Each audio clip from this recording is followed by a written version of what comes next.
That's how I'm feeling.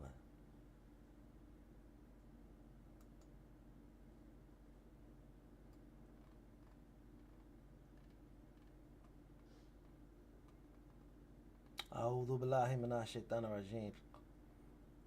Bismillahir rahmanir rahim. As we begin today, Dan the man is in the building. Dan, shout out to you, Dan. Trading friends. Thank you for being here and putting in. Yes, sir. It's always a pleasure, Dan. It's always a pleasure, Dan. Whenever you can stop by and be in the building. Jesse Swanson, Dr. JB is also showing up.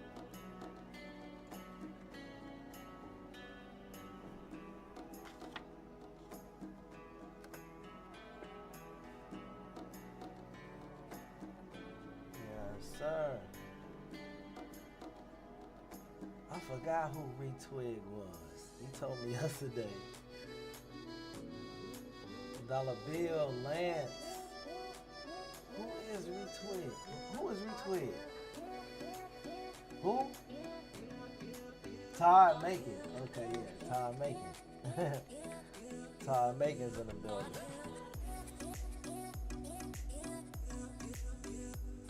FOMC today.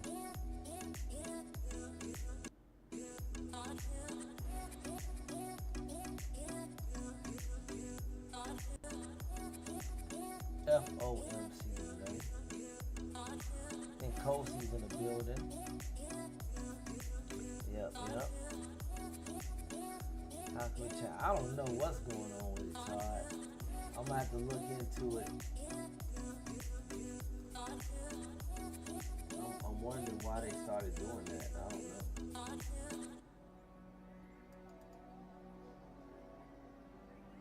I didn't even know that they knew our email addresses. That's something new on me. I didn't even know they knew that. Yeah, email address. I mean, that's kind of wild when you think of it.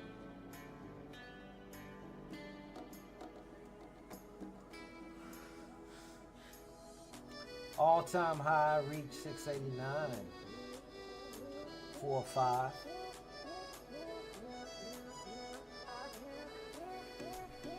If you guys remember, I called for the 692.5 off the weekly. Showing you that on the weekly. And where we have the ability to go by the end of the week. I still have the line up there on the chart right now. Currently still. Right there. Bam. 692.5. I believe we could potentially get there by the week, according to the weekly setup. So this is not something that I called for the day, but rather something I called for the week, because the setup is on a weekly chart where the bears will potentially get squeezed. And it was on a weekly chart where I saw this setup, so I'm looking for this to take place during the week. Potentially. FOMC, again, that's just going by what the charts are showing us. We know we got Powell speaking today. Great day for shirts for traders. Definitely we'll get our sponsor a shout out today, as they have a great shirt about Powell that is spot on. Yesterday wound up being a doji for the day, believe it or not. Looking at the daily candle, wound up being a doji. Okay. However, we did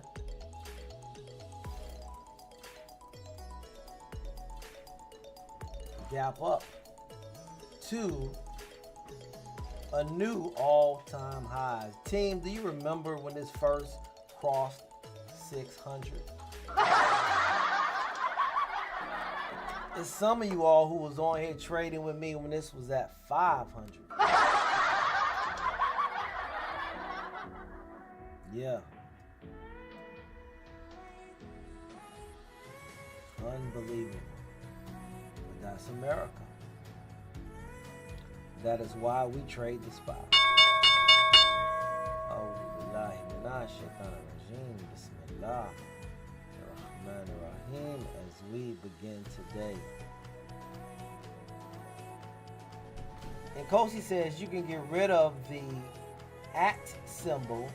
Just click on your profile to view it and edit. I don't know, guys. I think this all might have happened with a recent update. You know, they're doing these mandatory updates to our phones, and the next thing you know, this font is looking different. This is working different. Market right now is coming down, having a gap and crap. Wonder if Dr. JB is in this trade. This is right up Dr. JB's alley. A nice little short put right to the 200, Dr. JB.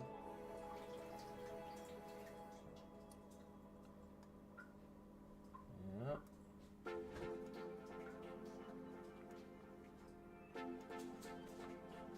Looking at the calendar, let me see what time Powell is speaking today.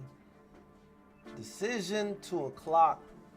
Press conference 2:30. And we do know that the market potentially will give you maybe one good solid move prior to Powell speaking.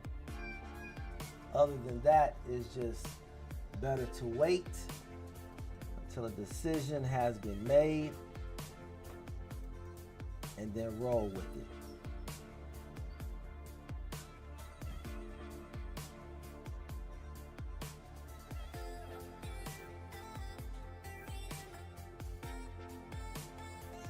Pulling up a little bit of yesterday's chart as I showed the 15-minute.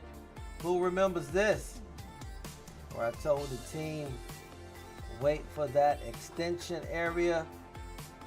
As I was explaining that the market at all times is in 3 phases. The first phase is contraction, and that's caused by low institutional volume. And that range was confirmed by the small body candles that was forming. And then after that, I said we're going to have an expansion phase. An expansion phase is then going to try to take out the most recent highs and the most recent lows. This is where they take out both bull and bears. This is where a lot of big money starts to acquire, a lot of their shares. And then after that, you have phase 3, which is the trend phase. And that is exactly what we had as it broke outside of this expansion phase yesterday afternoon. This is the 12:30 candle. This is the 15-minute chart. And you had a beautiful trend phase right after that. Beautiful. So the key thing, guys, is to always ask yourself before you get in a trade, what phase is the market currently in? You do not want to trade in the contraction phase. You will be able to tell that by small body size candles and small volume. After that, you have to have the knowledge not to get too excited and jump in the expansion phase, because that's when big money likes to take out the bulls and the bears. And the stopping out of the bulls and the bears is where they use that liquidity to acquire the size they need and then take the market where it needs to go. And by that time, the novice trader who got stopped out of their early position realized that the market is taking off. Now they go jump to buy it, and guess what they're selling you? They're selling you the shares they just took from you. Get with it or get left. And that's what's going on. So I hope you guys enjoyed that bit of information.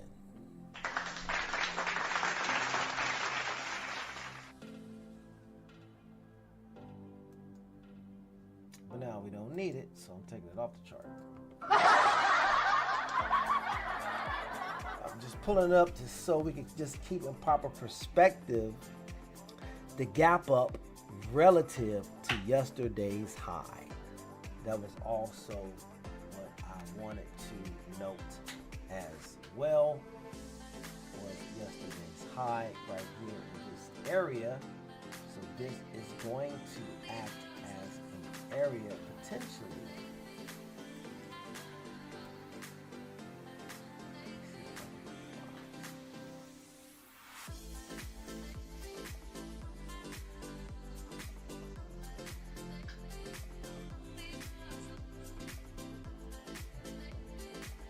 guys know I love to draw boxes of supply, early supply, early demand potential.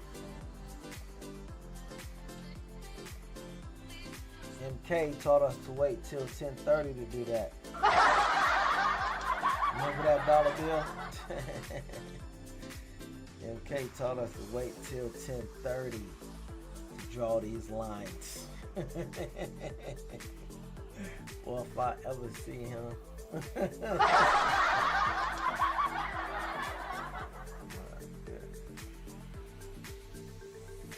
But let me get off the 15-minute chart. I just wanted to put that up there right now. I don't even know if that's going to be valid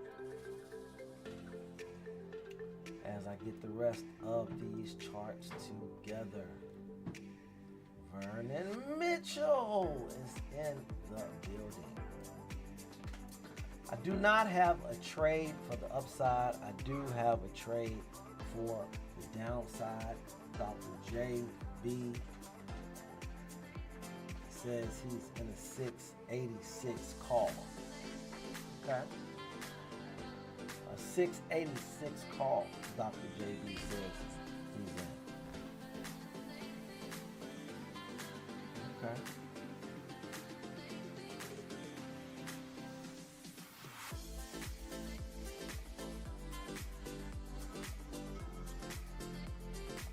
Or you would like to get in a 686 call, Dr. JB.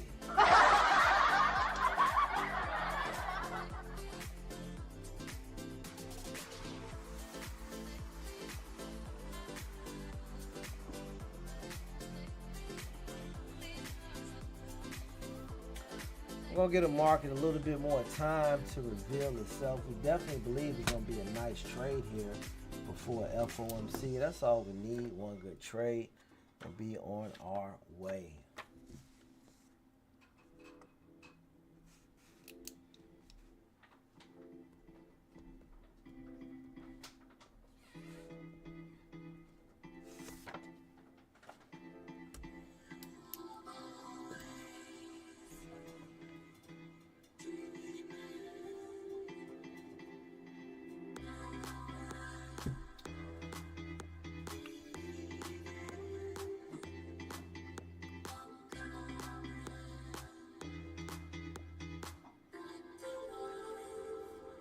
Yes, yes, Jesse, we are glad you are here as well.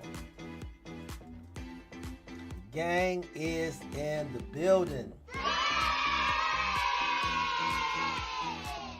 Let's get ready to trade well. Let's get ready to trade as professionals. Let's put our best foot forward. Let's understand what is going on. And let us prepare and put ourselves in a position to take advantage of it if an opportunity should present itself. Other than that, let us exercise patience, as patience pays.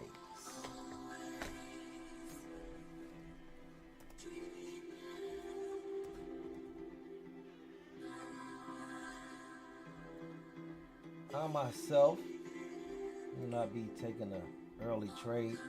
I'm still on my discipline this month. of waiting until 10 o'clock. Next month, I will trade slightly more aggressively, as stated. But for now, this is where I can do a comparison.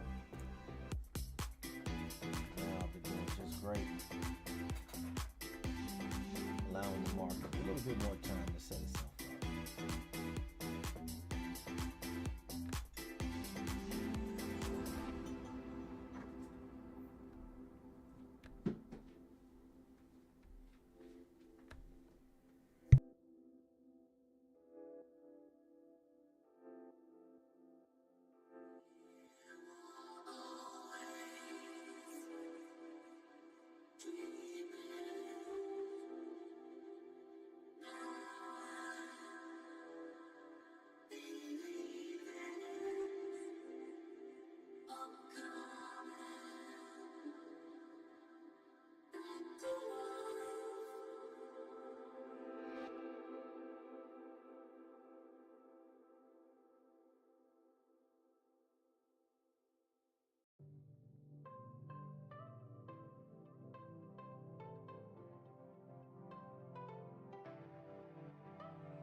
don't blame you on that, Vernon Mitchell.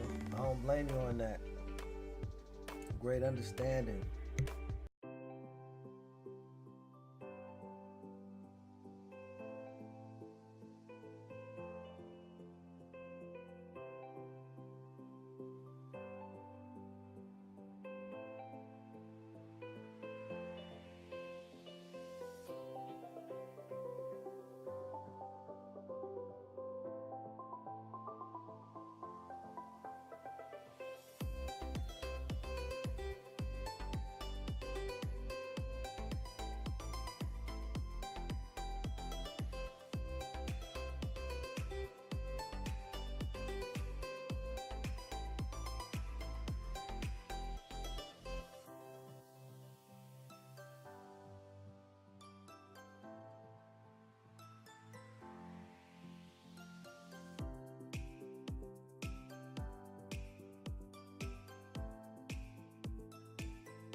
Alrighty, I am looking at the market now in a Heikin-Ashi style, but if I'm interested in a call, it's going to be above the 689.5, an all-time high is where I'll be interested in that call. And if I take a put, it'll be below the 687. That is where I'll be interested in taking my put. You can see where I had this controlled buying algo for the last couple of days. It actually has been intact for the last couple of days. It's been intact, and then yesterday afternoon it broke it. Bam. Okay. In fact, that is why not until we come back to that area and have a continuation from that area am I interested in a put. So even coming into today, I did not have any plans for a call, especially on FOMC. But if she does happen to come back down at that 687, that's where you will find me. To that 687, possibly taking it all the way down to the 685 and then to the 683. Who knows? We'll see. But you know, sometimes I just simply have to go by my crayon and keep it as simple as possible. Understanding structure. If structure should continue, I have no problem buying at all-time highs for the market to go higher. But with this being FOMC, I would not advise. I would say wait for the big boys. If big money is not trading, why are you trading? You think you're smarter than big money? You think you have more knowledge than big money? It's impossible. You know, the average volume for the market, the SPY is 78 million. Right now, we haven't even reached 2. Vernon Mitchell was very wise when he texted and said, low volume, I'll be back later. Very wise, Vernon Mitchell. As I myself do not like to trade FOMC, but I do know that sometimes in the morning they will give you a very nice trade because you'll be able to take advantage of novice traders who have not learned not to trade this yet.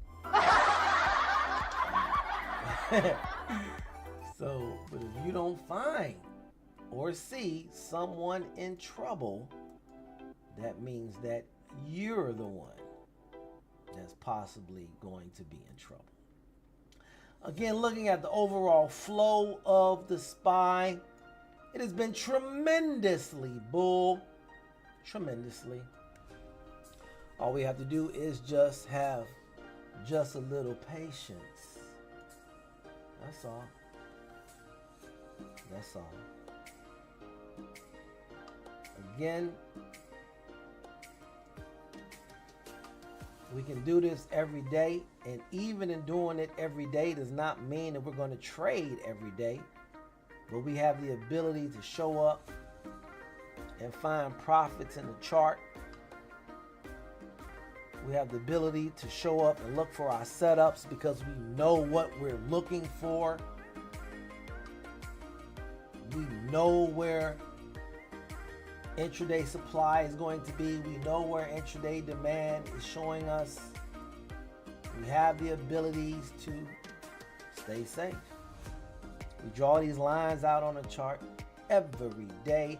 It's Quiet Soul into the building. Shout out to you. So,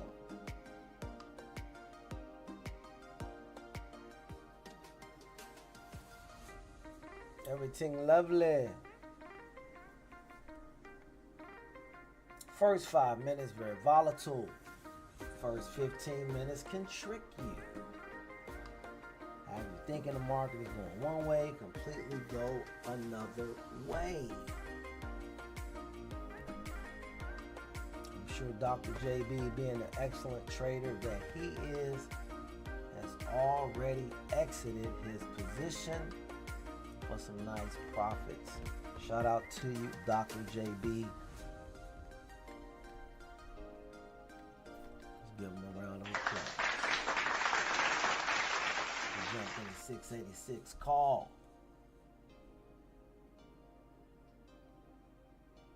Deep in the money on that one, buddy.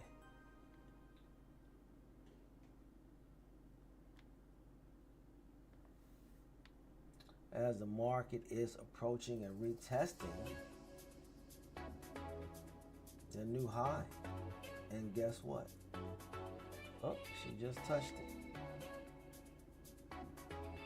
She just touched it.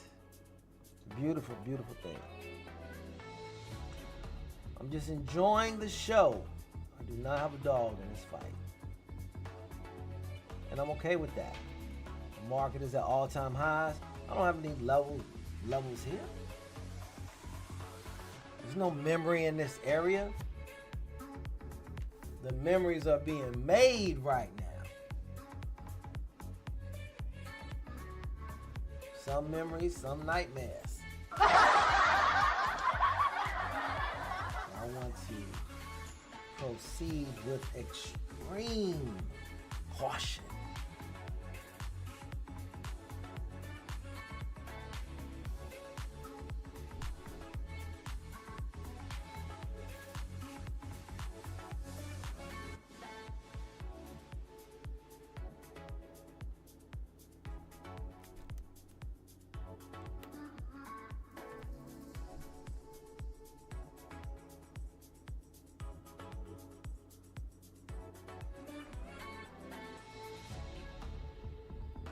Seems we're now trying to turn that area that I saw earlier as an area there of supply. It seems like it's getting ready to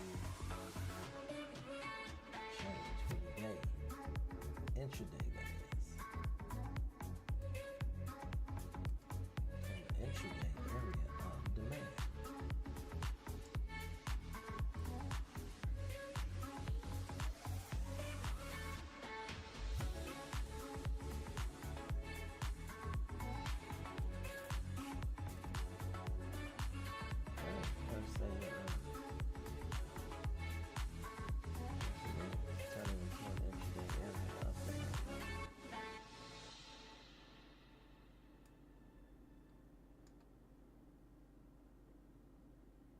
$689.4 is the high.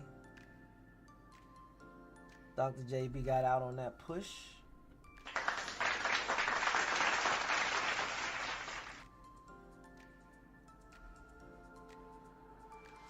We still held on. Wow, that was a heck of a ride. Heck of a ride, Dr. JB. Way to hold on, sir. Salute to you.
have a new all-time high. I repeat, we have a new all-time high.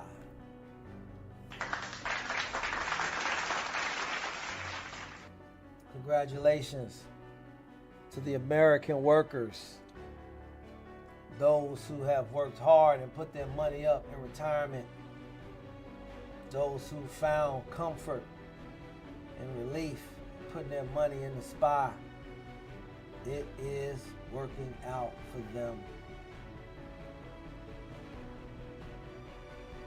It's the beauty of this place.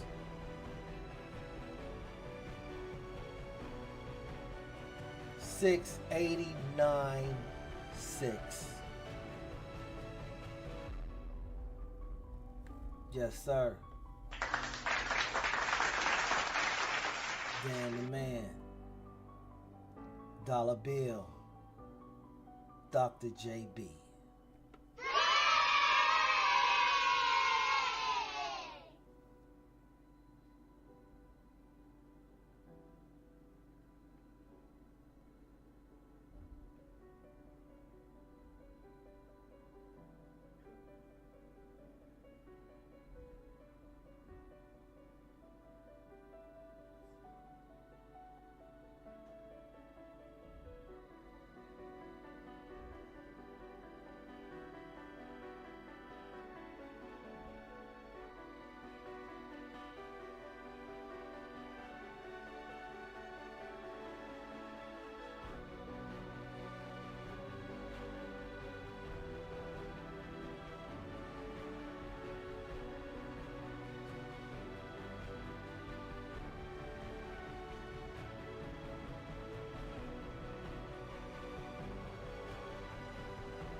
BFH, what setup do you see to get in? If you're going to get in, what's your setup? And what are you using as your risk? So be clearly defined. Oh, okay. Dollar bill is in. Oh, okay, I see.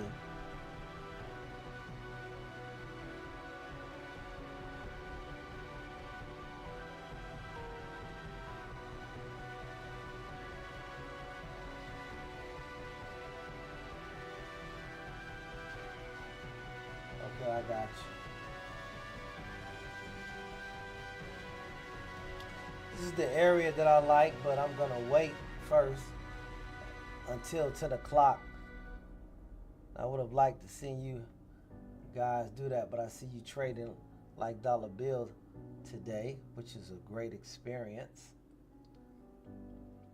But always give yourself that 10 o'clock candle, because you don't know how volume comes in at 10 o'clock, and that could go for you or against you.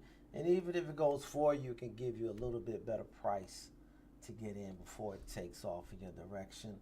But it definitely gives you that moment of assurity, because it also gives you that following 30-minute candle. And that's what you want to see, is that continuation of that 30-minute candle going in that desired direction as well. Beautiful, beautiful.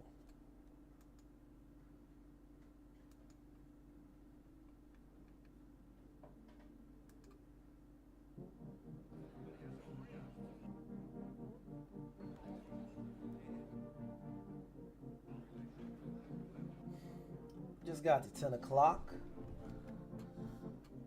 I am activating now, allowing the market to show me what it wants me to see, where my trade is, if there is one out there for me. Still remaining patient, allowing the market to give me a little bit more information. Right now it's just telling me to chill, and chill I shall. So I'm gonna go ahead and take me a little break, enjoy me a little cuppa. We got a couple teammates right now on the call. I'll get back with you guys in a moment.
Alrighty, team. I went on ahead and decided.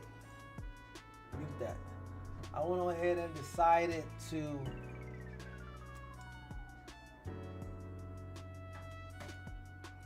put up this larger control buying algo for everybody to see what's really going on around here. Took place around here at 5:30 where we got into this larger control control buying algo that we're in. So even with that run up that we had, it was limited, putting in that beautiful new high. Actually shorting the all-time high would have been a great short.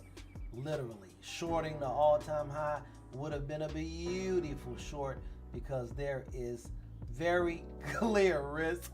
If it breaks it, you get out, but the downside potential is gigantic and enormous. You know what I mean? But again, I feel that there is a time and a place for it, but we're still in a control buying algo, even with the market coming down right back to that predefined area of demand that I drew for you guys earlier today.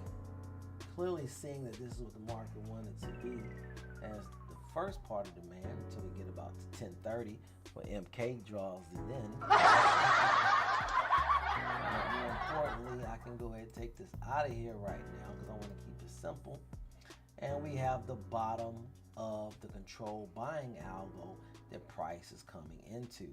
So what I would like to see is us go ahead and break it, okay? Break it, have a retracement back to it, okay? And then catch it on the way down. Again, shorting the all-time highs would have been absolutely beautiful.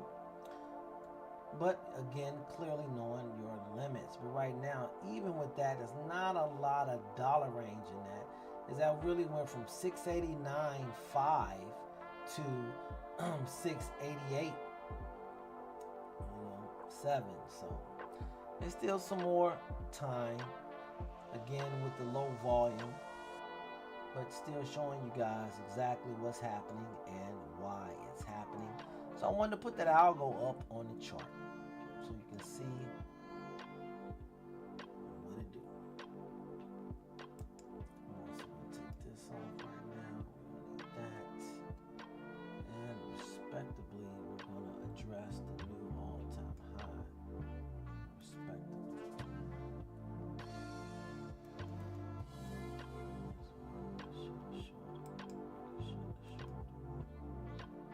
Huh.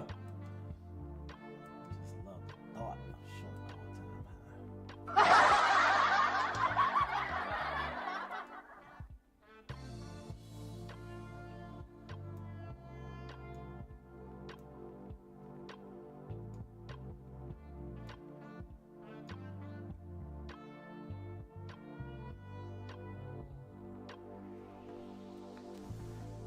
Yep.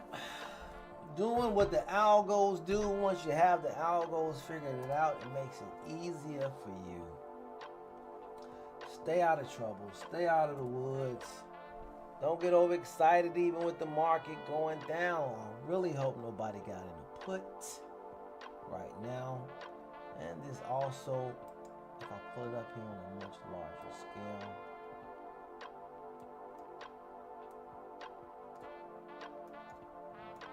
pull back a little bit. Yesterday, there we go.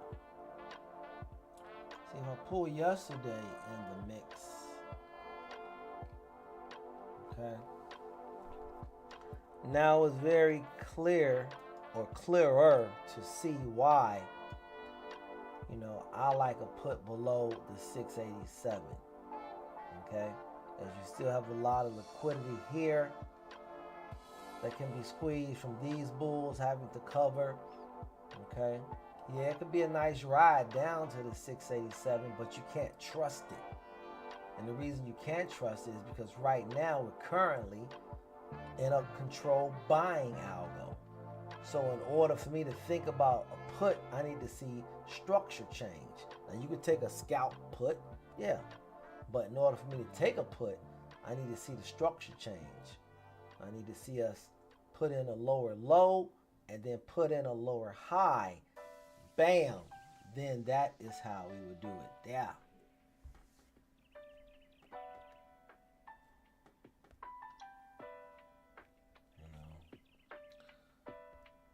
I don't use no 50 EMAs,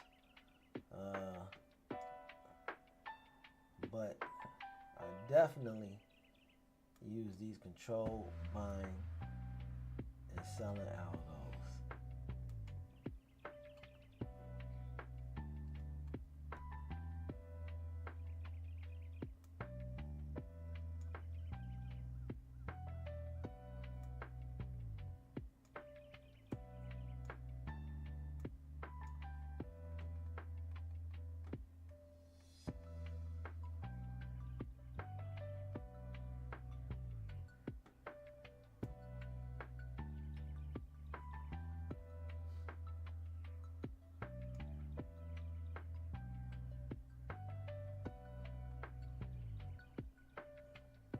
Bill says he's in a scalping short right now.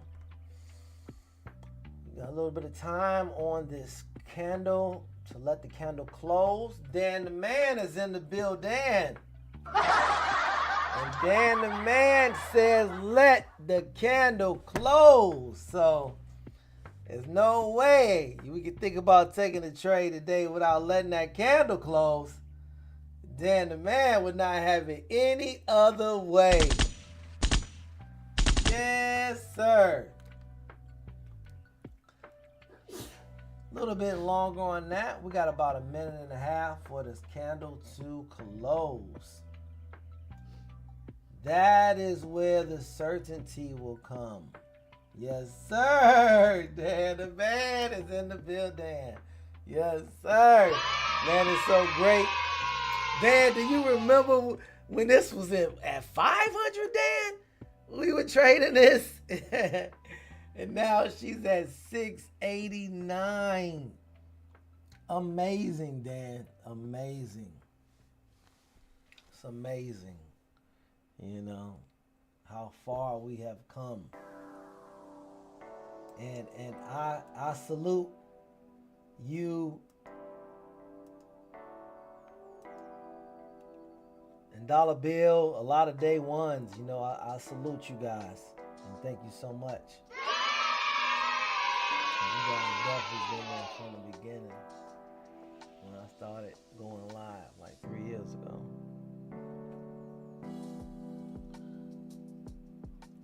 Yep. But this is why we wait for the candle to close.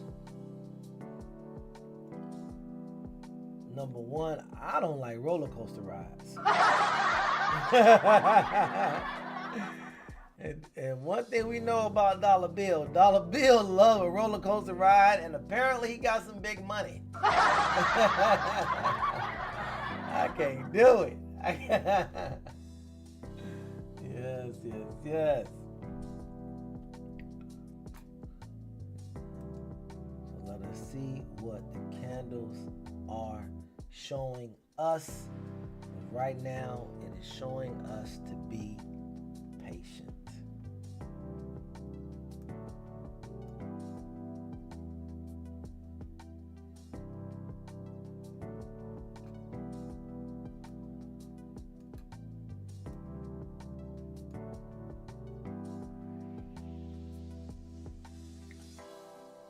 Alrighty, team, there's nothing to do here right now.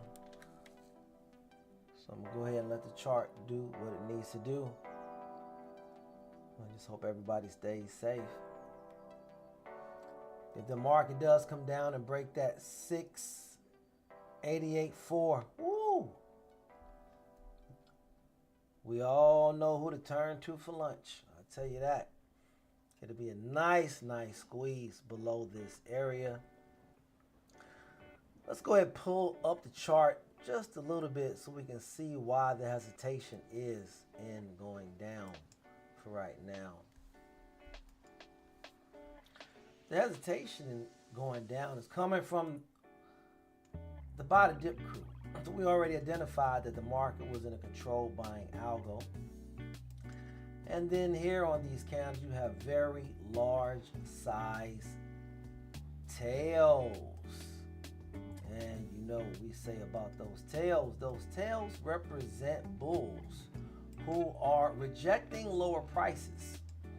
And when those bulls step in and reject lower prices, well, you got to go to battle with them. in order to get the market down lower. Okay?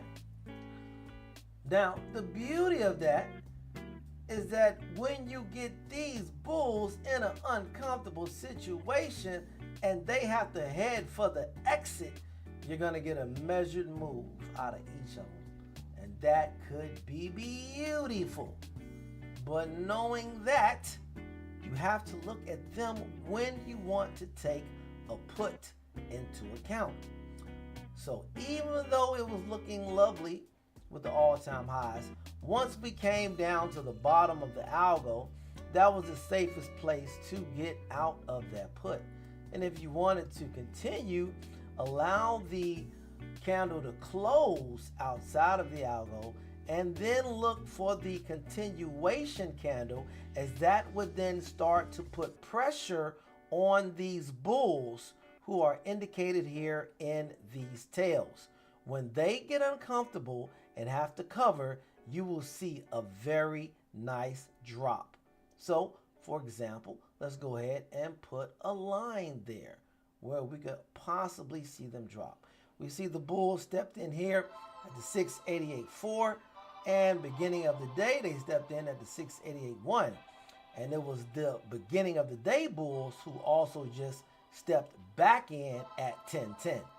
So with that being the case, we definitely have to say the 688.4 will be the level where the bulls will possibly start feeling uncomfortable and start heading for the exit. Now, if our teammate can hold on that long, he will definitely see some accelerated profits once and if the market passes below the 688.4, because all the bulls in this tail will start covering and create a domino effect to affect these bulls this morning. But if the market does not get below the 688.4 and the bulls keep stepping back in, that is going to force all of the remaining bears to start covering, because they're going to see that the bulls are not giving this area up, and they're going to simply start taking profits. When that happens, we're going to get a quick bounce right back up. And you're going to be like, oh snap, the money and the profit that I was in is gone. So keep that in mind. It's a very dangerous roller coaster ride. I'm just glad I'm not on it.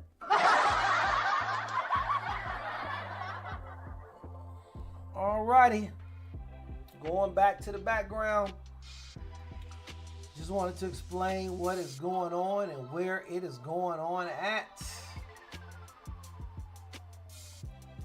The 688.4 is the mark. Here they come again.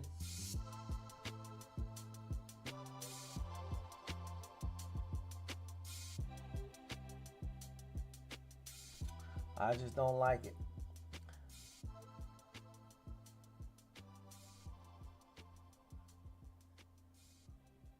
It's much easier underneath here. It's even easier according to what I put out here on my plans today at the 687. If you guys could wait there, it's even easier there. Still showing you here on my trading view algo that we're still in a controlled buying algo. So as we always said, any puts have to be scalped. You just can't marry them. All right, team, I'm gonna go ahead and take a break. This chat is open. And exactly what I was just getting ready, it just happened. All of the late bears are now starting to cover, and that's why you now just got that quick pop, bam, right back to the bull side. Let the candle close.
I hope everybody understood exactly what I was explaining and how this was going to play out.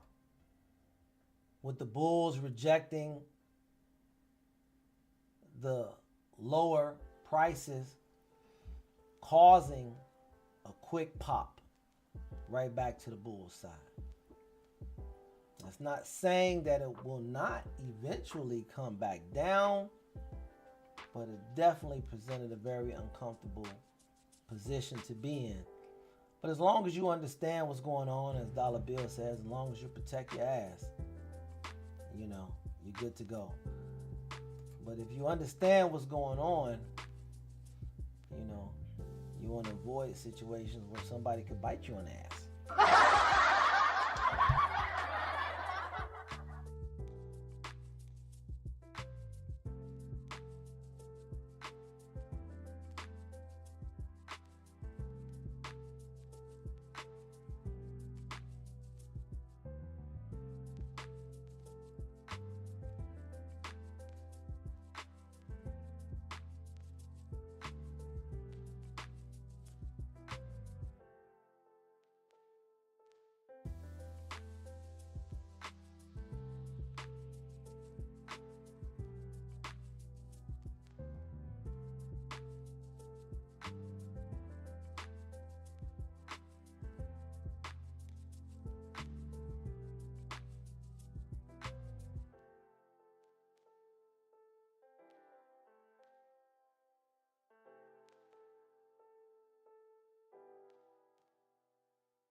just got in the put.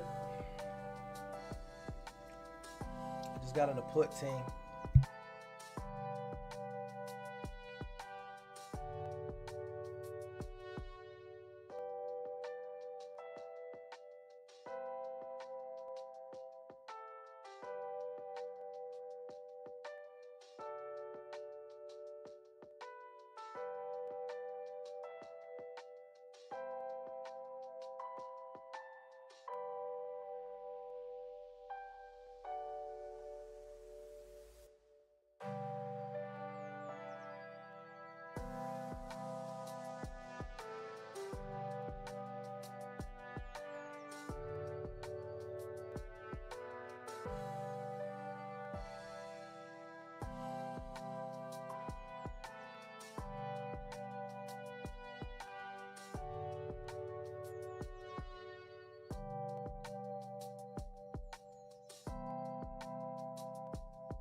Thanks, Dan.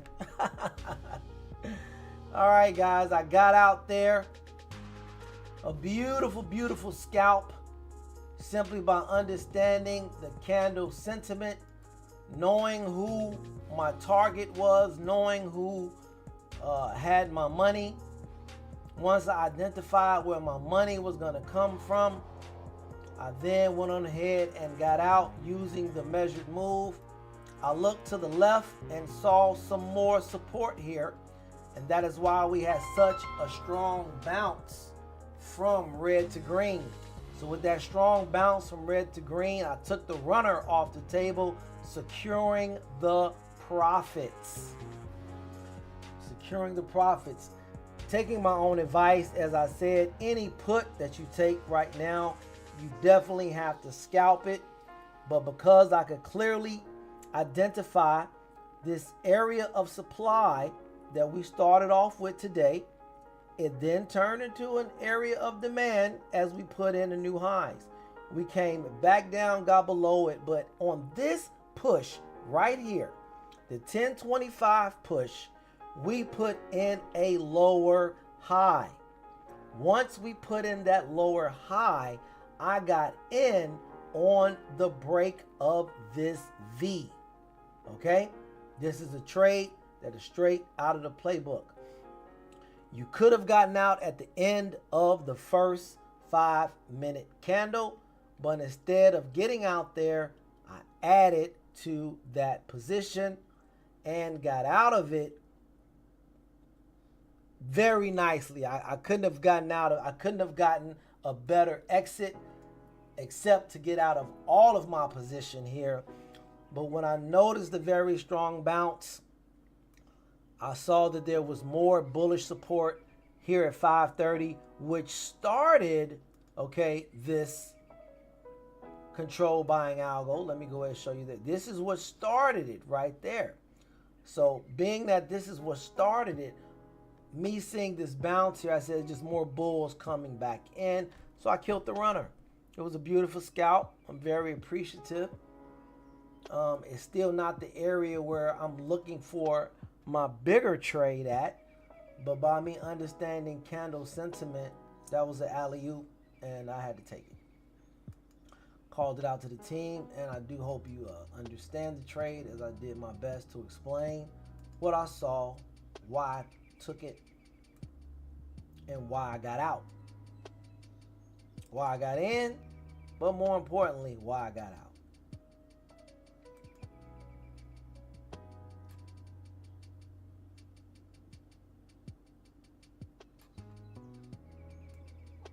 Now I'm back on the sidelines in cheerleader mode. You know?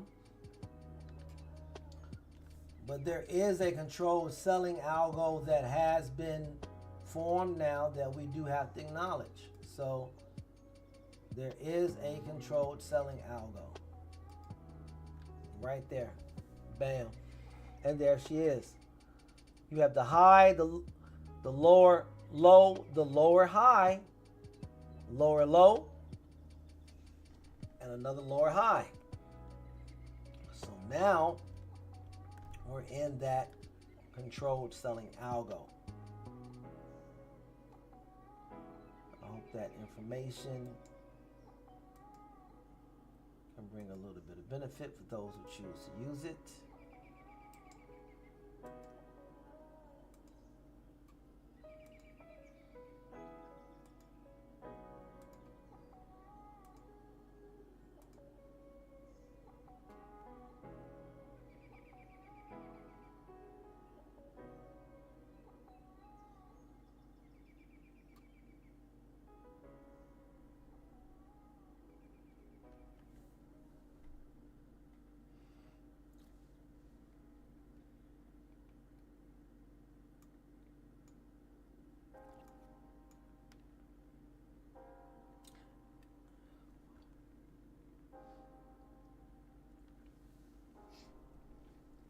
I got in, Dr. J, because I saw the lower high. I got in, Dr. J, because as you pointed out to me so many times about the 5 crossing below the 20, So I just wanted to use some of that knowledge that you have embarked on me, sir. So thank you, Dr. J. Dr. JB. Sorry, Dr. J. Thank you, Dr. JB. So again, I saw the lower high. Also, where I initially got in is at the top of that controlled selling algo. As you know, I love to allow the price to compass your point of interest, retrace from that.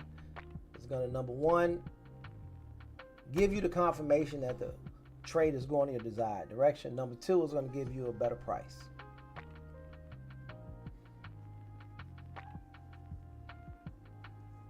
Then understanding the domino effect of these tails, knowing that these bulls will have to start covering the 10 bulls, and then I went after the 930 bulls. Back down to the 687.8, where they found support at this morning, and used that as my exit. And now I'm just back on the sideline waiting for another opportunity. But like I said, from my understanding, is typically the market, and it gave you a good opportunity for a call this morning. I just caught that put, and now you can pretty much expect chop until Powell speaks. So I'm pretty much done. Dr. JB said he was in the same play. Yes, sir. Congratulations to you, sir. Congratulations to me. Congratulations to you.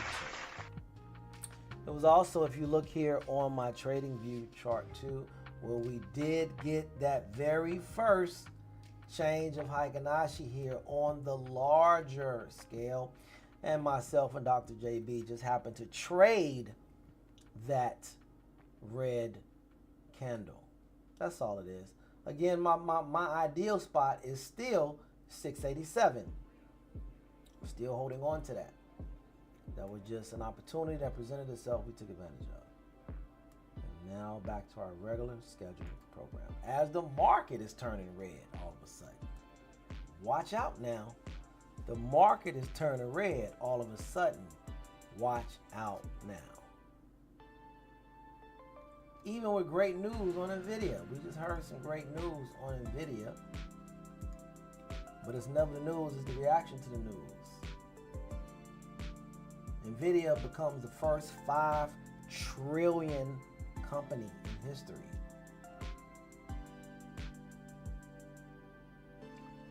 Fed meeting puts spotlight back on the rift that Trump has with Chairman Powell. Interesting. Yeah, so like I said, now it's time to stay out this. It's time to go have lunch. And leave this alone. Again, understanding the 3 phases of the market. I just happened to catch this in the trend phase. And now we are back to constriction, so leave it alone. Let's wait and see what happens, see what big money does, and join them in that cause. But right now, the whole market except NVIDIA is starting to go red. Tesla's red. Apple's red. Netflix is red. Meta's red. And the VIX is almost at 17. For those of you who that means anything to. And now I'm going to have a couple guys. The chat is open.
And team, if you want a clearer understanding of what this is going on, just drop down here to the 15-minute chart and you will see the two algos that are competing. But we still have that control buying algo that we are right on the cusp of, right at the bottom of it, also competing with that intraday controlled selling algo that just popped up that we were able to take advantage of here on this beautiful continuation move. But now the bulls rejected everything in that 687, 8, and that's even more reason why you can see why my longer trade idea today didn't begin until the 687, knowing that there would still be some bullish support in this area. So my next ideal area is here, guys, here for a put continuation down. I just happened to get out at the bottom of the algo that presented itself. But right now, as you look here in continuation of structure, we have two algos competing. And that is where we're at right now. Sometimes you have to take a step back and look at the larger time frame. Doesn't matter the chart. Respect the candles. Respect the candles and what they are telling you. So, with FOMC getting ready to approach us, and there's that larger buying algo, so you can see it right there. There's the larger buying algo. Higher highs, higher lows, higher highs, higher lows. Even that dip that we had back to that 687 was a higher low. And then we used all of that liquidity to get us up to where we are now, to 689, and we could even possibly go even higher to the 692 before the end of the week. But as far as today is concerned, I want to see us get back below that 687 area before I would seriously entertain a put, as you would have all of this wonderful bullish liquidity from the 687 to the 689 to be used as covering. As you know, I always look for who's in trouble, who's got my money, and where are you? Where are you located on the chart? And that's where you'll find me. Again, for your concepts of understanding of the two different algos, you can now see that the bears have stepped back in and are trying to regain control. So you don't get fooled, so you don't get faked out, please refer right now to the larger time frame. Do not refer to the 5-minute. Lord, please don't refer to the 2-minute or the 1-minute. I'm not even mad at you if you're looking at the 30-minute. But definitely let the 15-minute be your guide for why you're taking a trade. Then let the 5-minute, or whatever you use, the 2 or the 1, be what you use for your entry. But let the 15-minute support your trade idea. Please. That's all I have. Well, it's 11 o'clock. You guys know I get off this live feed at 11 o'clock. But today I will keep it up and keep it going because of FOMC. Keep the chat up so that way you guys can continue to support one another. But please be safe. Please trade with understanding. Hope I've communicated what I've seen to the best of my ability to help everyone out.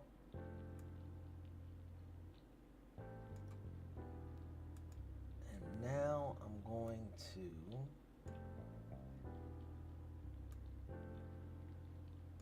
I don't know if I want to pull up 5 or pull up the 15? I'm going to pull up the 15. I'm going to pull up the 15 so I could challenge you all to look at the larger time frame for your trades. We're not going to go to 30, but we're definitely going to go to the 15.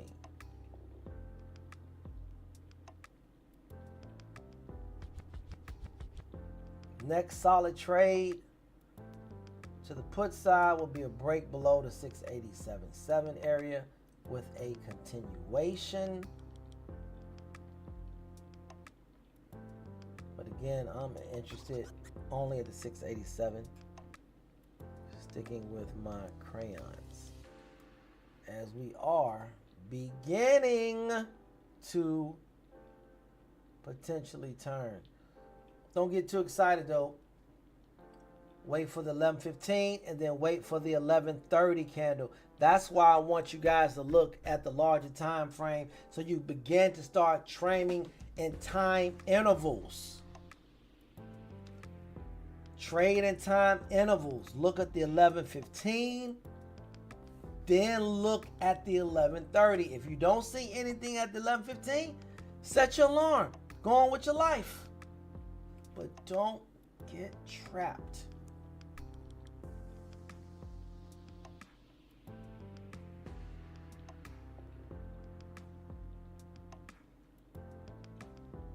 So, with that being said, I bid you guys adieu. Have a good lunch. Trade safe.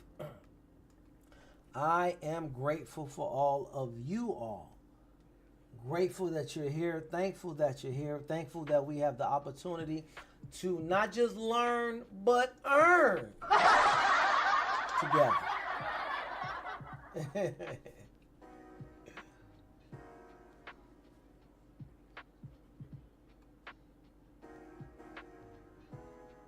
All right, I'm going to go with that 15, guys.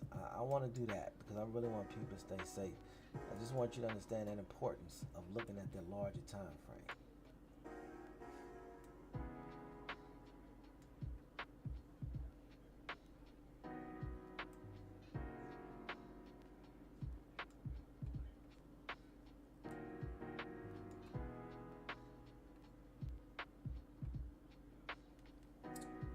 Find your trade on the 15, then find your entry on the 5.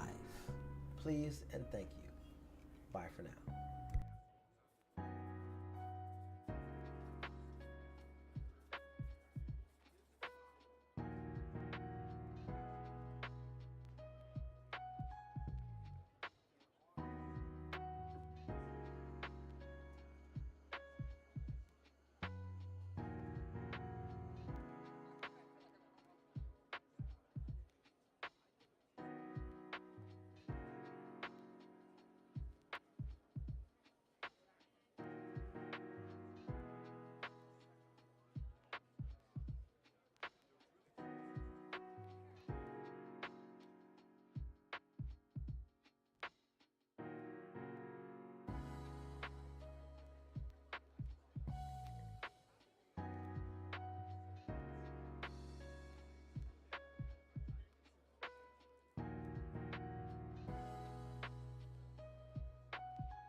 Okay, guys, this is a perfect example of what I was talking about right here. You could maybe wait till 11:20. But looking at this current 15-minute candle right now, there's no setup here. So is it going to close above or below this? We don't know. But as Dan the Man says, let the candle close. Once we let that candle close, then we can look to enter on that continuation.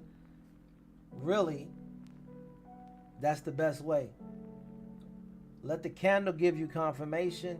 You get in on the continuation of the move. I wish I could put up both the 15 and the 5 minutes side by side. I'm messing up all my stuff.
Pull that 692 down.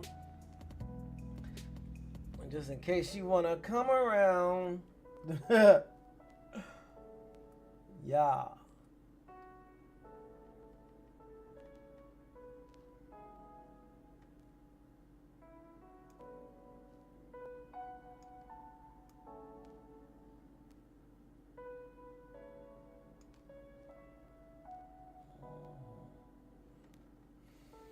All right, I'm going to go with that. That's the 5-minute view, but I'm going to encourage you all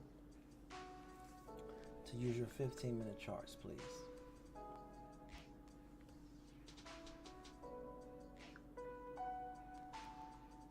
Special shout out to Shirts for Traders.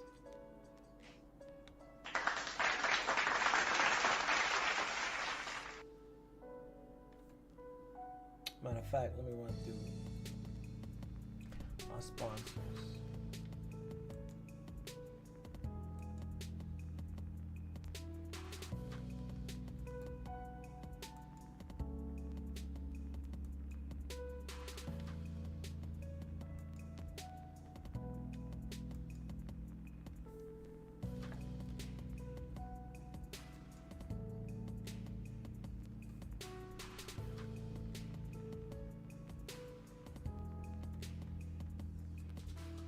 Alrighty, it is time for our sponsors.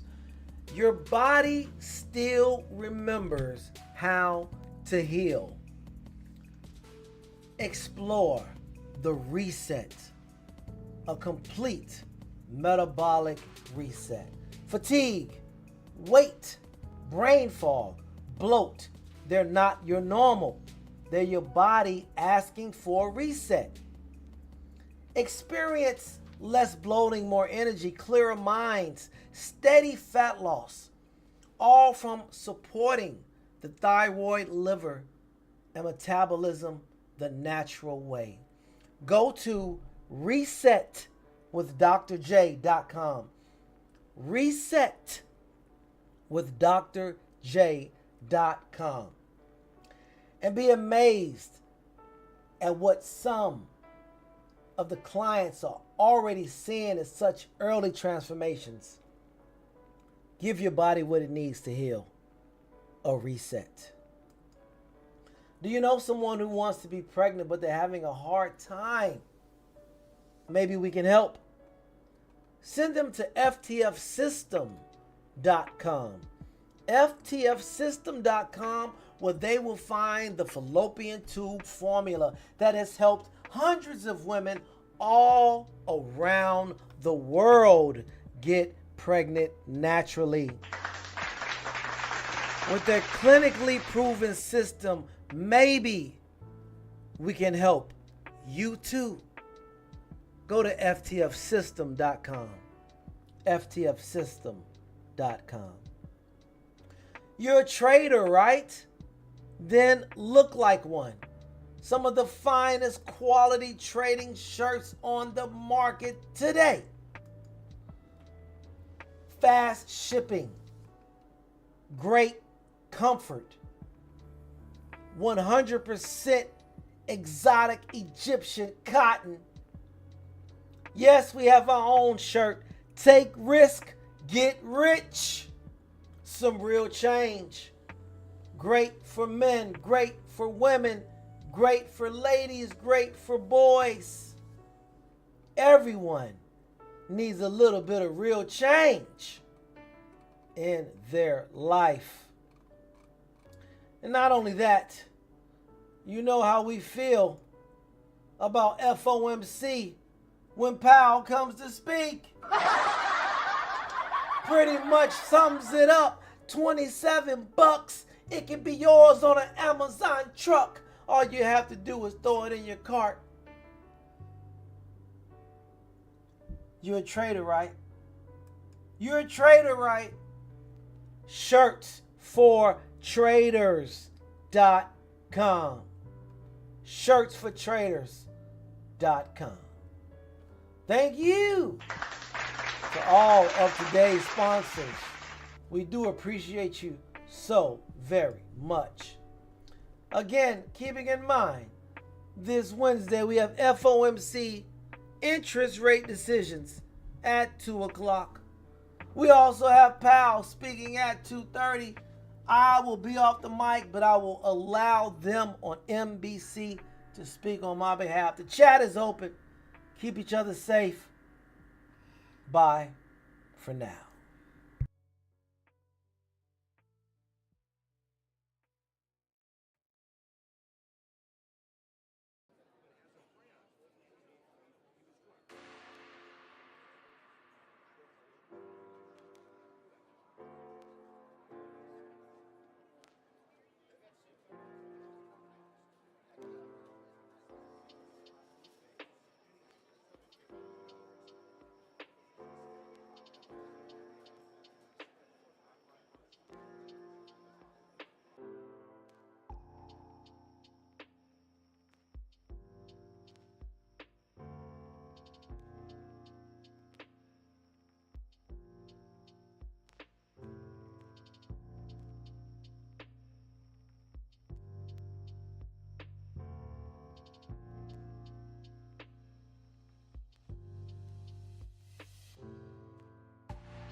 They decided that even would be covered given those failures. So this is an interesting step. I personally thought the argument for raising insurance was kind of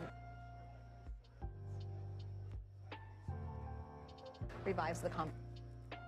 You're right to point out it's not taxpayer money.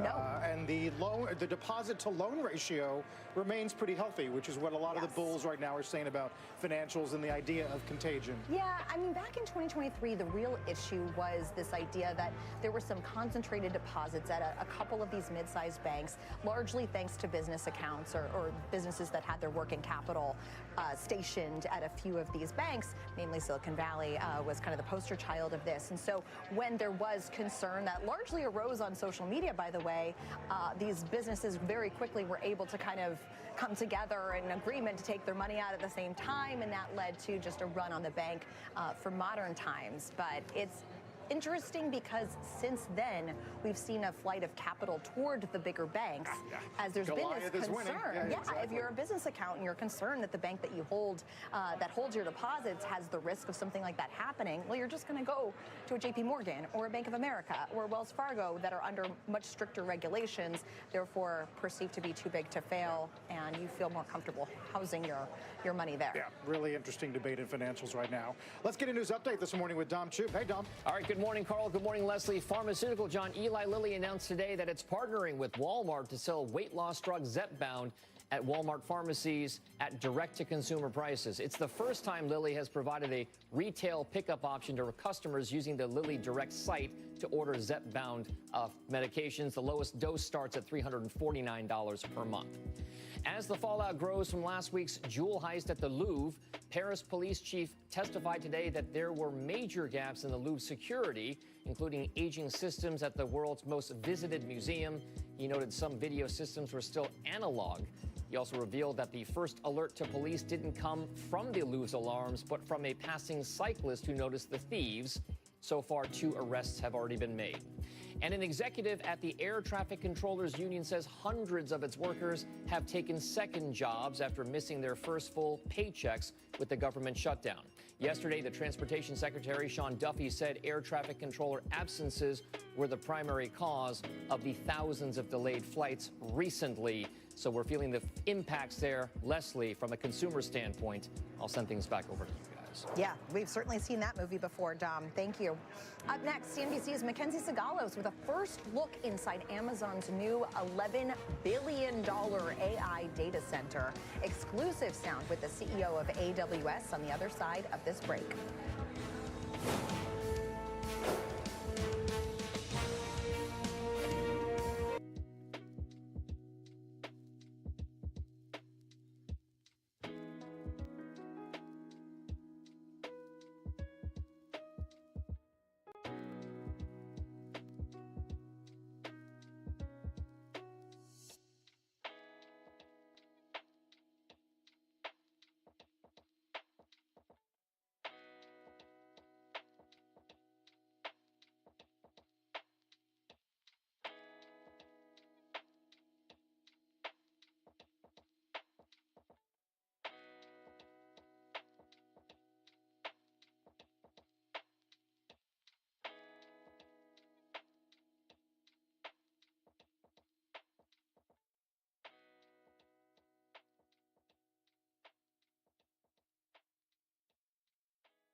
Amazon unveiling today a new $11 billion Indiana data center, which was built in less than a year. Mackenzie Segalo's got an exclusive first look inside the new site in today's Tech Check. Hey, Mac. Hey, Leslie. So take a look at what Amazon's AI land grab looks like. CNBC's Katie Tarasov and I got exclusive first-time access inside one of the largest operational AI data centers in the world, built specifically for OpenAI rival Anthropic. Now, Amazon quietly started scouting land in rural Indiana in 2022, and it was able to turn a cornfield into a hyperscale AI compound in less than a year, one where Anthropic is already training its models inside. They're already running about 500,000 chips in Indiana today. And in fact, it's going so well that they've actually doubled down on that order. And we expect jointly we'll be running more than 1 million Trainium 2 chips by the end of this year. It's called Project Rainier, Amazon's $11 billion answer to OpenAI's Stargate. And while Meta breaks ground in Arkansas and xAI ramps up its Colossus supercomputer in Memphis, Amazon is already online. There is such demand for our models that I think the only way we would have been able to serve as much as we've been able to serve so far this year is this multi-chip strategy, because new data centers are coming online. We're getting the capacity that we can wherever we can. Amazon is deploying CapEx faster than its rivals, exactly what the street is looking for when the hyperscalers start reporting after the bell today. Amazon's spending is neck and neck with Microsoft, which reports this afternoon. And investors want to know, one, if all that spend has been worth it, and then two, whether these cloud giants are going to try to match OpenAI's $1.4 trillion worth of compute deals. Guys? Mac, I'm curious if Indiana and these other states that are seeing these big data center footprints, are they offering incentives for companies like Amazon to be there and build in the cornfields? Yes, it is those kind of traditional data center incentives that you would imagine. So a mix of tax offsets, but also what's driving a lot of these hyperscaler customers to places like Indiana is the ability to be able to serve the workloads that they need. So Indiana's grid has a mix of different energy inputs. We're talking nuclear, gas. They're bringing more of these sources online, and that's really what they need. I mean, I've had conversations with OpenAI where they say that they care less about the tax breaks and more about whether they can help them get to this 33 gigawatt compute commitment, and that's the equivalent of 33 nuclear reactors. Yeah, as we talked with Caruso the other day, not everybody can move to Virginia. Some of these areas of the country are pretty tapped out as far as the grid goes. Fascinating look, Mac. Thank you for that, Mackenzie Segalos. When we come back, Sarah's conversation with 1789 Capital founder Omid Malik and partner Donald Trump Jr. They talk everything from the AI boom to companies investing in the U.S. and potential conflicts of interest when Money Movers continues.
Welcome back. Our Sarah Eisen just spoke with 1789 Capital founder Omid Malik and partner Donald Trump Jr.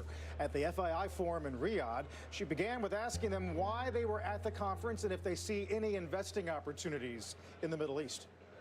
We only invest in America, so we're not investing anything here. But what we're using is a great platform like FII to meet with both investors and peers. This is a preeminent financial investing conference, really in the world. And as you've seen, the Gulf has become the center of that universe outside of the U.S. And so it behooves us to come here for networking. And earlier today, we had what I thought was a pretty great panel with the CEO of FII, Richard Atias. Yes. And so we're pleased to be here with you. Yeah, I think they called it patriotic capitalism. Yeah, that's a phrase I actually coined like 3 or 4 years ago. And I said it earlier today. It feels like that's redundant. Capitalism should just be patriotic. Yeah. But during the Biden administration, I think we lost that. And so we really felt like we need to reaffirm that. And that's also the ethos of 1789. Yeah. Hope we don't lose capitalism, too, here. Which was that threat. Which we is actually saw that, right? I mean, so much of what we've done, whether it's with 1789 or in the Trump Organization, was a response to a ridiculous thing that was going on in America. We started Truth Social as a response to the attack on free speech when we were censored, silenced, and shut down.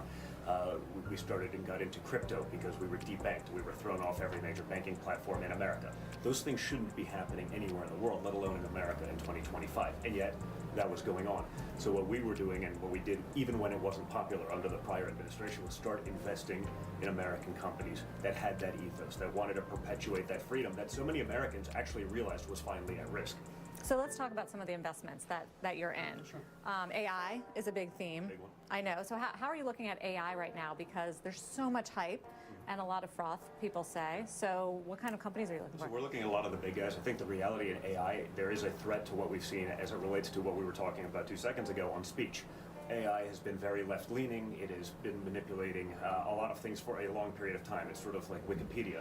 We need to make sure that there's neutrality in AI so that we get real answers so that people aren't continually manipulated, because people will be manipulated not just by their rainbow hair-colored teacher in kindergarten, but by a machine that understands them, that understands how they react to things, to be able to guide what they're actually thinking and change that course. So we have to make sure that it isn't dominated by one politically inclined machine, but by a neutral and diverse set of thoughts that allows for that freedom. It isn't trying to manipulate a system. It isn't working for a side. It is just all about truth and honesty. Who are you criticizing there? There's plenty of them, I think. Well, I think it's a great point. I love how he answered the question, right? There's a few ways to do it. I'll do it a slightly different angle, but the inputs are what create the outputs with AI, right? And how you're training them. And that's not talked about enough, what he just brought up, which is we thought social media was bad when it was controlled by leftists and censorship. Imagine AI and the chatbot that you're using. That could have a huge impact. So we really do need to be careful about that. So how do you vet that? You're in, for instance, Perplexity. For example, actually, we had a decision to make. There's several options. We invested in XAI several times because we believe that Elon has that commitment to free speech that he's talking about and wants to have that unbiased approach. The other thing I would say is we also look at it from a geopolitical standpoint. We led the round in Reflection AI, which is a response to DeepSeek, which came out of China. The reason why that was important is that was, unlike some of the other ones that we all know about, open source. And when you want to build your models in a regulated industry or at the government level, you simply cannot use a Chinese open source model. That's a national security threat, the same way you saw with Huawei a few years ago. So what we did was we backed an American competitor to that called Reflection AI along NVIDIA. So that is a perfect example of something that enhances the competitiveness of America through the private sector, and I think it's a quintessential 1789 investment. Perplexity is another one, though, right? It is in the indeed. portfolio. Yeah. Why that versus some of the competitors like an Anthropic or an OpenAI? Well, I mean, you're a good reporter because you're getting us to go in a certain direction with that question, and I'll take the bait because I do believe that both of those do have approaches that in the past and some of them currently don't actually really align with our views. And we do think that a couple of those are problematic for the same reasons that Don enumerated. And we hope that that's not the case, but we believe that XAI, Reflection AI, and Perplexity do have the approach that we talked about, both on the prosperity side to make America competitive and also the more objective free speech oriented. XAI, Elon, I mean, you said that you trust Elon's commitment here. You guys are also in SpaceX, I believe, and Neuralink Yeah. as well. So how did those deals come together? well, we got to know throughout the campaign process, and we're totally outside of government now, but we maintained that relationship. Obviously, one of the great minds of civilization, certainly of the last century, to see what he's doing, to see the commitment that he's had toward free speech, what they were able to do with X really changed, I think, the outcome of election in many ways, because people finally actually got a chance to see the alternate viewpoint. I mean, I saw this. I was one of the early people calling out Twitter 1.0, let's call it, back in 16 and 17, and they're like, well, how do you know it's manipulating the algorithm? I'm like, well, because yesterday I was getting 5,000 retweets a post. Today I got 5, like single-digit 5. Something changed. I do my own social media. Maybe it was I a know bad what's post. going out there. I can tell when it's a bad one. Sometimes I'm like, you know what? That's an average post. It's a little bit of me, whatever it is.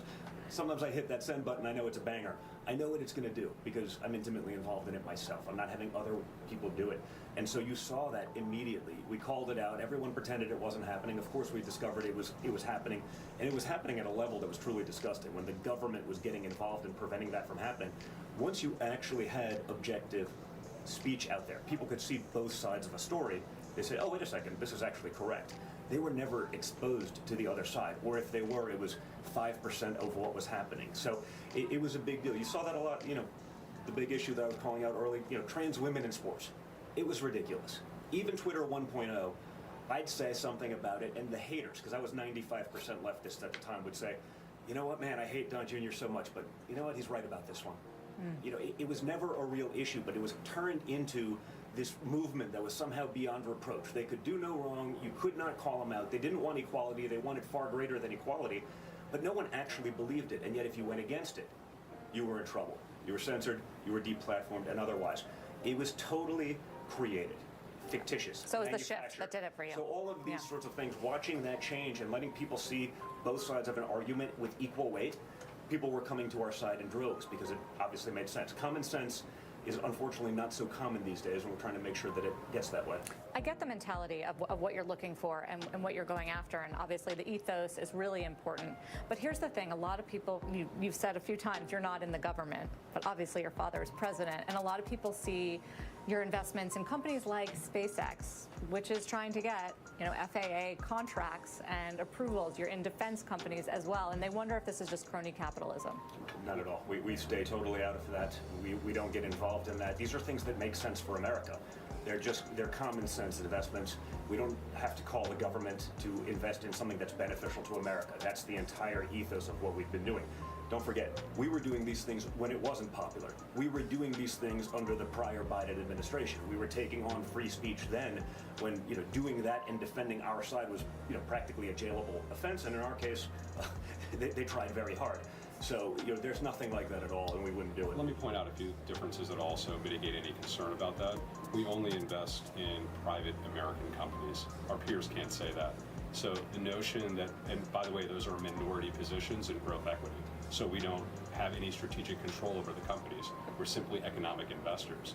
So had we been more like private equity, where we're getting involved with management or trying to do that, or activism, then that criticism might have some merit. But the way that we're investing does not lend itself to any of the things that you're But why would that prevent, placing a call, telling the Pentagon, we need a contract for this company? Right, but nobody's doing that. Yeah. But I'm saying, but you would do that if you were a strategic investor that was going on the board and having some role with management, because that would be part of your role. What I'm saying is we're growth equity investors, which are passive in nature, taking minority positions and trying to get an economic return.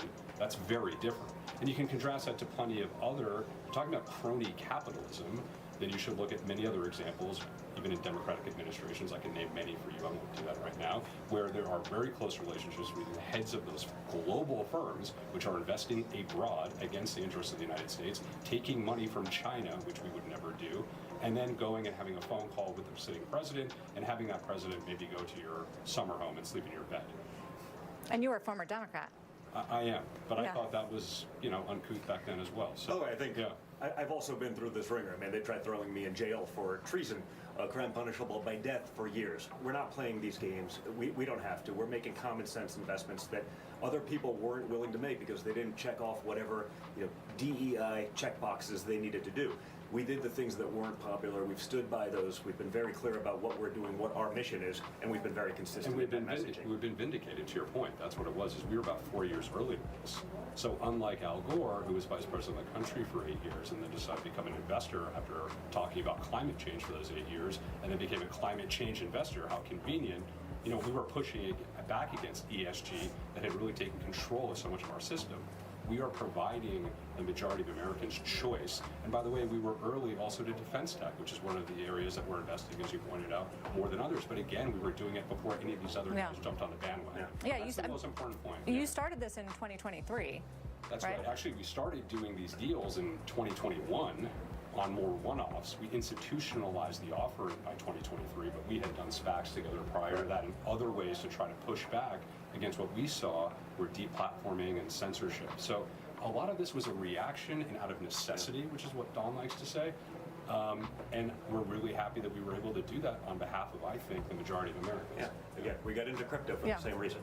We created Truth Social because we were deplatformed and we were censored. We got into crypto because we were debanked and canceled. We came up with solutions. We had a great soapbox to be able to talk about this. You had a lot of Americans all over the country that were worried that, hey, they were going to get debanked. They weren't going to be able to have credit card processing done at their small business because perhaps it was a Second Amendment and that wasn't popular, even though it's the Second Amendment, a basic tenet of American freedom. We saw these problems. We were able to address them. We had the soapbox to do it. We had the sophistication to do it, and we had the balance sheet to be able to do this. And it turns out when you actually start talking about these things, when you actually start fighting for them, other people are like, you know what, that's a great idea. You have to open the door for them to come through. It's not easy. It's rough. We went through a lot. You know, as a family business, with all the things that we had to deal with. So this is all reaction. Yeah. You know, it's a reaction to a cancer that was taking over America. And you know, I think the response to it has been positive. People understand what we were doing. So you mentioned SPACs. You've been in SPACs for a while. You just a few weeks ago, I think, launched a new SPAC that you're going to do. So what's the target here? What's the goal? Well, that's our third SPAC. We've already done two successful ones that successfully merged with companies. One that was trying to insulate people and ensure kind of transactional freedom. One of the things we saw where if you were trying to buy products in certain areas, you wouldn't be able to do that on Stripe or other places. So we took a company public to handle that. Just a few months ago, we took the second one public, which was called Grab-A-Gun, which was tried to insulate and enhance the Second Amendment. Hasn't done that well as a public company. Well, we're the sponsor. Our goal is to get them, and it was probably one of the most successful SPAC transactions of all time. Well, right, but that speaks to the whole sort of misalignment of incentives, with SPAC sponsors and investors that buy the company. We haven't sold any shares or made any money on the deal, so we're locked up. So that is a misnomer when it comes to the way we structured our deal. So we have not done anything. In fact, we returned over 70% to our IPO investors. So from our perspective, a SPAC sponsor, we have exceeded anyone's expectations. But why do you think the stock hasn't? I mean, where is it? I'm not part of the company, right? So what I can do is the following: enhance the name recognition of the company, take it public on the New York Stock Exchange, and provide it with $170 million in cash. We did all three of those things, which is why whenever we do another SPAC, we're oversubscribed. So, and also I would say it's all relative. We did that when the SPAC product on the last two has been highly challenged, and yet we were still able to perform this way. So we had 0 redemptions with the Grab-A-Gun one we just did. The usual rate is over 90%. So it was a phenomenal transaction, and the company's been public for 3 or 4 months. Let's see what they can do with what we provided them. So from their perspective, and from the investor's perspective who bought our SPAC IPO, we have outperformed. And that's why you'll see, and I'm very confident that with the third one, we'll also be oversubscribed. So again, you don't have to take my word for it. The investors are speaking, right? It's a free market, and they continue to support our SPAC sponsor team. Now, you asked what we're going to do. We don't have a target in mind because we just filed, and we're going to go out and look, but it's going to be consistent with this, which is the reindustrialization of America. And we're going to try to continue to do those things that are going to help the prosperity and security of the United States. What's been I imagine he's had the company for a while. You joined as a partner, I think, officially last year, about a year ago. So what's been response? I mean, it feels like you're up to $1 billion in assets now. Listen, I think the response has been great. People have been looking for this for a long time. They also understand that we've been in this for a long time. We've been doing it right. I think a lot of people are concerned about sort of the political winds. People adapt something. I can make a couple bucks today, but the political winds change. Something happens. It's going to be different, and all of a sudden they bail out. We've been very consistent in our messaging. We were doing this when it wasn't popular. We were doing it when it was borderline dangerous. And they understand that we're in there for the long haul and we believe in these principles. So I think that consistency in messaging is fundamental and people get it. And it's great seeing other people trying to do the same thing now. Yeah. We were just the guys doing it when it wasn't popular. Imitation, highest form of flattery. So Sarah Eisen wrapping up a couple of days from FII in Riyadh. Just a reminder, Leslie, of how much money is moving around that part of the world. Absolutely. Yeah, no, it's definitely become the center of, at least a center of the region for finance, and a lot of Americans traveling there this week for that event. When we come back, 3 Mag 7 earnings reports come out this afternoon. We'll dive into what to expect from Microsoft as it trades at a $4 trillion market cap.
We'll close out the hour with Microsoft reporting today. Steve Kovac has more. Hey, Steve.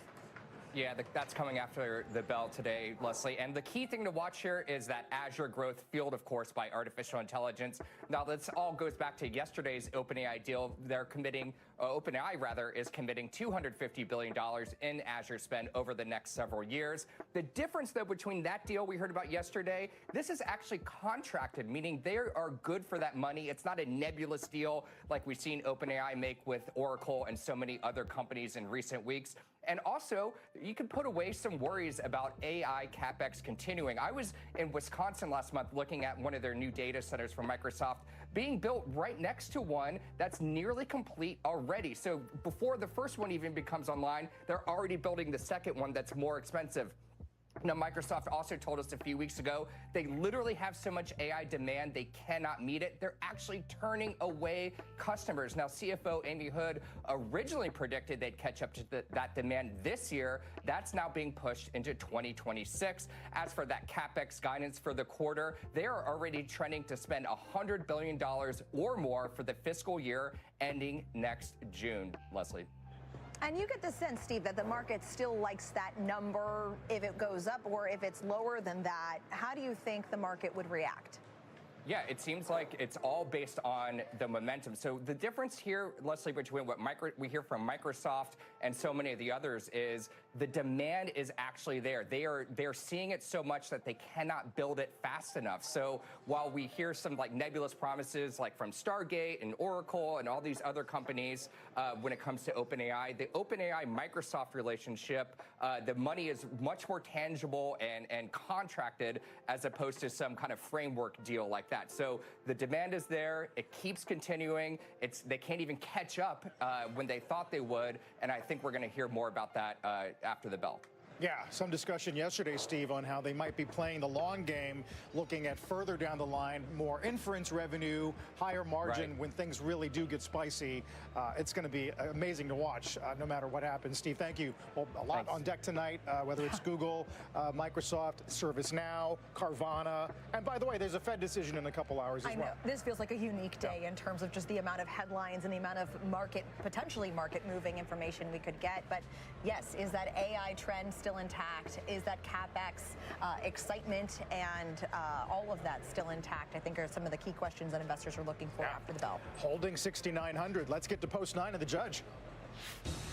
Carl, thanks so much. Welcome to the Halftime Report. I'm Scott Wapner. Front and center this hour, NVIDIA becoming the first $5 trillion company. Alphabet, Meta, Microsoft all reporting in overtime. That Fed decision in a matter of hours. We are trading this amazing day in the markets with the Investment Committee. Joining me for the hour today, Joe Terranova, Liz Thomas, Carrie Firestone, and Steve Weiss. Let's check the markets today. We are green across the board. Joe, if this wasn't the kind of day where you'd like jump out of bed ready to get up here and talk about this incredible market day that we have, I don't know what's going to get you to do that. I mean, you got the Fed decision, you got the $5 trillion NVIDIA, you got some incredible earnings coming up, and the market's hitting record highs again into all of it. Sure is a remarkable day, and I will say this. I think I speak for the majority of portfolio managers out there. It's somewhat perplexing. It's perplexing because the performance that we're seeing is being driven once again by this narrow, concentrated set of equity names. Why is that so perplexing to you? Well, it's perplexing because if you look at the S&P equal weight, it's down once again today. Yesterday, we had the widest differential between the S&P 500 and the S&P equal weight going back into the 90s. So most portfolio managers can't say, okay, as Steve has rightly suggested, I'm basically just going to put my chips on these 7 technology names and they're going to work for me. And they are working. There's justification there. But it's challenging for the rest of the portfolio manager environment. I will say this. What I believe that ultimately does is I think it's going to accentuate this chase for performance through the month of November, because it's going to put people in a position where you look at the last 2 days. Myself, look at Joe T. The last 2 days, Joe T is down in a market that the S&P is higher. You look at it and you feel as though you would have leave to somebody chase. perplexed. Well, it's not just me. It's just not me. Yeah, you're perplexed, right? I was perplexed. Look, I think Joe's right. This is sort of lunacy, you know, what we're seeing going on. I mean, we'll talk about it later, but you got industrial stock up 13% today. I mean, that's an AI move right there. But here's what I think is actually happening. Companies that come out, you're getting breath, even though undeniably, Joe, you're right. The worst breath, relatively speaking, since 1990. But I think you're starting to see if you commit to AI as a company and you show some increased productivity from it, and your adoption, as we saw with Target, as we're seeing with UPS, as we'll see with others, that you're going to get a halo effect from AI, so you see it broaden out. Now, you won't see it broaden out to the whole market, but selective ones, like what we're going to talk about later, it will happen. So that's very positive right now. The question is, when does it turn negative? Because you're displacing some real big buyers of consumer goods, meaning white collar, as we saw with Amazon, 14,000 of them. So when does the trade-off happen? Now, I don't think we're near that point yet, but it's going to be a big question the market's going to have to answer. Will productivity of those companies and increased earnings offset massive, and I do believe massive unemployment? So Joe, I think, was alluding to this stat, Carrie, that Bespoke put out about yesterday's trade, that yesterday was the S&P's worst breath day ever for an up day in the market. Since 1990, the S&P has never had weaker breath on a day that it closed positive. It closed up 0.23% with a net advanced decline line of minus 294. 104 stocks up, 398 down. Now, you can hold that up and say this points to a weaker market under the surface or whatever you want to do, but this market hasn't been as strong under the surface of AI for a while now. So are we really to make something of it today? Well, today is probably worse than yesterday. I think that people who had underperformance yesterday probably have worse performance today. I don't mean it even so specifically as today, yesterday, but now. In general, like sure. now we're Yes, going to make a big deal about this as we're about to get the 3 mega caps reporting and NVIDIA hitting $5 trillion in market cap? Well, it's more of what we talked about the last time I was on, where we discussed how this is an environment for which the largest companies have everything they want, meaning they can figure out a way to make their problems go away. If it's an antitrust problem, any type of competition, if they've got some legal challenge, they make it go away. They agree to give some of the proceeds to the government. They're able to maneuver in this environment, particularly with this administration. So what happens that might be good for the largest names is not necessarily good for the rest of the market. And the market keeps rewarding Google and Meta and Amazon and Apple, Microsoft, et cetera. Wrongly so? Do you think wrongly so? Correctly because so. you're an Alphabet, Correctly Microsoft, so. Yes. and Meta. Yeah, so correctly and so. NVIDIA. However, the problem, however, is that they get to be such large weights in a portfolio that you're not taking into account the risk of concentration. And that has become the biggest challenge to portfolio managers, fund managers, everywhere in this country. They cannot diversify their portfolios without losing ground to the S&P. Without losing performance. Correct. Okay, I got you. Yep. Of course. So Alphabet hits a new record high today into the print tonight. Microsoft, $4 trillion in market cap yesterday into the print. Meta is in danger of snapping 8-day winning streak into its own print. But there's a look at Alphabet shares. You want to, Liz, take issue, agree with, or whatever with any of the comments that were already made on the desk? I mean, I'll take a little issue with the perplexing comment because we've been Good, talking, I did too, so I'm glad you did. Thanks for the backup. Go ahead. And on his birthday too, right? Joey! Yes. On his birthday. Happy birthday. Happy birthday, Joe. Thank you very much. Let's continue, please. So we've been talking about this for a long time, that there would be a chase into year end. And here we are, 1 month into Q4, and the chase is on. The large cap love affair is on. The risk on speculation trade is alive and well. The game is strong, right? And this is happening during a week when Q4 seasonality usually picks up, and then we have this run into year end, so that supports this even further. And then this is also characteristic of late cycle large cap behavior. Usually when you have, number one, late economic cycle, late cycle in a rally, you also have concentration that just gets more and more concentrated until it turns the other way. There's no timing that could go on for a long time, but all of this is emblematic of that same trend. Really? I mean, I've been hearing this a lot over the last year or so, if not longer. Are we really that late cycle? How could we be late cycle if people say we're in like the second inning of the whole AI spend and the AI boom? That doesn't match up in my mind. Somebody's wrong. We don't know who yet.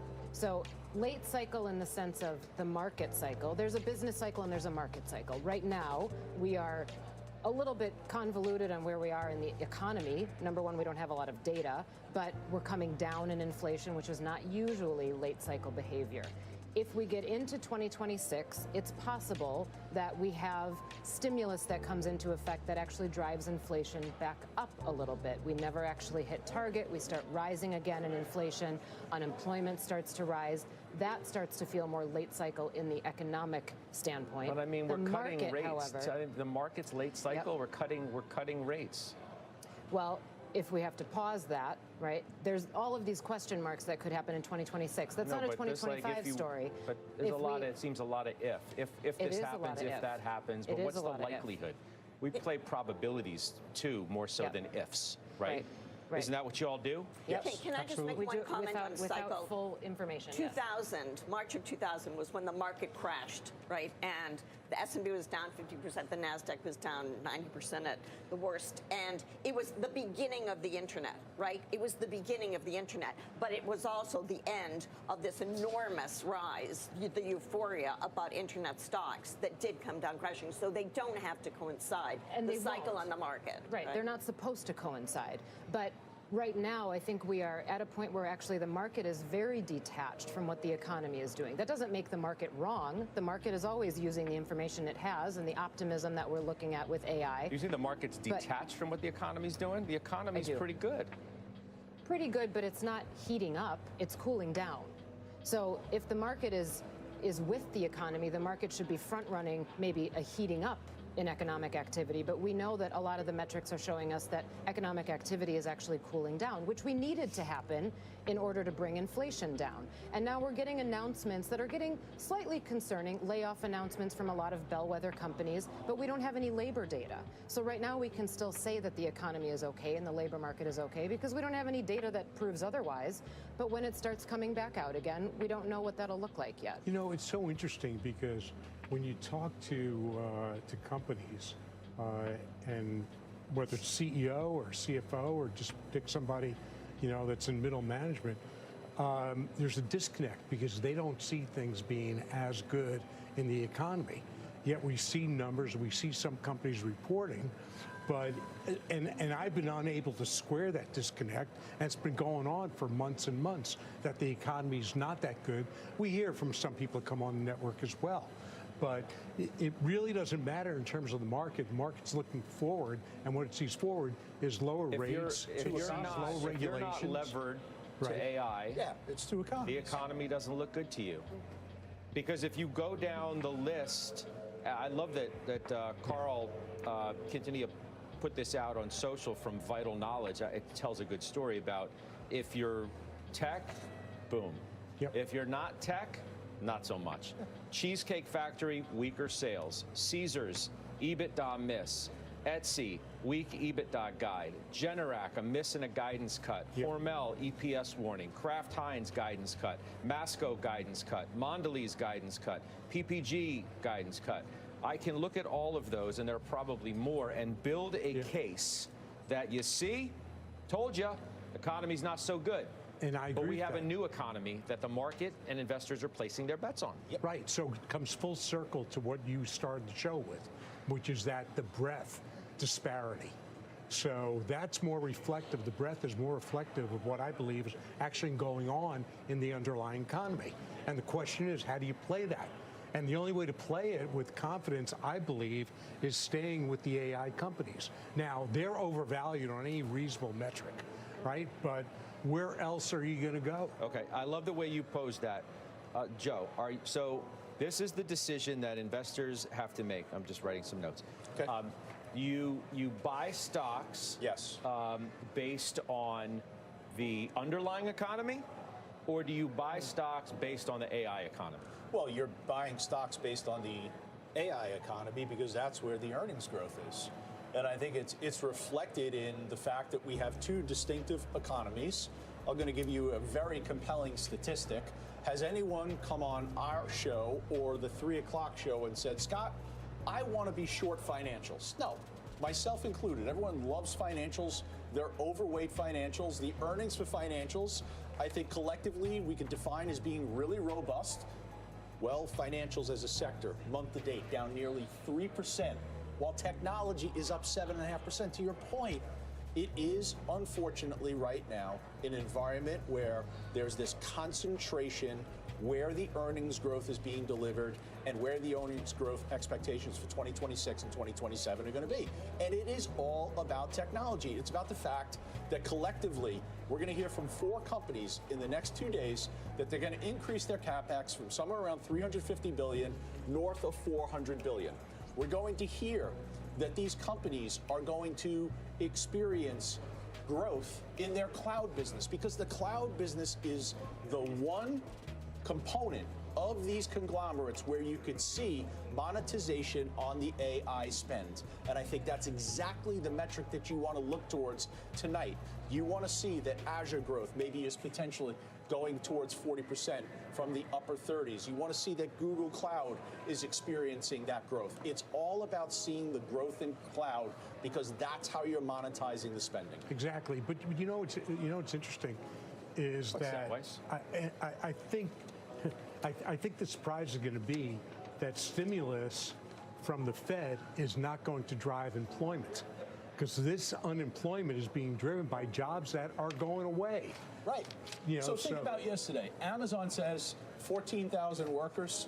We're going to cut the workforce. Right. The market applauds that. Why? Because the market says, okay, they have more money to spend on the AI build-up. And they're not cuts due to the economics of Amazon.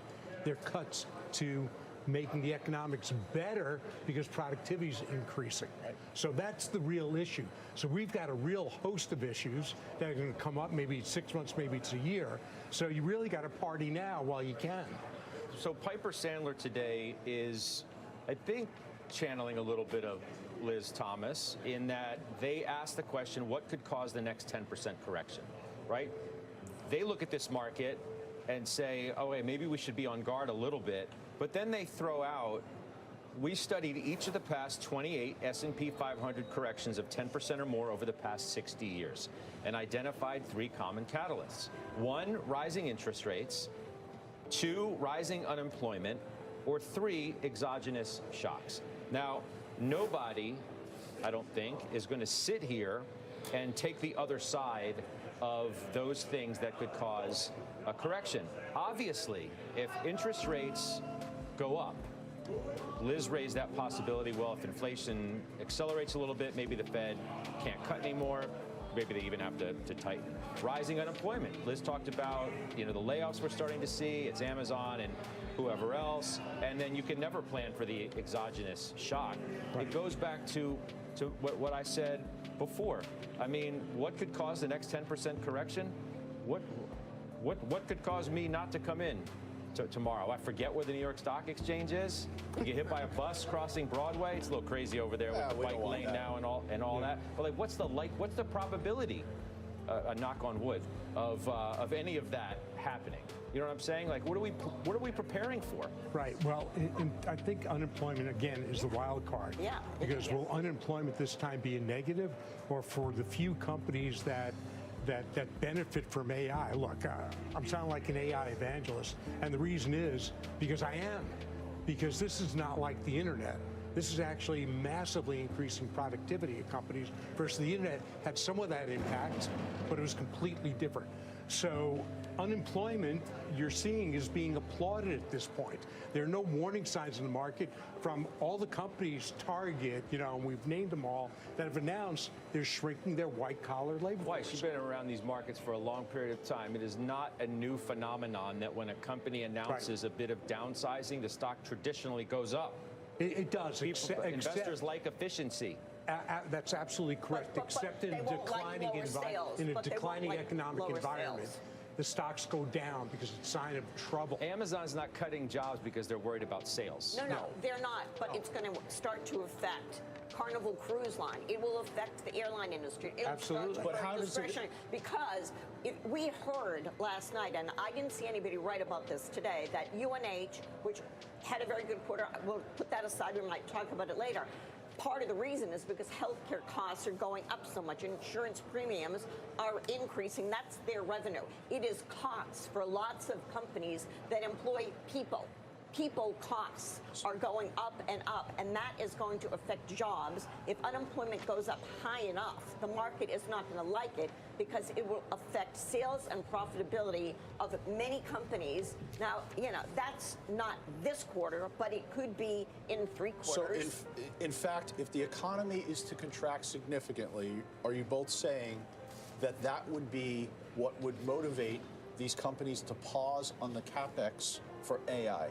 Because if that happens, if they pause on the CapEx, the market has the problem. No, but you made the argument yesterday that if these companies disappoint on earnings, that the market doesn't have a problem, Joe. We're not at an inflection point. Birthday boy.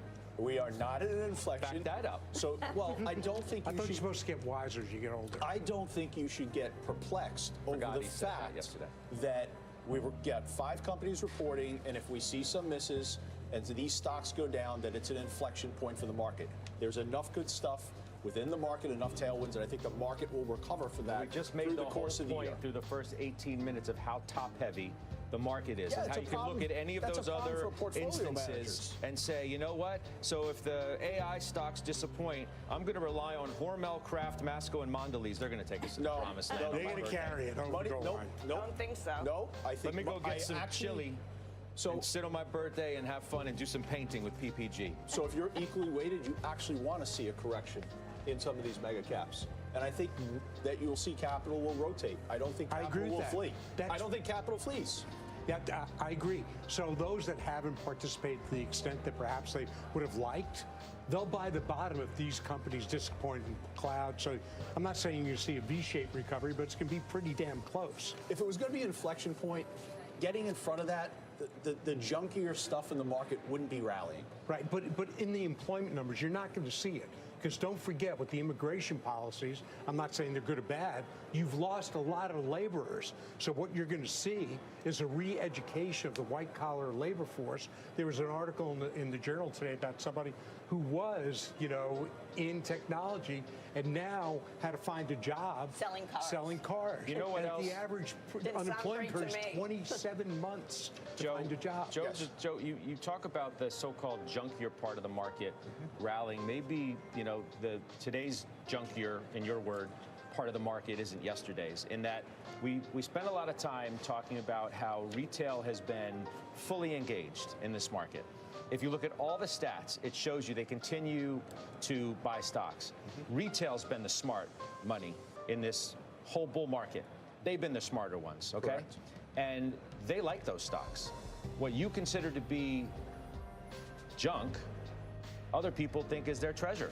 They like trading those stocks. So if you look at that performance and you say, well, see, that's a sign it shouldn't be happening in this junkier part, maybe yesterday, but not today. Different time frame, much different time frame. Their entry and their exit, I'm sure, is much shorter in duration than what the 4 of us and collectively those members of the halftime report are doing. It's a completely different time frame. So over the course of a longer time frame, I'm not going to be able to successfully allocate in the direction of these companies that I can define as being less quality. What are those companies that are lower quality in your mind? Like what? Well, they're the do-it-yourself names that we've heard about. Last week you had the donut. What was the donut company? Krispy Kreme that's going up. You've got participation in stocks like that. So you're talking I'm about just never going to go there. You're talking primarily meme stocks? I call it do-it-yourself. Same thing. Same thing. When was the last time you woke up at 5 a.m. to make a donut? Do-it-yourself. No. I call the approach. You do that, the alarm goes off in the middle of the night, you're like, time to make the donuts? Go down to the kitchen? The trading strategy, I call that do-it-yourself, not seeking the guidance of an advisor to work with you. You're doing it on your own. Aren't You're those taking just your momentum? investment capital. Aren't those just momentum trades, though? I mean, they're low-quality stocks, perhaps, they're, depending on how yeah. you define it. But isn't it just a momentum trade? Of course it is. Okay. I mean, So then- in the near term, that's what. If you're a short-term trader, you're relying solely on momentum. Right. You don't care what the fundamentals are. Right. So then, if the market continues to be driven by momentum, we've had some brief pauses in the momentum trade, but if it continues to be driven by momentum and you are putting your money in high-quality stocks, at the moment that momentum turns around, even if it's briefly, those stocks take the biggest hit, and then you're more durable throughout, right? Because you're owning that quality. I think it's the overwhelming activity. It's the increase in daily volume that's the big issue. To Scott's point, the activity's there. Beyond Meat, names like that. You're seeing active participation, and God bless those of you that are out there doing it and making a lot of money.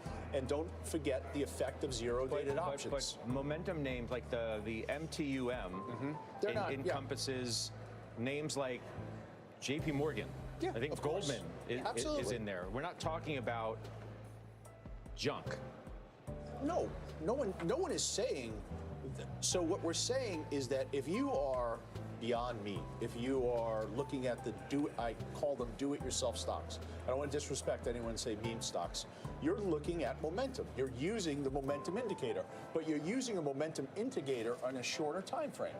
The MTUM is looking momentum over a 12-month period relative to where it is on a 6-month period. It's a much broader timeline than what someone who's just looking to capture swing trading in the short term is doing. By the Much way, different. I just want to read this stat, and then we're going to go to break since we're talking about what people continue to buy.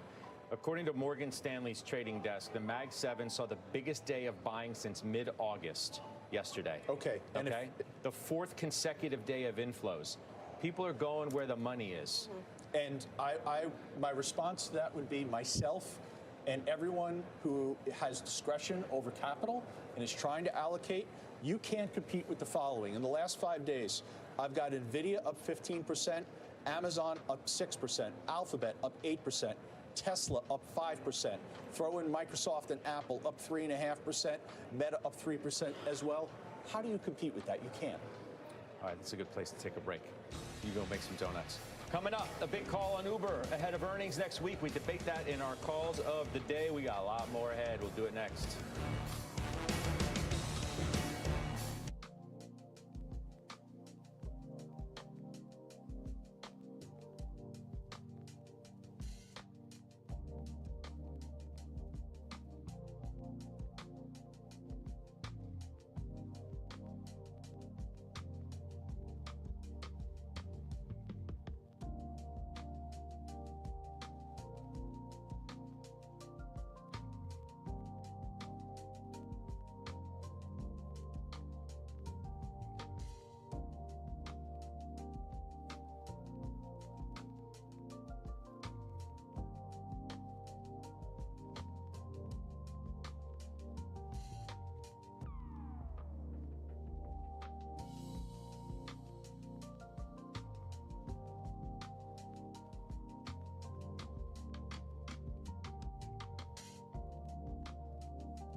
welcome back.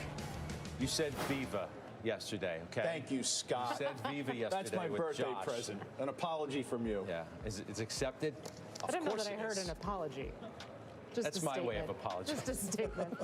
All right, let's talk about our call of the day. Uber, reiterated top pick at JP Morgan. As the AV landscape continues to evolve, we continue to expect Uber to be an important player in the AV ecosystem, and we're encouraged by the company's breadth of partnerships and willingness to invest to build out the use case. Weiss. You know, Joe may Heard enough find of this Joe. perplexing as well, but the stock just can't seem to catch a consistent bid. Why is that? You know, I don't know. It's got everything going for it. It's, it's signing these deals. You point out a few of them. I just don't know. I just think it's no longer a sexy part of the market, number one. Number two, there are concerns about Waymo. There are concerns about Tesla. So maybe that's keeping a lid on it. That's all I can suspect. Really? Yeah. That seems to make sense. What do you mean? Why do you Why do question you that? think it's not performing? I have the stock up 59% year to date. No. It's more recently. Yeah. It's Look at okay. that. It just made an all-time high. No, I know, but there is not an It fell exact back from sideways move, but the stock had a great run, Yeah. and then Yeah. it sort of ran out of gas. Can we pull that back a little bit further? I'm sorry, this stock is $5 off an all-time high. They're reporting earnings next Tuesday. The company is fine. It's been basically flat since May. Okay. Isn't that the point we're making?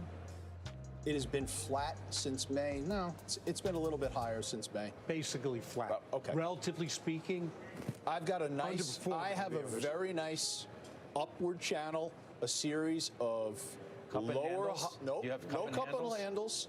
Lower highs, I have a low in June. Head and shoulders? A higher low at the end of July, another higher low at the end of September, and currently in October, another higher so low. what you're saying is you're not perplexed by this. Not perplexed at all. They report earnings on Tuesday.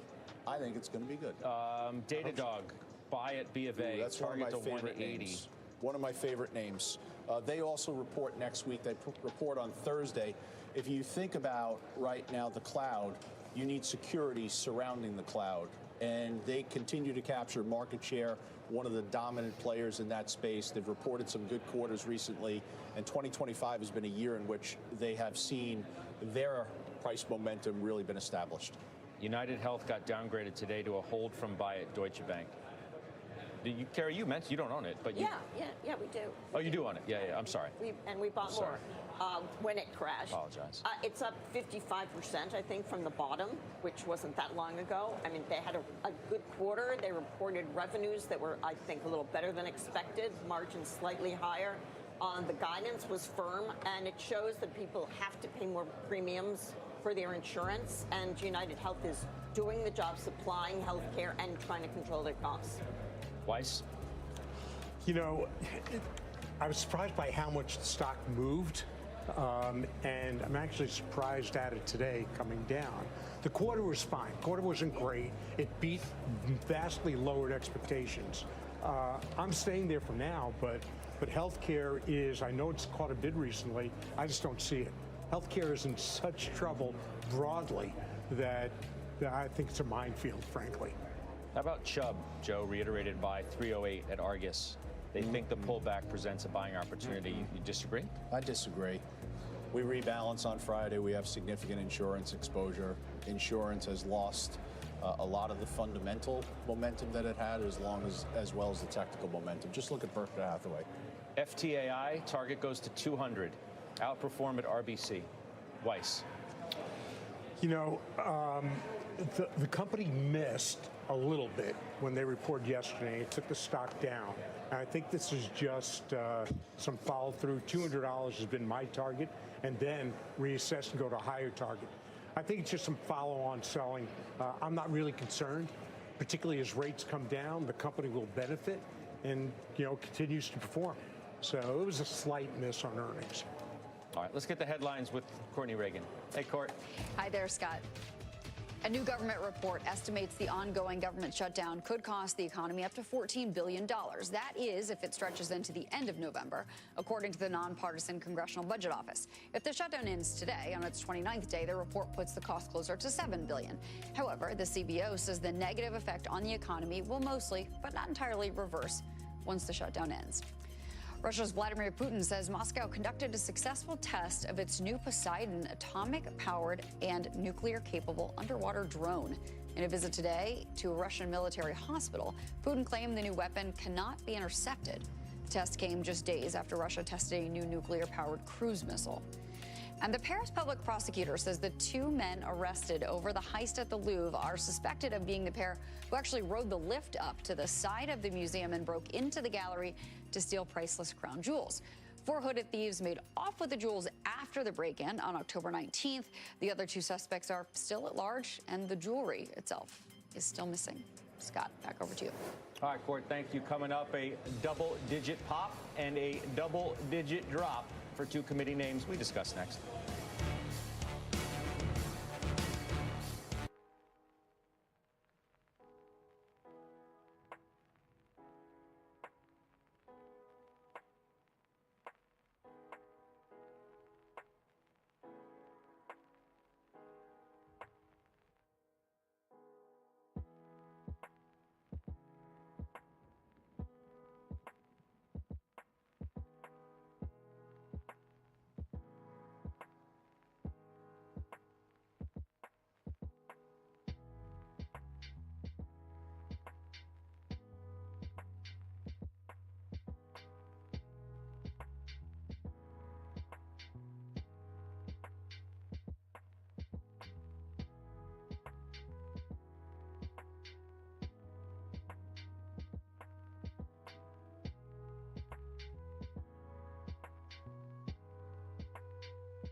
All right, welcome back. I think at Weiss you mentioned earlier when you said an industrial, double digits or however you phrased it earlier. Yeah. You were talking about Caterpillar, weren't you? I was. Which you own. Yes.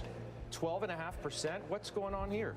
Well, so if you go back to when I first bought Caterpillar, which, is this year actually, and it's done incredibly well, it's because I want to play the tool belt for AI in data centers. I didn't want to pay the increased multiplied enough for that exposure. And I also thought with rates coming down, it would be an additional boost. And what's happened is the data center business is rewarding them. So energy, which data centers all need, that was up 17%. Backlogs at an all-time high, close to $40 billion. construction is up 7%. Overall growth, was 10% in the revenues, and that's pretty significant for a company like this. So that's sort of playing out. It's the halo effect again of AI that we've seen this week, regardless of industry, and we're seeing real numbers come through for Caterpillar. We're thinking of Caterpillar as an AI stock. It's AI Because related, you gotta yeah. move, yeah, you gotta absolutely. move Earth and all Somebody's that. got to build the data center. Somebody's got to sell the equipment to build them. Somebody's got to sell the equipment to increase energy transmission. So it's the tool belt for AI. That's how I look at it. All right. And like Vertiv. Vertiv's a tool belt for AI, and it similarly has benefited. Yeah, but I mean, it has a more direct, understandable and identifiable role in the production of energy, power, and whatever else to fuel the data centers. Absolutely. But as I said, now I'm waking up and I'm seeing now Caterpillar's a big AI play. It is. I mean, Caterpillar wouldn't have this quarter but for having data centers having to be built. You need construction equipment from somewhere. It'll never get the multiple that a Vertiv gets or the others get, unless on trough earnings. But nonetheless, it is a participant. Maybe we should buy is waste management. How about cement? How about cement companies? They can be an AI play too. There are all types of reverberations around these circles that are growing because people are looking for some place to invest. The difference is that these are usually capital-intensive companies, right? Versus you can say AI is capital-intensive with chips and stuff like that, but this is a little different, in terms of what I mean by capital-intensive. You want to hit Booking Holdings?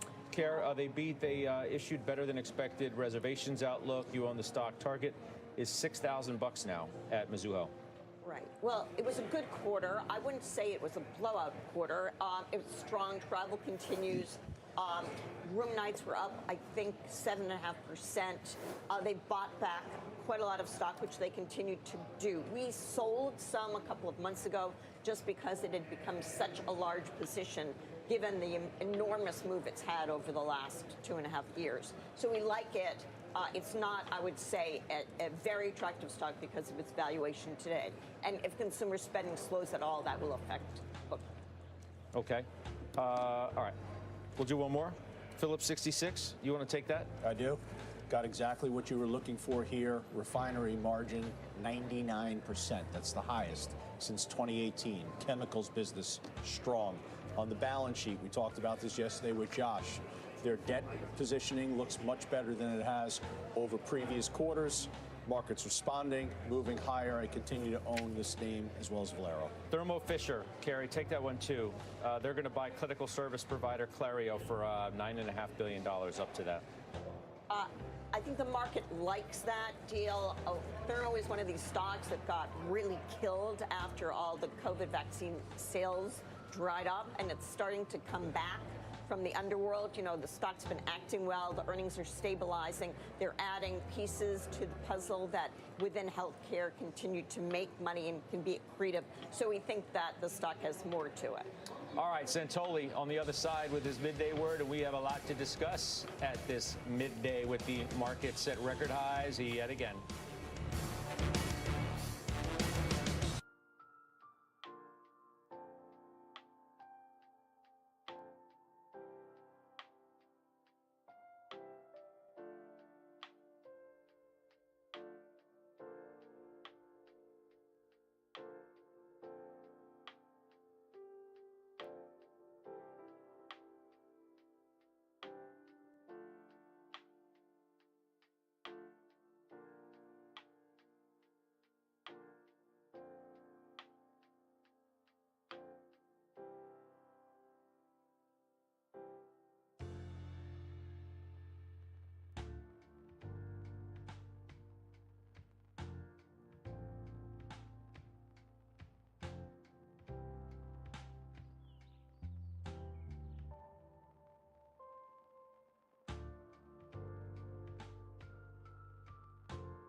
right, Mike Santoli, senior markets commentator.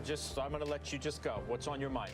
I mean, this is a day, Scott, when all of the major legs of the bull case are kind of right out in the open, there to be proven or tested or disproven. I mean, obviously, we start with the AI story. So the bull case is it's still early. This is sustainable levels of investment. NVIDIA yesterday kind of gave you plenty of ammo for that case to be made. And the buying in the chip data center storage food chain is massive today. And it's disorderly and it's erratic and it's upside volatility everywhere you look. Elsewhere, you have the Fed, which is supposed to be cutting and normalizing rates into a strong economy. The equity market, or the parts of the equity market that would reflect a strong economy, are a little more hesitant right now. You have poor breadth in the overall market, not fatally so, but banks aren't doing anything special. Consumers not really participating in a major way. But we'll see if the Fed can kind of unlock some of that story today. So I think all of that together, and then, of course, trade peace, or at least rollbacks of the re-escalation on trade, that seems to be part of the premise. I think the big question is going to be is, if we get all this, maybe it's to the favorable side, and the market says, yeah, no kidding. That's why the S&P is up 2,000 points from the April low. I mean, this is what we've been pricing in. So it's a fascinating moment in that way. Yeah, I mean, when I read that stat earlier about yesterday being the worst breadth day ever for the S&P 500 on an up day, what do you extrapolate from that? Do you care as somebody who looks at the market as closely as you do? I think the first thing you have to note is that is something that can only happen in a hyper-concentrated index. So yes, we have one stock that's 8.5+% of the S&P 500, and if it goes up 2, 3, 5%, it doesn't matter what 400 stocks do. So that's the part of the premise where it's like, yeah, we haven't seen this before because we haven't been this concentrated before in the modern era. So that's one part of it. The rest of it is, over time, yes, you probably want to see more participation, because if the semis go up 2% a day and they're this far above their longer-term averages and it's all the energy flowing into one part of the market, it's just going to become unstable and it's going to unwind in a way that's not necessarily orderly. I don't think we're there. I think you have time for the rest of the market to prove itself. Yeah, that's another thing you sent out today, the SOX, right? The semiconductor index. So far above its, what was it, 200 day? Yeah, the 200. I mean, it's where it was like July of 24 at the peak. That was not the end of a bull market, but there was a pretty sharp reset.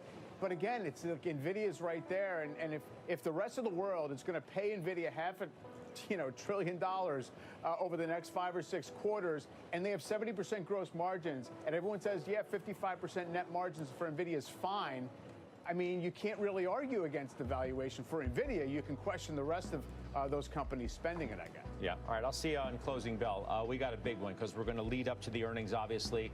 We'll see Chair Powell meet the media, and then we'll talk to Jeffrey Gundlach, and Mike will be there with us as well. We'll do the setup next.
know it seems hard to believe, but there's a lot more going on besides tech. So we'll do that. Well, I was going to start with KLA and ServiceNow. All right, you know what? We'll start with Burke. Okay. There's a lot going on outside of the mega caps. How about that? KLA, Joe T. They report their earnings today after the bell. They do. We're going to hear, obviously, the restrictions with China, wafer fab market. There's been an improvement in the rhetoric. I think that's going to lend itself positively. We also had the ability to hear from Lam Research just last week. Very strong earnings there. That, along with the recent price action in the entirety of the universe for AI, has taken Applied Materials, Lam Research, KLA Corp, semi-equipment names to new all-time highs. Throw in Teradyne there as well. I like semi-equipment to continue its positive momentum. Do you like ServiceNow? That's a struggle. That's a today, too, struggle. after the bell. That's a struggle. No, and that really is a battleground stock when you think about it. Well, Now let's look at further out. Pull it all the way out. Further out, please. So we have the benefit of being in this name from July of 2023 at much lower levels. However, over the last year, the stock has really moved sideways. Over the last year, I think it's down about 3%. A lot of the challenges surrounding the Doge cuts dramatically impacted this company. Hopefully tonight can be an inflection point where you begin to see the beginnings of AI being a catalyst for the company. This software app company, this is a really important quarter that we have in front of us. Now, we rebalance on Friday. We do look at momentum over the last year. It is negative 3% in an environment where the S&P is up over the last year 18-some-odd%. Okay, gosh, that was a lot. S&P Global, try to give me a little less. S&P Global. S&P Global's tomorrow before the bell. S&P Global should be very strong right now, given the financial services engagement environment. They're being called on quite a bit, wouldn't you think? Okay, Merck reports tomorrow as well, but rather than hear from Joe, I want to hear from Liz on this resurgence in healthcare and biotech. What do you think? I like healthcare. So I respectfully disagree. I don't remember what you said before, Steve, but you did not like healthcare. But you'll disagree. I disagree. You can disrespect. You don't have to respectfully disagree. Remain respectful, even though it's not your birthday. But I really like healthcare. I definitely like it into 26. Not necessarily for the insurers, but for the pharma and biotech side of it as people look for growth. And because 26 is a midterm election year, I think defense is going to come back in vogue. Are you trying to incite a debate between Liz and I? Because I own Merck, and I am going to sell Merck on the close today, going into the earnings report. It hasn't gone anywhere from when I bought it. I'll take the capital, put more into the XBI. You're going to sell it before they report. I don't want to take it into the report. You're going to have to hear a lot about Keytruda, which is their blockbuster cancer drug, what's going to happen in the coming years. There's a lot of risk there. So I just don't want to take it into the print. All right, we'll do finals next.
Got a big closing bell. Jeffrey Gundlach, as usual, following the Fed chair. And then we're going to take you right up to those big earnings reports. Got some great guests, some shareholders. We'll cover all of that for you. Weiss, final. FTAI, you have to buy it when it's slightly dislocated as it is now. Okay, Carrie. NextEra just reported a good quarter. Now it's a data center play. Thank you very much. Liz Thomas. I think software gets chased into year-end in this tech play. Joey Donuts. Steel Dynamics. Happy birthday, Joe. Thank you. I'll see you at 3.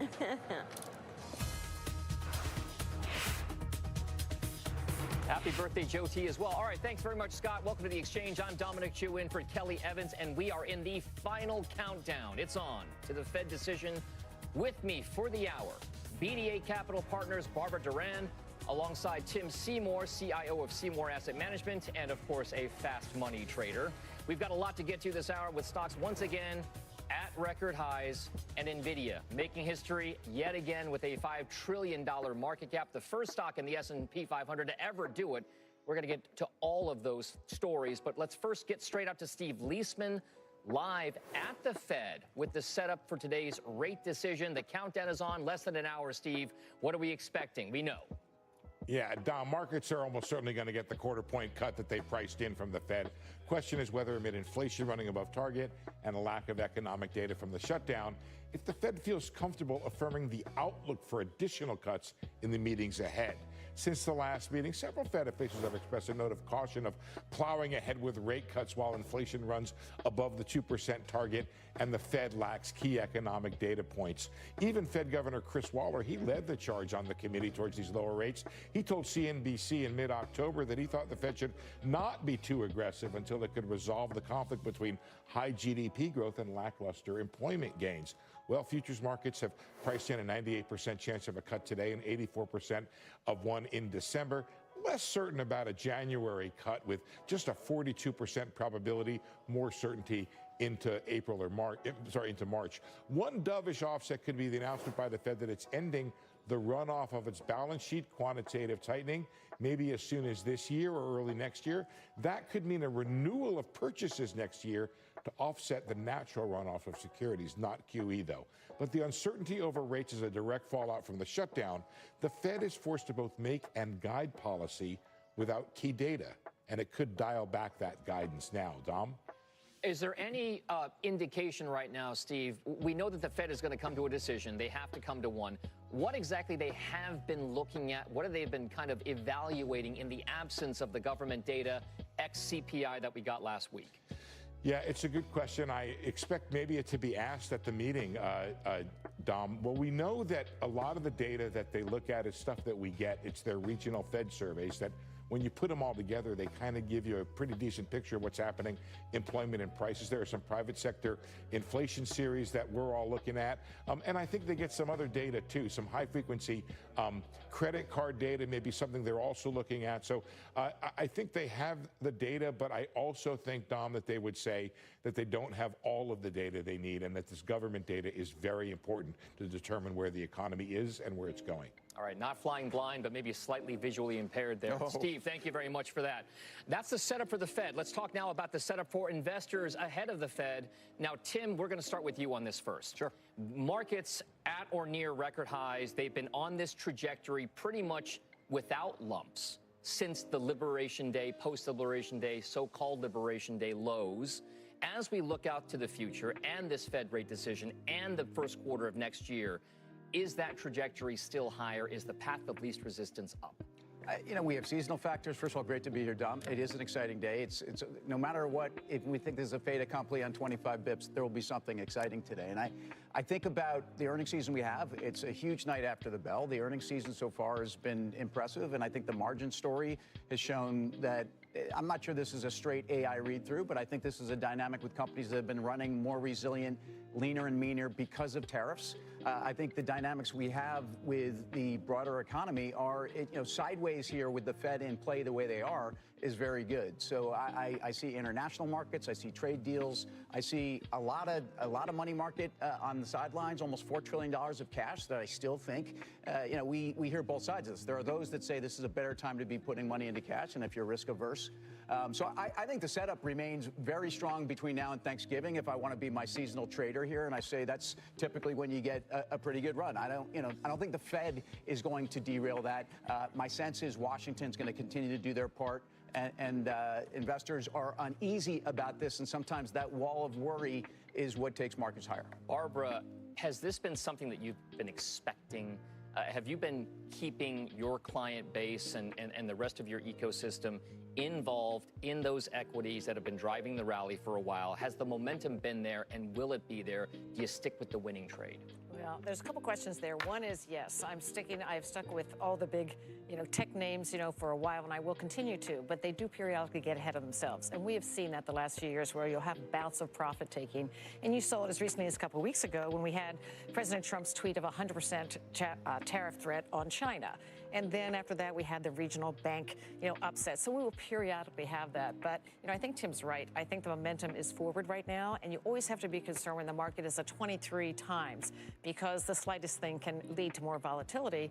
But as I think we saw, the resilience, and that is a word much used this year, is very much intact. And again, it's earnings. And earnings are coming in very strongly. In fact, as of late last week, 29% have reported, 87% are beating on earnings, and 83% on revenues. And that's much higher than even the 5- and 10-year averages. So I think that is key. And even when the Fed comes out later today, and I think we're all expecting that, knowing Chair Powell, he will hedge his bets. We don't have enough economic data, excuse me, particularly because of the shutdown. But I think the market will still expect that, given the labor uncertainty, that there'll still be another cut this year. Just a quick follow-up there. From your investing methodology and perspective, did it matter to you as much that we haven't had the government data come out at its regular cadence at all over the course of the last month or so? No, actually it hasn't.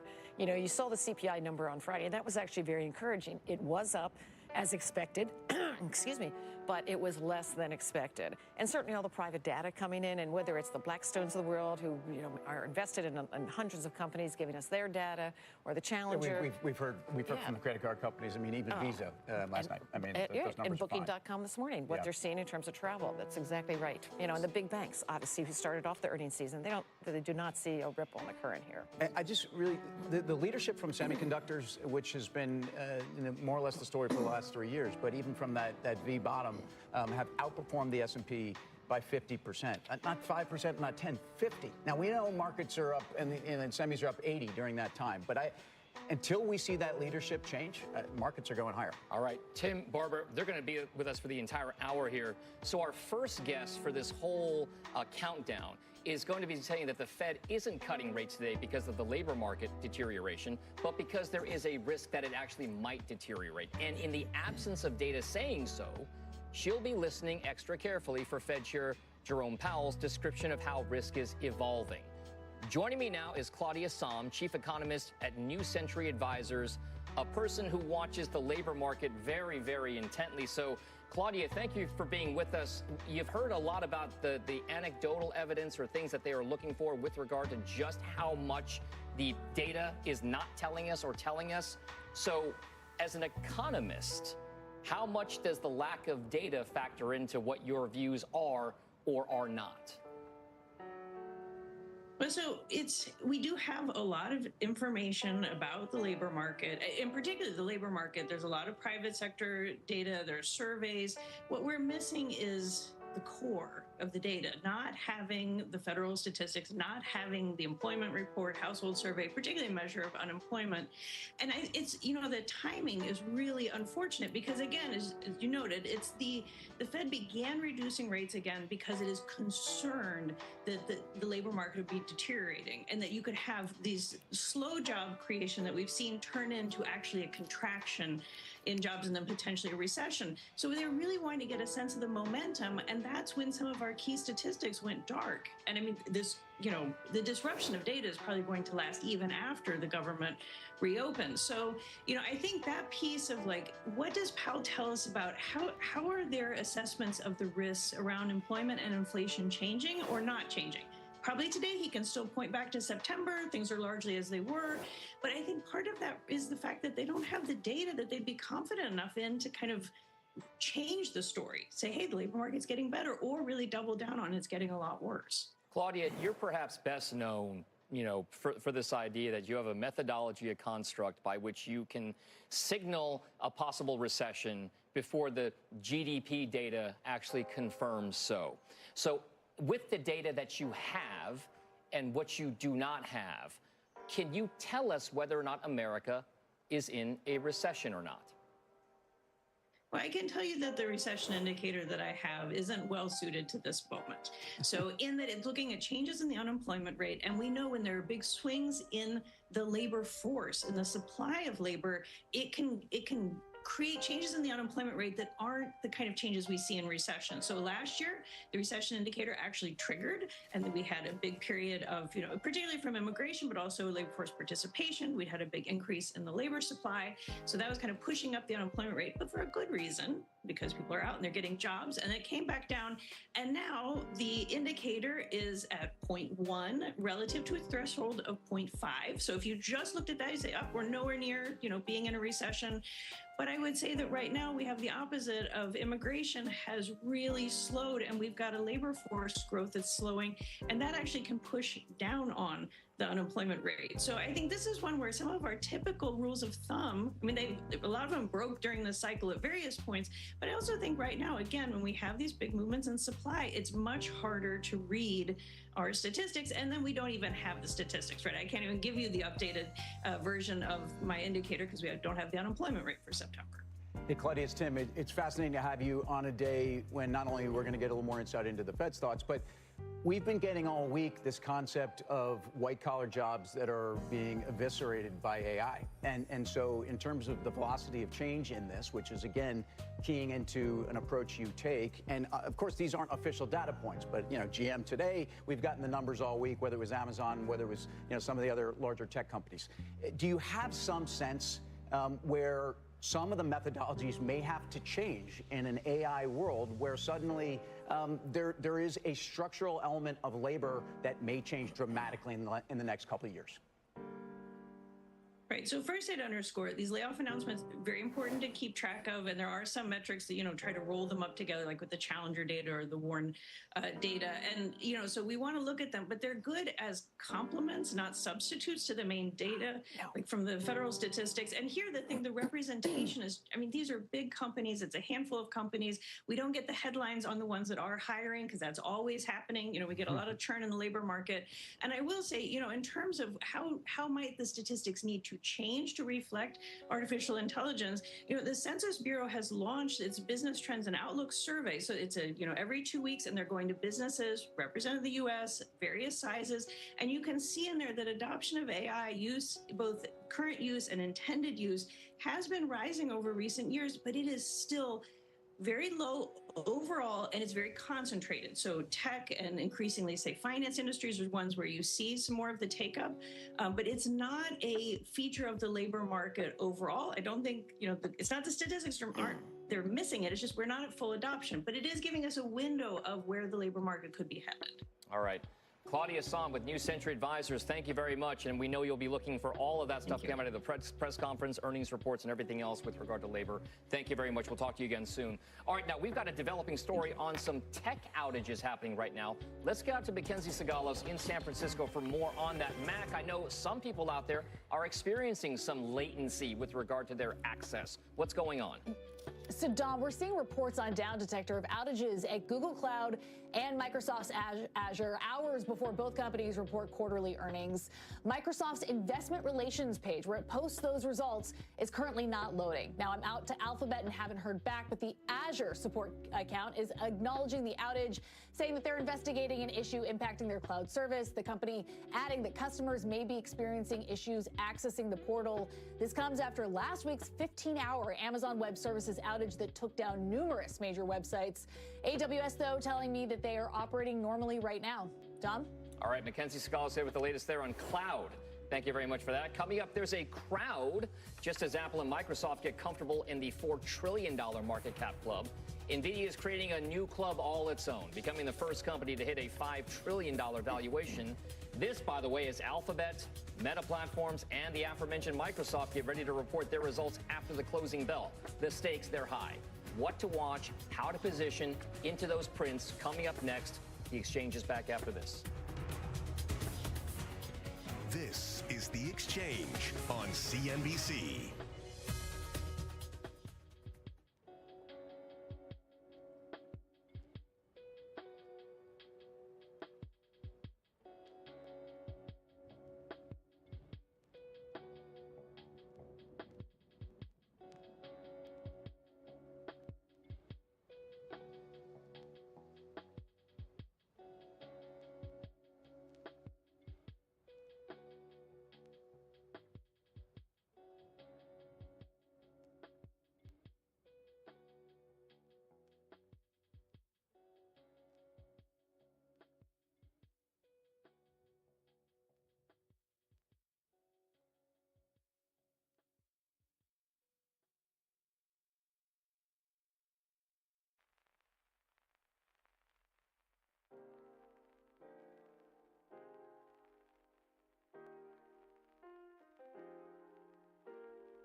All right, welcome back. It's Fed Day, but it's also a big day for tech earnings with a combined $9+ trillion worth of market cap getting ready to report their results. Alphabet, Microsoft, and Meta platforms are all on deck after the closing bell. This is all as NVIDIA makes history, becoming the first company to reach a $5 trillion market valuation. Despite all these massive metrics, our next guest says we're still in the early innings of the AI build-out. For more on just how critical today's earnings reports will be to that narrative and who's best positioned into those prints, let's bring in John Belton, Growth Portfolio Manager over at Gabelli Funds. Tim Seymour and Barbara Duran are still with us as well. John, you kind of heard the conversation about, the economy and Claudia and the lack of data. Does any of that factor into how you are viewing the economy vis-a-vis the massive moves we've seen in these tech, media, and telecom companies on the mega cap side going into these prints? Well, yeah, nice to be with you, Dom, and Tim and Barbara as well. But I think, as always, we're following whatever data we have access to. In this case, in this environment, we have access to less government data, but we still have access to company data.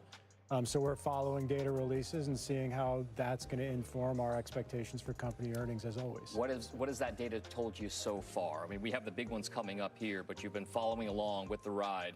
Is the earnings season and the commentary supportive of even higher valuations for these tech, media, and telecom companies? Well, I'd say it's so far been supportive of higher earnings expectations, which is what's been driving stocks. I think Barbara cited the stat that over 80% of companies that have reported so far, S&P 500 companies, are beating revenue expectations. So that's a constructive environment. We had a read last night from Visa, which shows spending trends through the first few weeks of October, which looks like the consumer is still healthy, and that bodes well for some of these big tech platforms. Every time we have valuations climb to these record high type levels, whether from an index level or from the component level, many of these companies are at or near record highs right now. There's a debate about whether or not that kind of thing should be bought, a record high, or taken profits on. From your perspective, what needs to happen with these earnings reports over the next 2 days for these key mega cap companies to make sure that the catalyst is still to the upside?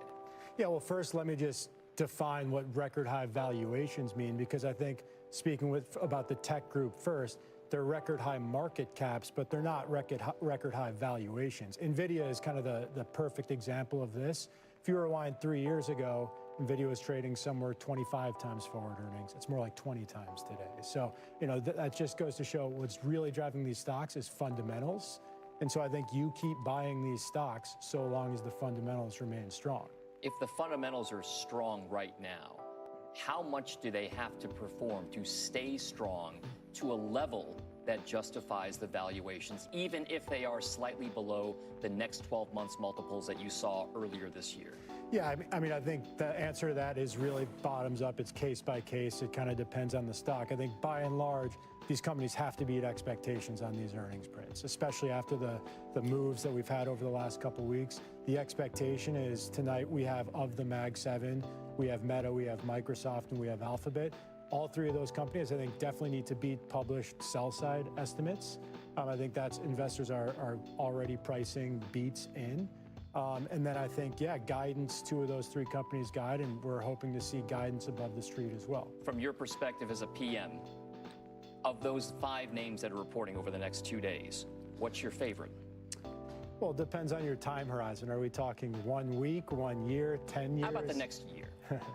The next year.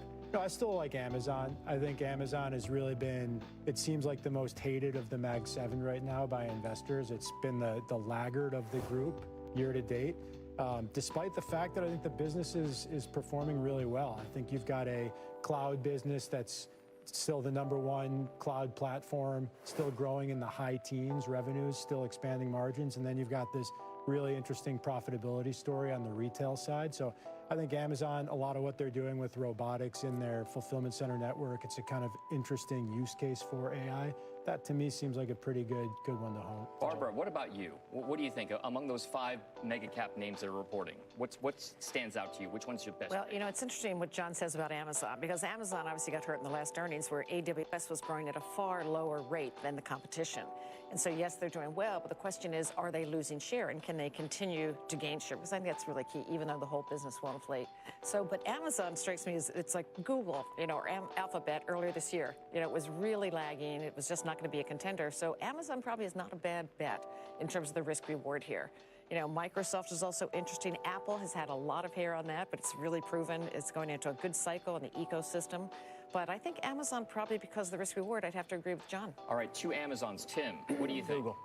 Google, to me, again, we've taken away the DOJ. We've got a double-digit search growth in a world where people, I don't think, are even pricing a lot of that in. Gemini 3 is coming out. We've got outperformance on YouTube in terms of ad acceleration. We have a dynamic even with Waymo and other parts of at least the Google valuation multiple that I think at least the street and John and his colleagues may feel otherwise. In other words, I think there's a lot to the Google story that doesn't get into the valuation. But I think at 25 times 27, $12 a share, this is a $300 stock easily. And I think there's less uncertainty. And again, that's in a world where everyone had written them off in terms of the new age of search and AI. Any thoughts on that? Well, everyone clearly had written Google off. And the amazing thing about that is Google is the company where generative AI was essentially invented. So yeah. I think it was kind of, the market got ahead of itself, viewing search as a loser in the generative AI landscape. That, by the way, may still end up being true. The question is going to be, if that is true, do they have enough there to kind of overcompensate for that over time? That's a fascinating discussion for sure. So a lot of people focusing on these mega cap tech earnings today and tomorrow. John Belton, Gabelli Funds, thank you very much. Thanks, Please Tom. come back and see us again soon. Barbara, Tim, we'll see you later on. Coming up on the show here, mortgage rates are dropping to the lowest level in more than a year. But it isn't today's rate cut that's important to where rates go from here. It's actually something else. We'll explain coming up next.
All right, welcome back to The Exchange. Mortgage rates are at the lowest level in over a year at this point, and while that's providing some homeowner relief on new savings, it does not seem to be moving the needle for potential home buyers.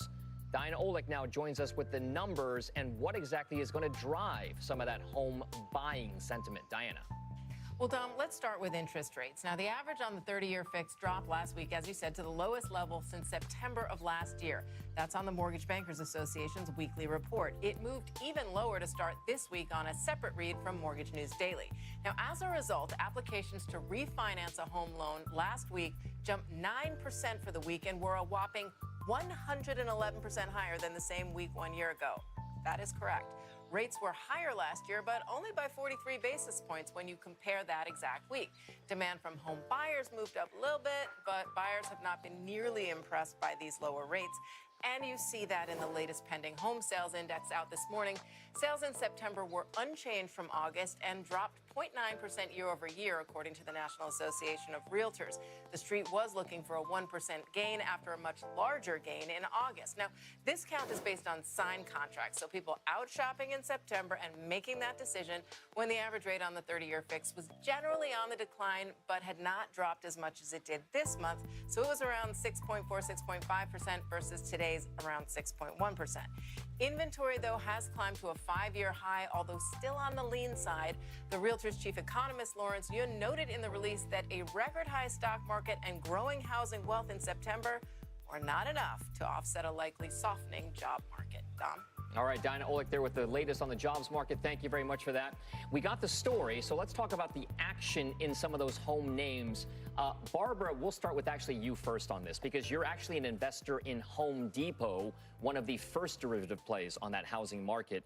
Do you feel positive about housing sentiment right now, and do you think it will continue? I'm not exactly positive, and I own Home Depot, but it's underweight in the portfolios because I think it's really a question of timing. You know, as Diana was saying, you've got the inventories increasing, but affordability is still a real problem. You actually saw prices go up in important markets in the Northeast. And so even though rates are coming down, you're seeing a pickup in refi activity and in applications for mortgages, the actual cash outflow per month for most people, given the high prices, is still a little bit high. And I also think there's a problem with consumer confidence, which has started really, I think, with the tariff uncertainty in April. And people are hearing, oh, it's hard to get jobs, even though, you know, the numbers are not showing that as yet. So I think there's still a lot of confidence issues with home buyers and being very cautious. And it's really the ultimate price of the housing. So Home Depot, you know, I own and again have not put it to full weight in positions because I am not sure of the timing. And the Fed is starting an easing cycle. We'll get more color on that today, but I think it could take some time. Tim, what do you think? I think home builders have had this kind of ebb and flow based upon interest rate sensitivity, and I don't think you're going to get an interest rate sensitivity rally in home builders anymore. I think what we've heard out of Washington is there's a little bit of pressure on a supply side, you know, margin negative approach to, you know, home builders just build them. I think home builders have taken on a lot of the financing costs of new homes. I don't need to be in the home builder space. I think there are parts of the home builders, and if you look at that XHB Home Builders ETF, I would be going to the infrastructure parts of the home builder space. I think things exposed to data center build out and HVAC, those are interesting plays to me. I don't think you need to change the home builders. We had an interesting guest last night from the Mortgage Bankers Association economist saying he thinks interest rates, mortgage rates are probably sideways at 6% for the next couple of years. In that environment, I don't know that you see any more velocity to this current home market. All right, so a home building industry looking for a catalyst, so to speak, at this point right now. All right, thank you guys very much for the home builders conversation. Now let's send it over to Courtney Reagan for a CNBC News update. Good afternoon, Courtney. Hi, Dom. Good to see you. Well, a federal trial is set to begin in Portland, Oregon today to decide whether President Trump can deploy the National Guard there. The city and state filed lawsuits against the Trump administration to block the deployment. The judge, a Trump appointee, has already issued 2 restraining orders delaying it. The head of the UN's nuclear watchdog agency tells the Associated Press that Iran does not appear to be actively enriching uranium, but that the agency has recently detected new movement at the country's nuclear sites. That's where enriched nuclear material is said to be located. The agency has been using satellite imagery to monitor the sites, but did sign an agreement with Iran last month that could pave the way for the resumption of in-person inspections. And Uber says it will begin testing robo-taxis in San Francisco soon and offer rides in new driverless vehicles next year. Uber's fleet will use SUVs from Lucid Motors equipped with self-driving tech from Nuro. The move puts the company in direct competition with Alphabet's Waymo, which already operates in San Francisco. Tom, I'm just not there yet. Call me old-fashioned. Back over to you. Courtney, I'm right there with you. Thank you very much for that. Coming up on the show, we're 30 minutes away from the big Fed rate decision. Stocks are still gaining right now, with Caterpillar, NVIDIA, and Verizon pushing the Dow higher. We're going to discuss more of the day's biggest movers when the exchange returns after this break.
All right, welcome back to the exchange. Gold prices rising today as investors await the Fed's big decision on rates, but down nearly 3% this week overall.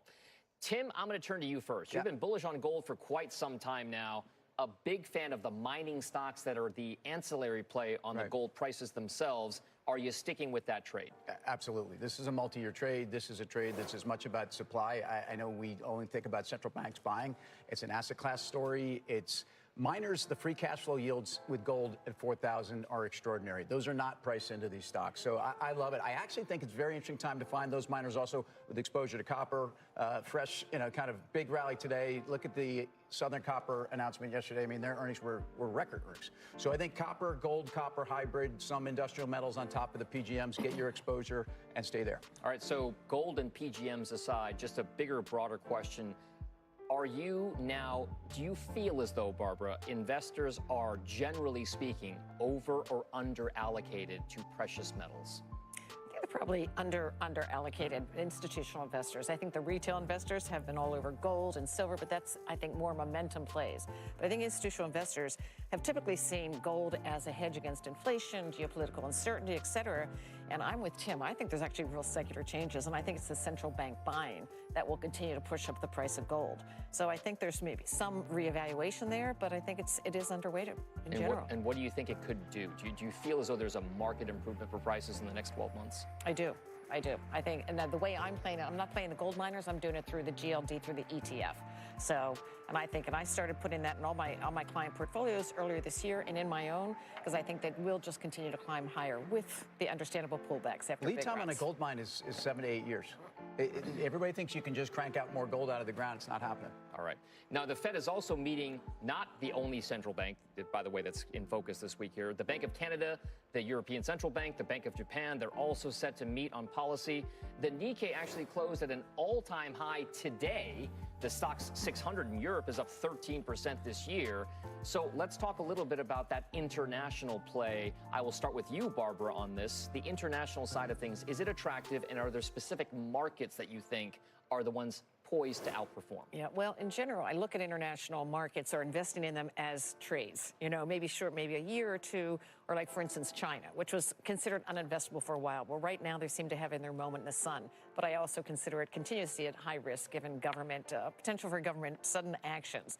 You know, Europe has had a great run this year, and part of that was, again, the defense spending, fiscal spending, and a lot of things that were sort of short-term or one-time. They still have serious issues in terms of the structural challenges. You know, our country, I still remain overweighted in the U.S., and I always will be, just because, unless things really change down the road, because this idea of American exceptionalism, I think, is real.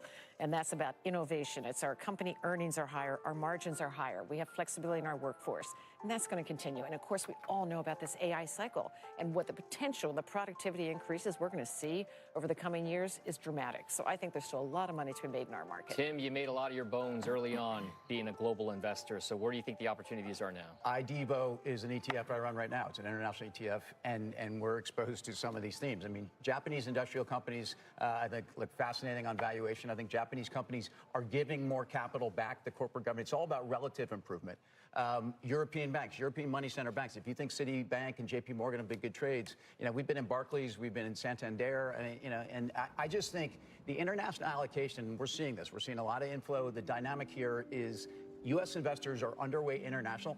U.S. exceptionalism, I'm not here to challenge that. In fact, I would just say that there's an underweight there's an underweight international by U.S. investors. There's an underweight their own markets by foreign investors. And I think some of this really started back in Trump 1.0, where I think we went from, like, foreign investors went from kind of, 18% to 25 to almost 30% U.S. I think some of that's coming back. I think international is a long-term trade. All right. Coming up on the show, a quarter-point cut is more so baked in at this point. So many investors are setting their sights on the Fed balance sheet action. So what the potential end of quantitative tightening might mean for the bond market, that story is coming up next.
All right, welcome back. We are now just about 17 minutes and 22 seconds away from the Fed's big rate decision. Yields are holding steady with the 10-year just under 4%. With the market already pricing in a quarter percentage point cut, my next guests are now focusing on the potential end of quantitative tightening. So joining us now are Michael Schumacher, head of macro strategy over at Wells Fargo, and Ross Mayfield, investment strategist over at Baird. Thank you, gentlemen, both for being here. Michael, we're going to start with you. This is probably one of the more telegraphed rate moves that the Fed has seen, and the markets are playing it that way as well. What exactly do we need to see or hear from the Fed later on today with regard to what the next steps are for Wall Street? Yeah, Dom, it is telegraphed. I agree with that. And it's not simply because you've got this move just about baked in, but there's been effectively no economic data for the last month. So nothing really to change the Fed's mind in terms of the path. What people are focused on is the balance sheet. Is Powell, is the Fed going to announce that today is the day the Fed stops running it down? Probably not, but it may actually do it for forward start. So it might do this for December 1st or something like that. I think the big surprise to the markets would be if the Fed said, no, we're good. We'll just let the balance sheet run down a bit more and we'll evaluate next meeting. That would be a shock. Michael, we've spoken now for a decade and a half about rates. And every time we come to you about questions on rates, you give us these very simple and simplistic answers that kind of clarify things for us. So for our viewers out there, what exactly is the most important thing for rates in the next, say, 6 to 12 months?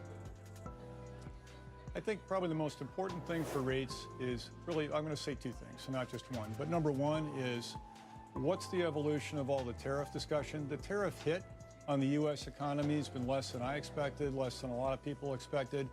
If we go back to April 2nd, Liberation Day, and say, would the U.S. economy, would we have expected it to be in this great shape? Probably not.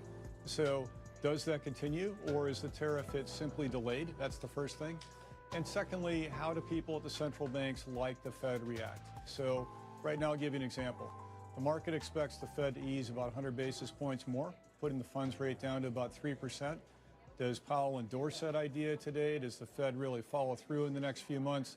These are the big things people need to weigh over the next, call it, 6 to 12 months. All right, Ross, from an equities perspective, how much is the rate picture necessary for the next leg hypothetically higher in the marketplace?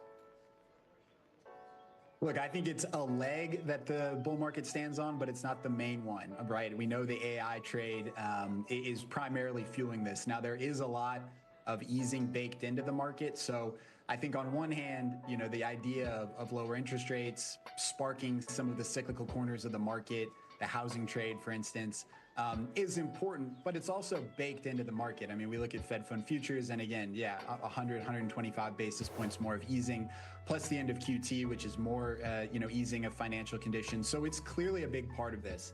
We don't have a lot of data points, but Fed rate cuts plus no recession has been a very potent mix throughout history. And I think we're sitting there today, but it's far second to AI and the developments on the front of the Mag 7 and some of the other players in that space. And Ross, how important is that balance sheet policy or clarification on policy going to be for those equity markets? Maybe important on the margins. I do think, if Powell were to come out and surprise the market by saying that we're just going to keep letting the balance sheet run and continue quantitative tightening into perpetuity, I think it might be a bit of a shock to equity markets. We've seen some stress in short-term funding markets. I think that's actually the impetus for Powell to maybe pull this QT end forward into today. But if we're looking out long-term as to what matters, I think in addition to tariffs and to how the Federal Reserve reaction function works, we're looking at inflation. I mean, we've seen inflation come down, but we've also seen inflation ex shelter start to tick up month over month for the last several months. So there's this stickiness to inflation that I think will probably keep the Fed from cutting anywhere past their neutral rate. And I think so then you start to think about 2027, where does the Fed end up? And that's a much more interesting, I think, thought experiment, because 2026, I think, is fairly well laid out by the Fed. All right, Michael Schumacher at Wells Fargo, Ross Mayfield at Baird. Thank you guys very much for that. Coming up on the show, energy, tech, and industrials are leading the way ahead of the Fed decision in just about 12 minutes and 45 seconds. Real estate and staples are the laggards. The exchange is back after this.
Welcome back. 9 minutes, 45 seconds away from the big Fed rate decision. Let's get some final thoughts. And Barbara, we're going to start with you here.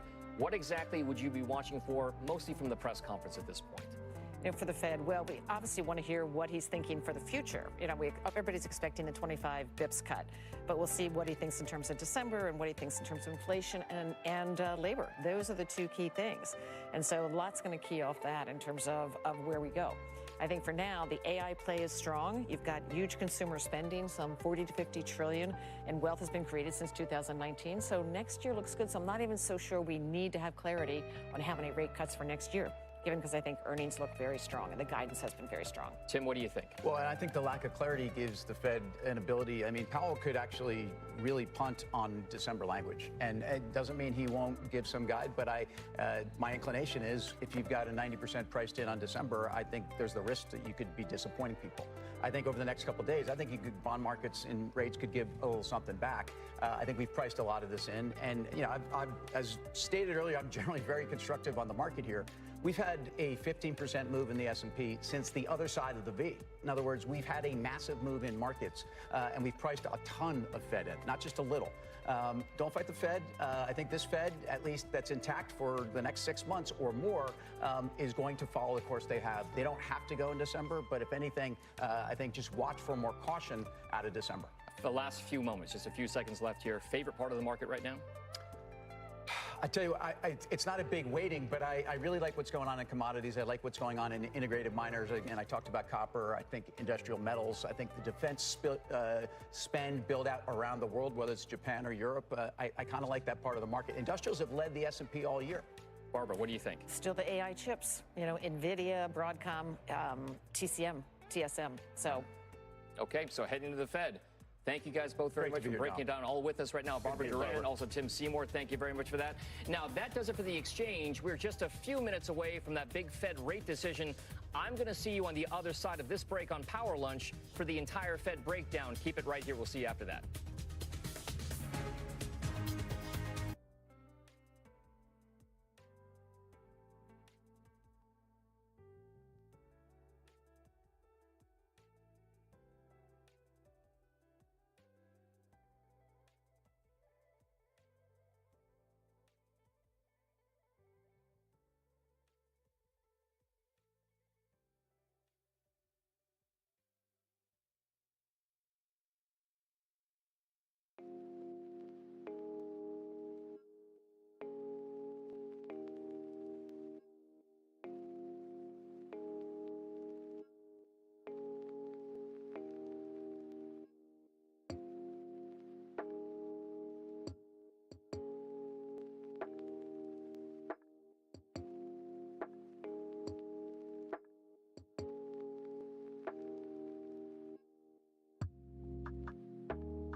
right, welcome to Power Lunch. I'm Dominic Chu in for Brian Sullivan today. We are just about, call it less than 5 minutes away until that very key Fed rate decision.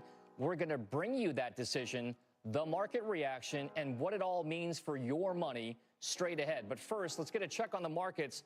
All-time highs for each of the major indices out there. The S&P's up 0.25%, fractional gains for the NASDAQ Composite, the Dow Industrials, the NASDAQ 100 Large Cap Index as well. Right now, let's get right to our all-star panel as we get just closer and closer to that big Fed rate decision. Joining us now are Jim Caron of Morgan Stanley Investment Management, David Kelly of JP Morgan Asset Management, also Francis Donald of RBC Capital Markets. Again, all-star panel to break all of this down. Let's first, though, get out, maybe have the conversation a little bit first about what's happening overall for that big rate decision coming up. We're going to get out to Steve Liesman. Actually, we're going to stay right here. We'll get to him in just a moment. He's in lockup right now. So, David, we're going to start with you. Yep. This is perhaps one of the more telegraphed, if you will, rate decisions that we've had in recent memory. Is there anything that we're going to expect that could change the narrative one way or the other based upon not just the decision, but what we hear from Jerome Powell in 30 minutes after that decision comes out? I think on the rate cut itself and on the prospects, it is pretty much telegraphed to markets. But I think the interesting issue is going to be quantitative tightening. We've seen some spike up in short-term rates. They've been gradually reducing their balance sheet. I think they're going to come to an end to that. I put an end to that because they don't want to cause volatility in short-term markets. So I think that's the first thing. And then it'll be really interesting in the press conference to see just how far the Fed is telegraphing rate cuts.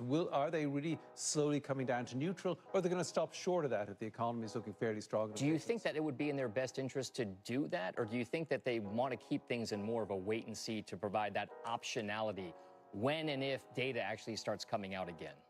If I were in their shoes, honestly, I wouldn't cut at all.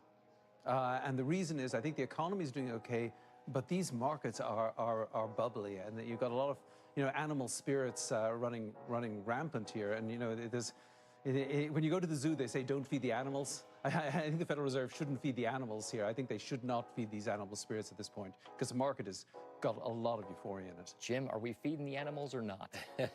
Well, look, I like to differentiate between the market and the economy. The economy's not the market's not the economy. So when I think about this, I think about the jobs market. And what I'm going to be looking for in this decision and the commentary from the Fed is how are they assessing the data? What private sector data are they looking at, or what other indicators are they seeing? Because ultimately what it means to me and what I think it means to the Fed is if the labor market is slowing or non-dynamic, then what we need to see is further rate cuts. Yes, I know that the inflation is above target right now, but as long as the unemployment rate is likely to rise, and by the way, I think the unemployment rate is truly closer to 5% than the 4.3% that we last got based on some of the private market surveys. So I think the Fed is very wary about that, and that probably puts a couple of more rate cuts in front of them. All right. Now, Francis, if we turn towards you, there have been allusions now from both of our guests here on the panel with regard to kind of what other data points might be at play. From your standpoint, what were you looking at over the course of the last few weeks in the absence of any official government data coming out, ex the CPI print we got last week? Quantitative data from the private sector and also some qualitative data from the Beige Book, but that's exactly what I want to hear from Powell today is we have a sense of what their decision-making function is, but what are they going to be reacting to? Because this isn't just about 1 month of lost data. We're going to have several months here where the data is going to be very skewed, very difficult to get a core read, especially on the inflation side. That's really hard to look backwards on and tell us where we were 3 months ago. So I want to hear from Powell today. This is what we're going to be looking at, not just how we're going to be reacting to the economy ahead. Now, Francis, one quick point here before we get to that decision. From a data standpoint, do you feel constructive about what the economy is doing right now as we head into this print? No, this is what we call stagflation light type of environment. It is growth below comfort level, and it is certainly inflation above comfort level. I don't know what the Fed's trying to achieve with these rate cuts here, maybe not being as restrictive, but a lot of the job weakness that we've seen is that low hiring, low firing results from a trade shock that's coming through. Right. I'm not sure that these rate cuts that we're seeing from the Fed is going to cure what ails the American economy. All right, Francis, hold it right there. Let's get out to Steve Liesman for the big Fed rate decision. Steve. The Federal Reserve cutting interest rates by 1/4 point to a new range of 3.75 to 4%. There were 2 dissents on this. The second one by new Fed Governor Myron, who wanted 50. First one by Kansas City Fed President Jeff Schmidt, who wanted no change. So dissents on both sides, a kind of a rare occurrence for the Fed. The Federal Reserve announcing it is stopping quantitative tightening or the roll-off of its balance sheet as soon as December. All roll-offs of treasuries from here on out and mortgage-backed securities on the Fed's balance sheet will now be invested into T-bills. It's a bit of a change there.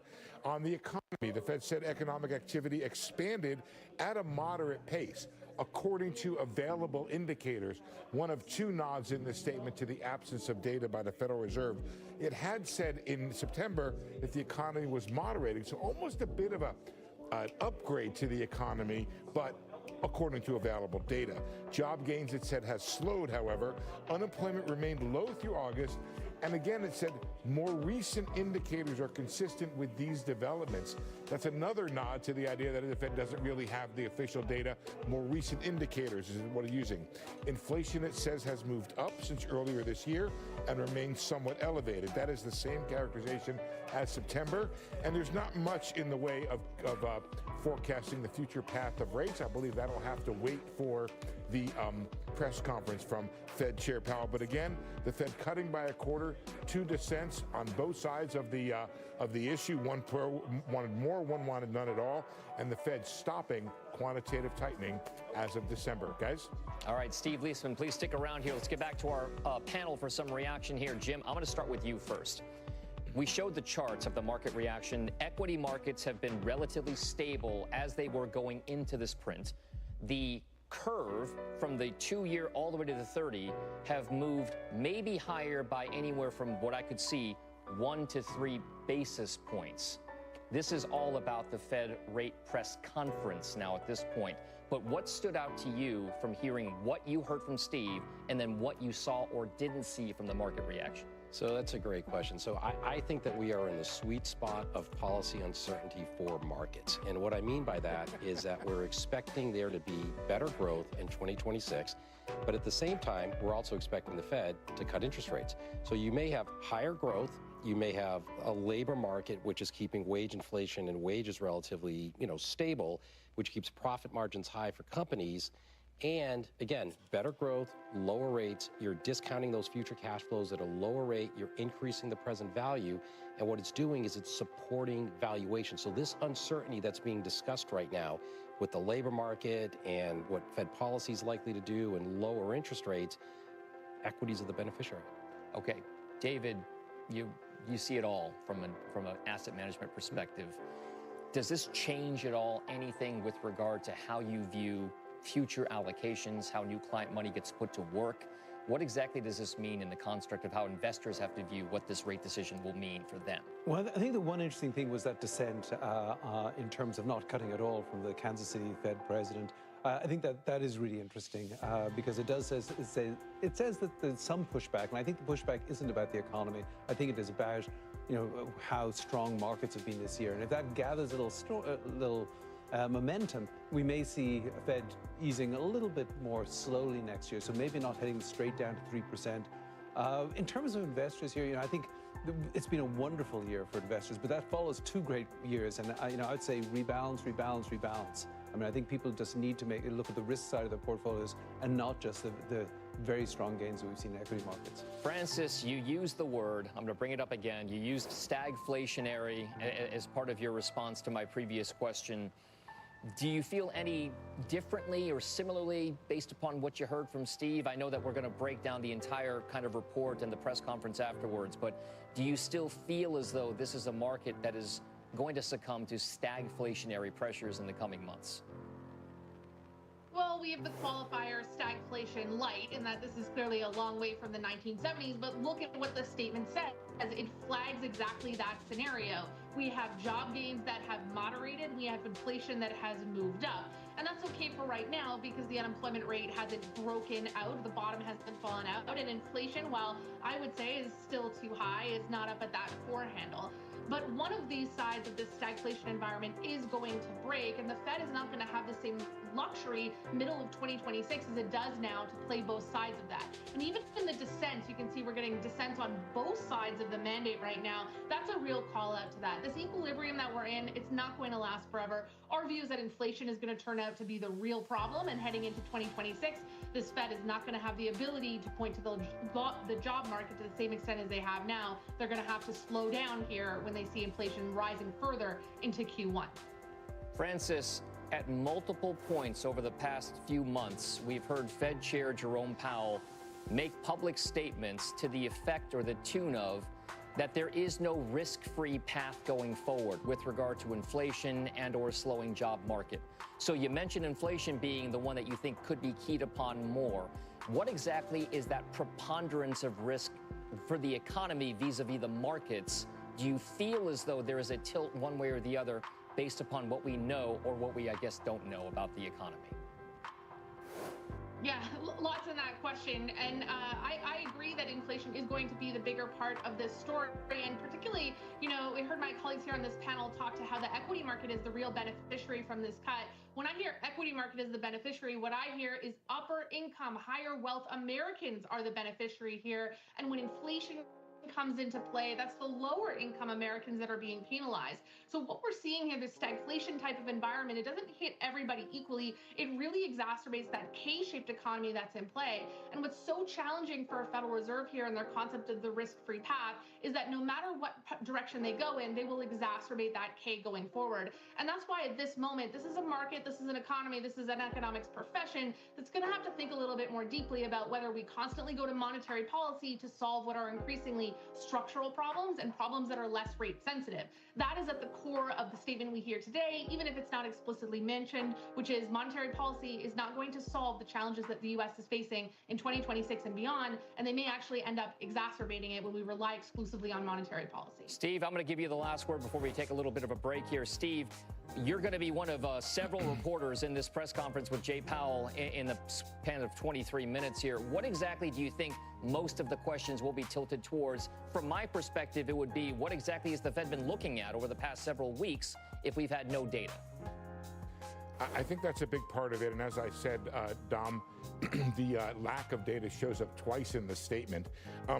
It's kind of interesting that the person I want to ask a question of is not at the press conference. It's Jeff Schmidt. And I want to pick up on David Kelly's idea of whether or not this dissent is part of a single act by a Fed president, or is it part of a broader movement? There are a bunch of people on the committee who have expressed concern and caution about the cutting rates.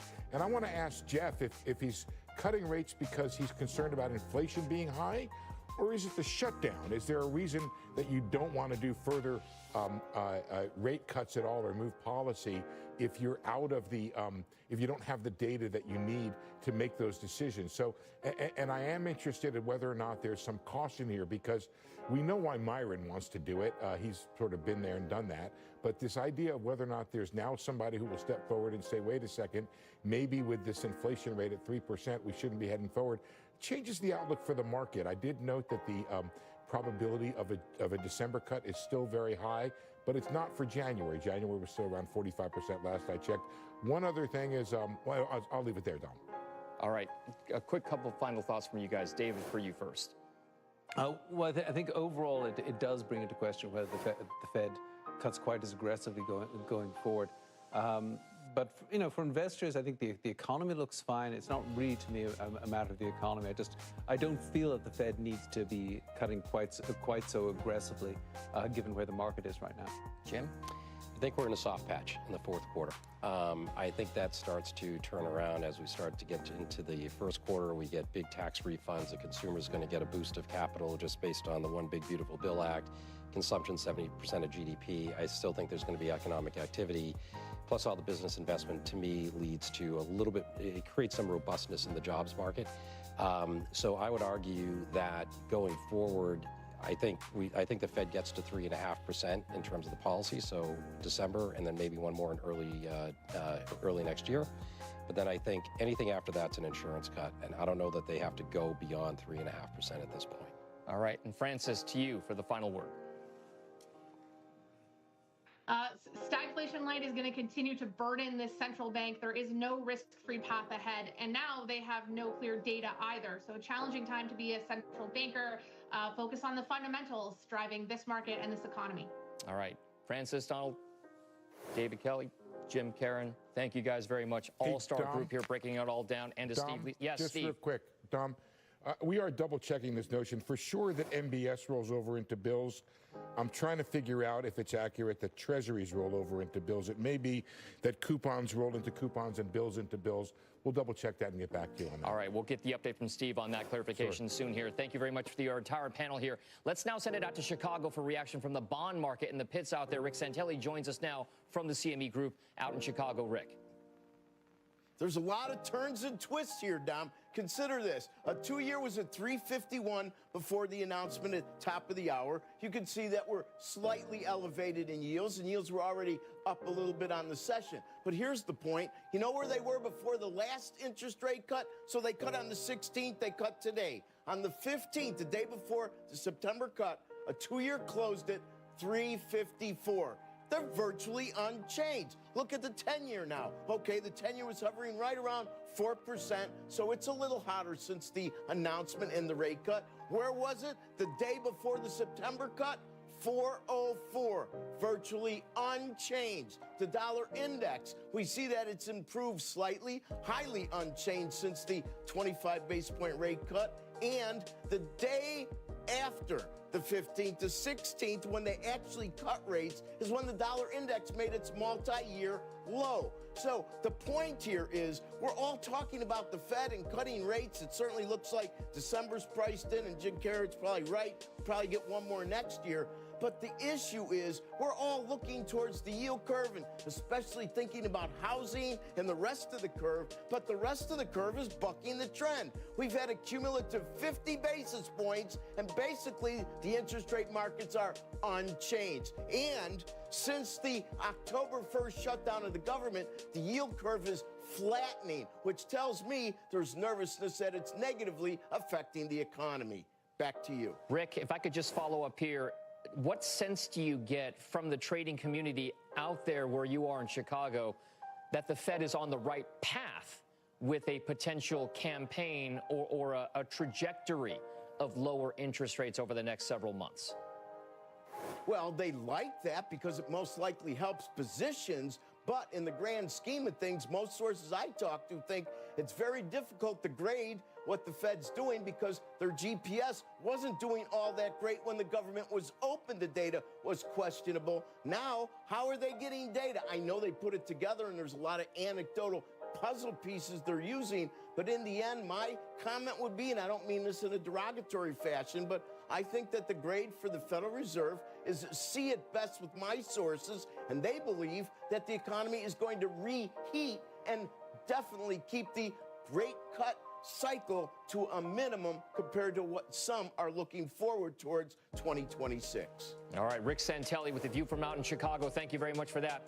Now let's get a trader's take with regard to what's happening given the Fed interest rate decision, the commentary around that, and everything else we've heard from our all-star panel.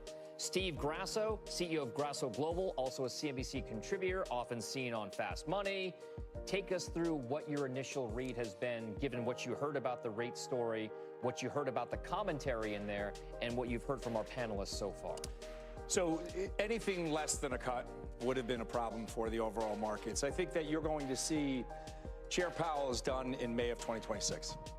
I think you're going to see 25 basis point cut every meeting that he's available to cut 25 basis points. I don't think you'll see a 50.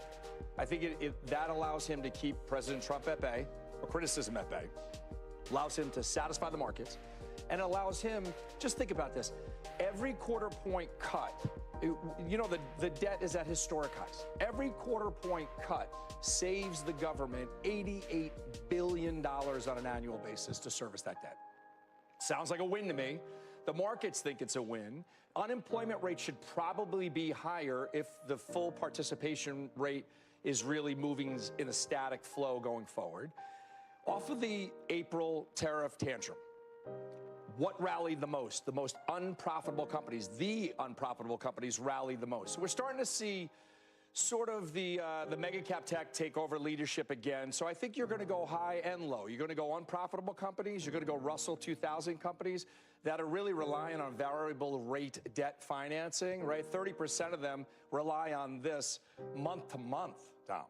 I think this is a huge thing. We saw something to the extent of that. I believe it was from Torsten Slok over at Apollo, showing the Russell 2000 profitable versus unprofitable, and the performance gap that we've seen with the outperformance coming from the not profitable Russell 2000 smaller cap companies over the course of this kind of year, and it's been expanding. My question then, though, is we've talked about this divergence and K-shaped recovery ever since not just the pandemic, but call it the great financial crisis lows. Something has to give at some point because inflation is still a problem. It's still out there. There doesn't feel like there's a view that it could percolate up again to the levels that we saw at 4-decade highs at points over the last 3 to 4 years. But it has to still be a concern if you're a central banker thinking about a cycle of interest rate cuts. Is it not? Correct. What would you think, though, is more of a concern now? This is what the Fed is trying to weigh. Is it price stability or is it full employment? And at this point, we're at a juncture where it is full employment. Reason why I say that is the tariffs really do that one-time price shock to the price of goods. And you can't really get your head around that, right? When you think about it, tariffs are going higher, it's got to be an ongoing basis. They only go up once. They stay up once. So the amount of corporations that are passing it on, that could be different. But let's think about the Budget Act that President Trump passed. People are going to get roughly per household $2,000 coming in the door with those tax cuts. Tariffs are costing them roughly $1,000 per household. You know, these are averages. So they're actually above water on those tax policies. So that's where I think that most of the market is not pricing in. And then the full expensing, right? So that free cash flow, net profits, those are all tailwinds to the economy. But when you look at where we're at now, look at the amount of layoffs that we've seen in the last 30 days. Just in white-collar jobs and white-collar jobs. Tens of thousands. Right. So if you're thinking, where do I want to really put my emphasis, it's on jobs right now. It's not on tariffs. We've already seen the bulk of inflation on that. I'd rather place my bets on cutting rates. And the 2-year is lower than the Fed funds rate. Does not happen often, especially in a rate cutting cycle. That 2-year should be above where the Fed funds rate is, and it's still lower. So I think you're going to see us get back down to that neutral rate. They think it's at 375.4. I think it's at 275.3. All right. So don't go anywhere, Steve. You're going to stick around here. We're going to talk a little bit more about this with our next guest here, a former member of the Fed's Open Market Committee, a former president of the Federal Reserve Bank of Dallas. Let's now bring into the discussion here Richard Fisher. Richard, you and I have spoken over the years at numerous times, and you've always kept a steady eye on both aspects, jobs and inflation. But inflation's always been a sticking point for a lot of folks at the Fed, you included. When it comes to the tilt of jobs versus the Fed's mandate on inflation and price stability, which do you think it should tilt more towards, given what we've seen so far? Well, look, one of the very rare things would be to cut rates when you have 3% inflation or slightly under 3%, wherever the number is. We always want to keep 1% real rate. So this may be as far as you can push it right now, and maybe that's what the Kansas City Fed is concerned about. We'll have to see when we get a better briefing on the commentary. I think, again, every elected official, whether they're Republican or Democrat, Trump or Clinton, worries about employment. That's where the voter base is. But it is the Fed's job to have a dual mandate and to make sure we don't have inflation or deflation. So I think, of course, you have to remember, Dom, I was a hawk. So I always worried more about the inflation side than the other side. And with regard to that, the two dissents, Myron is obviously going to do what the president wants him to. He doesn't seem to be carrying the table. You got to convince 18 other people of your argument, and he's not winning that argument. As far as Kansas City is concerned, you have to remember Tom Honig, who's one of the great leaders of that bank, was also very hawkish and voted against a lot of what we did to cut rates when I was there. So it's part of a Kansas City tradition to be on the hawkish side. I do think it's an interesting indicator. I would expect Chairman Powell in his press conference is not going to signal anything further going forward. You have an excuse with regard to the lack of data that's available. And I think the other thing to mention, I think maybe only 4 times in history or maybe less, have we ever seen a rate cut when the equity markets are rallying to this degree, being priced relative to underlying value to this degree, when the spreads are so narrow in the credit markets. So I understand why a trader is rooting for more. From the standpoint of the real economy, Rick Santelli nailed it. Rates are not going down. And businesses depend on, not on Fed funds. Businesses depend on what's happening further out the yield curve. The 10-year Treasury is the most important of all in the entire world. It hasn't moved. And Rick made the point, and I think he's right, rates have been steady through all this rate cut discussion. That's what businesses depend on. To be sure, all the Federal Reserve beige book stuff is showing a slowing of the economy. There are other data that are showing it holding up. And remember, these big layoffs that have been announced, those are important.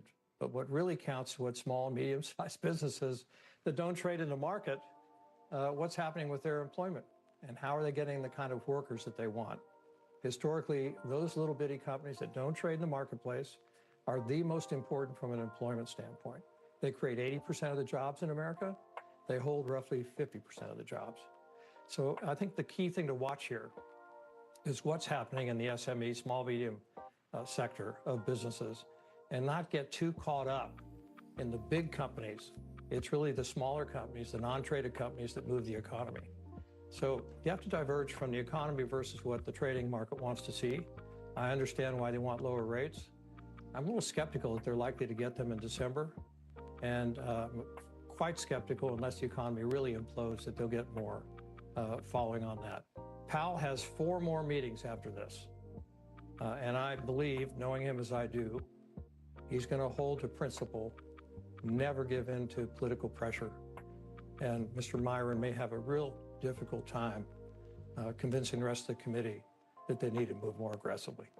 All right, so Richard, that's an interesting thought. Steve, I want to get your response to that because Richard brings up interesting points with regard to the policy initiatives versus how the markets want things to go. Right. So you're the markets representative and not the central bank representative like Richard Fisher is. What exactly is your response? I'm happy to change places with you. No, I'm sure you are, Richard. I know you are, Richard. So, Steve, let's respond to Richard right now. Given what you said, then how he responded, what exactly is the market reconciliation with the economy and some of the pros and cons that we've seen in the absence of government data? Right. So first, let me start off with I always love hearing Richard's comments. I always value those. That's why he's on the network, and that's why he's been around for so long.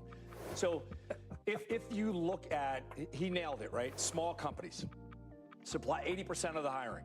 Do they want higher or lower? And he said it. They would rather have lower because they rely on that variable rate fluctuation, so they need lower rates in order to hire more. So I think we have to make sure the backbone of America on a jobs front has what they need to continue the productivity that they would like to continue. That's number one. Number two, think about existing home sales and new home sales. New home sales, you could offer incentives. You could buy down mortgage rates. But existing home sales, you don't live in a home, you live in a mortgage. So that's been locked up for so many years now. And that golden rate that many feel it's a golden rate is 5.5% on a 30-year fixed mortgage. We saw this during COVID. People didn't buy up as much real estate as they probably wanted to, but they did refinance a lot, and they refinanced around 3%. So we have a huge percentage that are locked in their homes. If we can lower those rates. Now, this is where it comes in to tie it all in. If you stop QT and you stop the $35 billion of MBS per month rolling off the balance sheet, that has the single most upward bias on 10-year yields. So if you stop that, which they are, that gives the ability for that mortgage rate to drop, hopefully precipitously. I don't know if it will be as quick as homeowners would like it to drop to get to that golden rate or below that golden rate, because that's where they'll take a leap. But I think for the economy, for homeowners, for smaller companies, Your people need lower rates to continue what they would like to do, to continue to spend money, to continue to take out debt and finance their debt. This is not only good for the average person on the street, this is good for the United States of America, that their debt financing will be tremendously cheaper the lower we go. I don't think inflation, and I appreciate Richard's comments, he's an inflation hawk, and I get where he's coming from. And he is right. I'm a market participant, but I'm well rounding this all out. I could see both sides of this. I think to get from A to Z for the economy, for the markets, we need lower rates, and we need those rates around 3%. All right, Richard, I want to ask you this question because as the former head of a regional Federal Reserve Bank out in Dallas, we've spoken a lot and maybe even speculate is maybe not the right word. We've thought a lot about what exactly policymakers are using for data in order to get the best, I guess, view possible about what the economy is doing in the absence of any government-specific data coming out of the Labor Department, of Commerce, or anywhere else. One of those things has been the use of regional Fed banks and their kind of beige book participation type data to glean a better picture of what's going on. I would like to know from you, as the former president of the Dallas Fed, just how robust is that data coming into these regional banks, and how exactly can it be used, if effectively at all, by the central bank to help guide policy? Well, it's not just the beige book, Dom. Every president, when they go to the meetings, which just concluded, they report what they see and what they're picking up to the minute in terms of their districts. Some districts are doing better than the others. Obviously, my former Federal Reserve District here in Dallas is one of the growth spots of America. But all of them are reporting a bit of a slowdown here. So a lot of it, yeah, again, please bear in mind, this is a judgmental business. There's no mathematical precision, despite what econometricians would like to infer, to making monetary policy. You've got 19 people sitting around the table, best judgment from all the stimuli and what they're hearing. They would like to have reliable, gold standard official data. They don't have that right now. So they are flying in a bit of a fog, but it's not with complete darkness. They're getting a lot of input from the banks. They're also creating alternative models to understand mathematically, at least from an econometric standpoint, what's going on in the economy. And I wouldn't say they're flying blind, but they are definitely in a bit of a fog here. The one thing I want to come back to what was commented on earlier. One of the reasons we bought up, and there's now $2 trillion in mortgage-backed securities on the balance sheet to this day, was to assist with the process of keeping those mortgage rates down when we put all that stuff on the balance sheet. And if you're going to start rolling that stuff off, it might have a negative impact in terms of mortgage rates. We'll have to watch. Here comes Powell.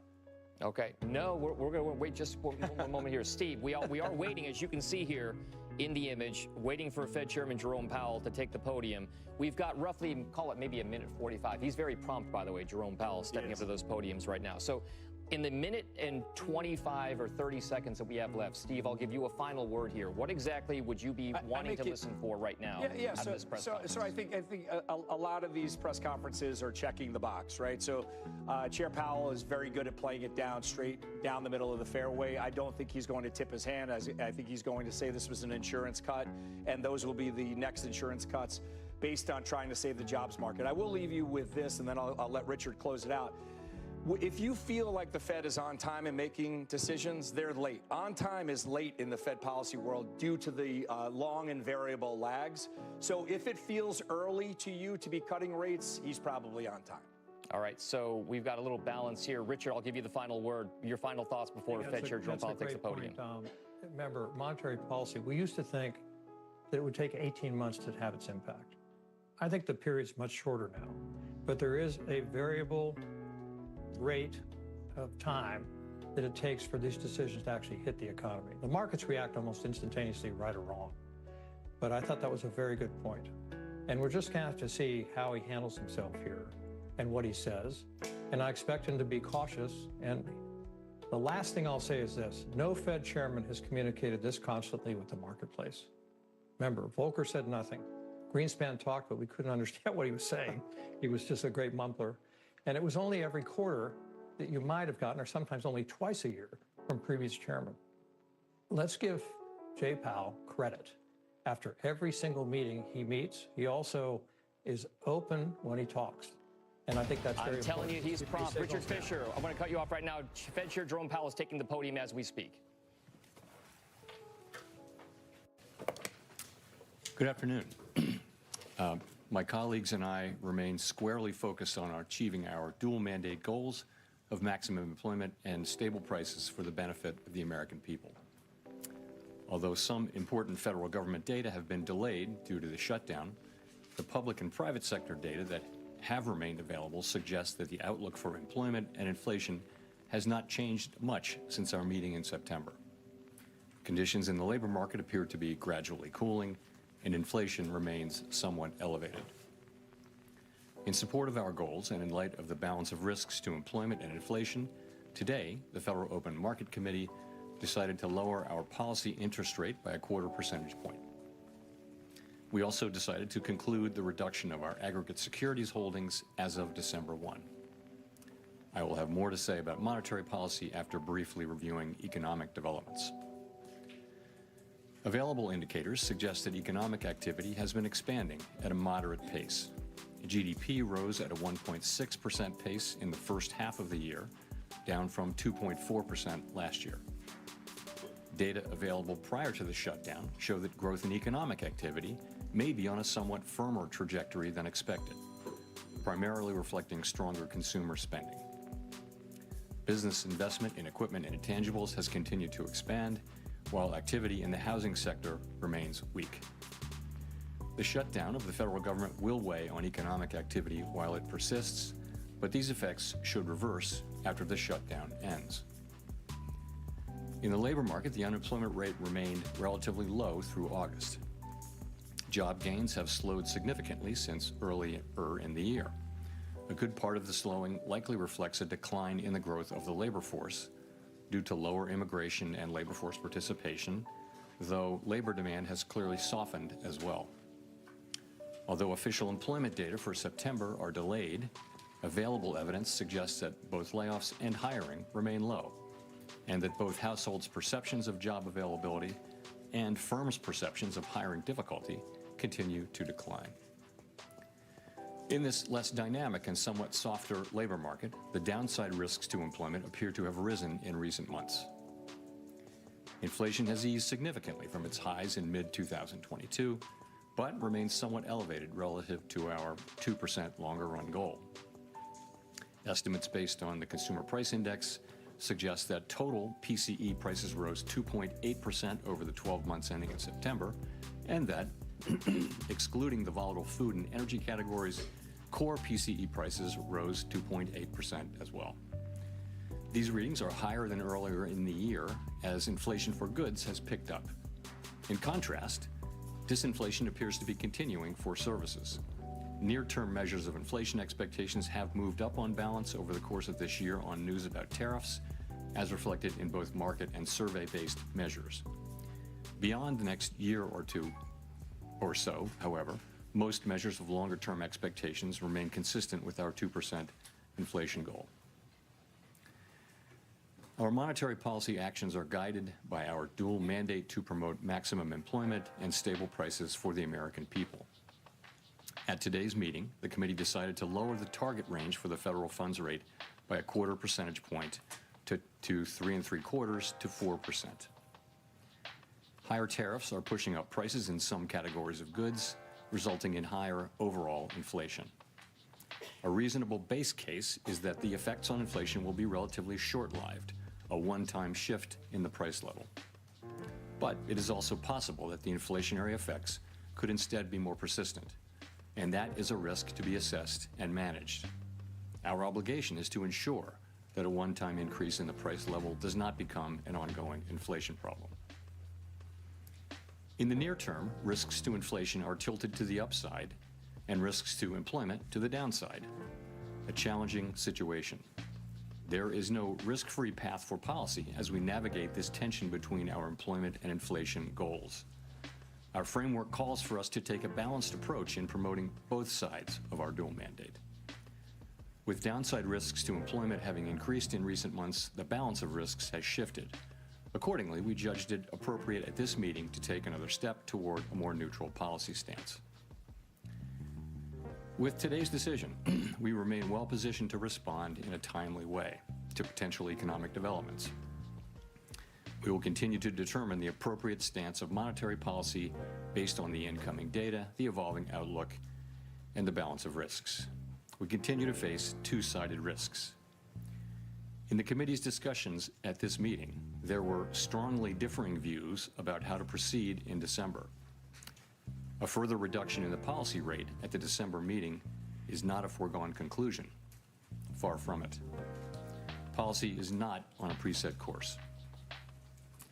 At today's meeting, the committee also decided to conclude the reduction of our aggregate securities holdings as of December 1. Our long-stated plan has been to stop balance sheet runoff when reserves are somewhat above the level we judge consistent with ample reserve conditions. Signs have clearly emerged that we have reached that standard.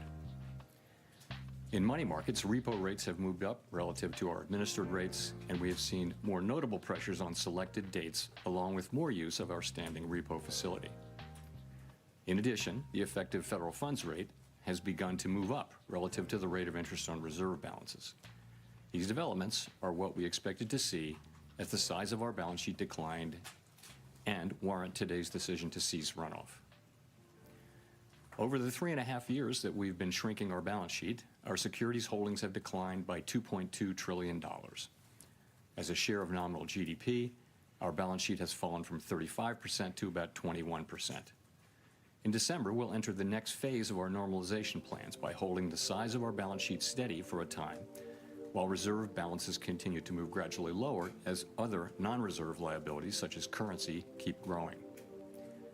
We will continue to allow agency securities to run off our balance sheet and will reinvest the proceeds from those securities in Treasury bills, furthering progress toward a portfolio consisting primarily of Treasury securities. This reinvestment strategy will also help move the weighted average maturity of our portfolio closer to that of the outstanding stock of Treasury securities, thus furthering the normalization of the composition of our balance sheet. The Fed has been assigned two goals for monetary policy: maximum employment and stable prices. We remain committed to supporting our maximum employment, bringing our inflation sustainably to our 2% goal, and keeping longer-term inflation expectations well anchored. Our success in delivering on these goals matters to all Americans. We understand that our actions affect communities, families, and businesses across the country. Everything we do is in service to our public mission. We at the Fed will do everything we can to achieve our maximum employment and price stability goals. Thank you. I look forward to your questions.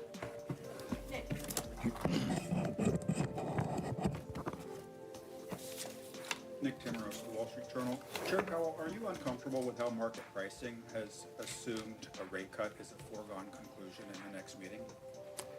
Well, as I just mentioned, a further reduction in the policy rate at the December meeting is not a foregone conclusion, as I've just said. So I would say that that needs to be taken on board.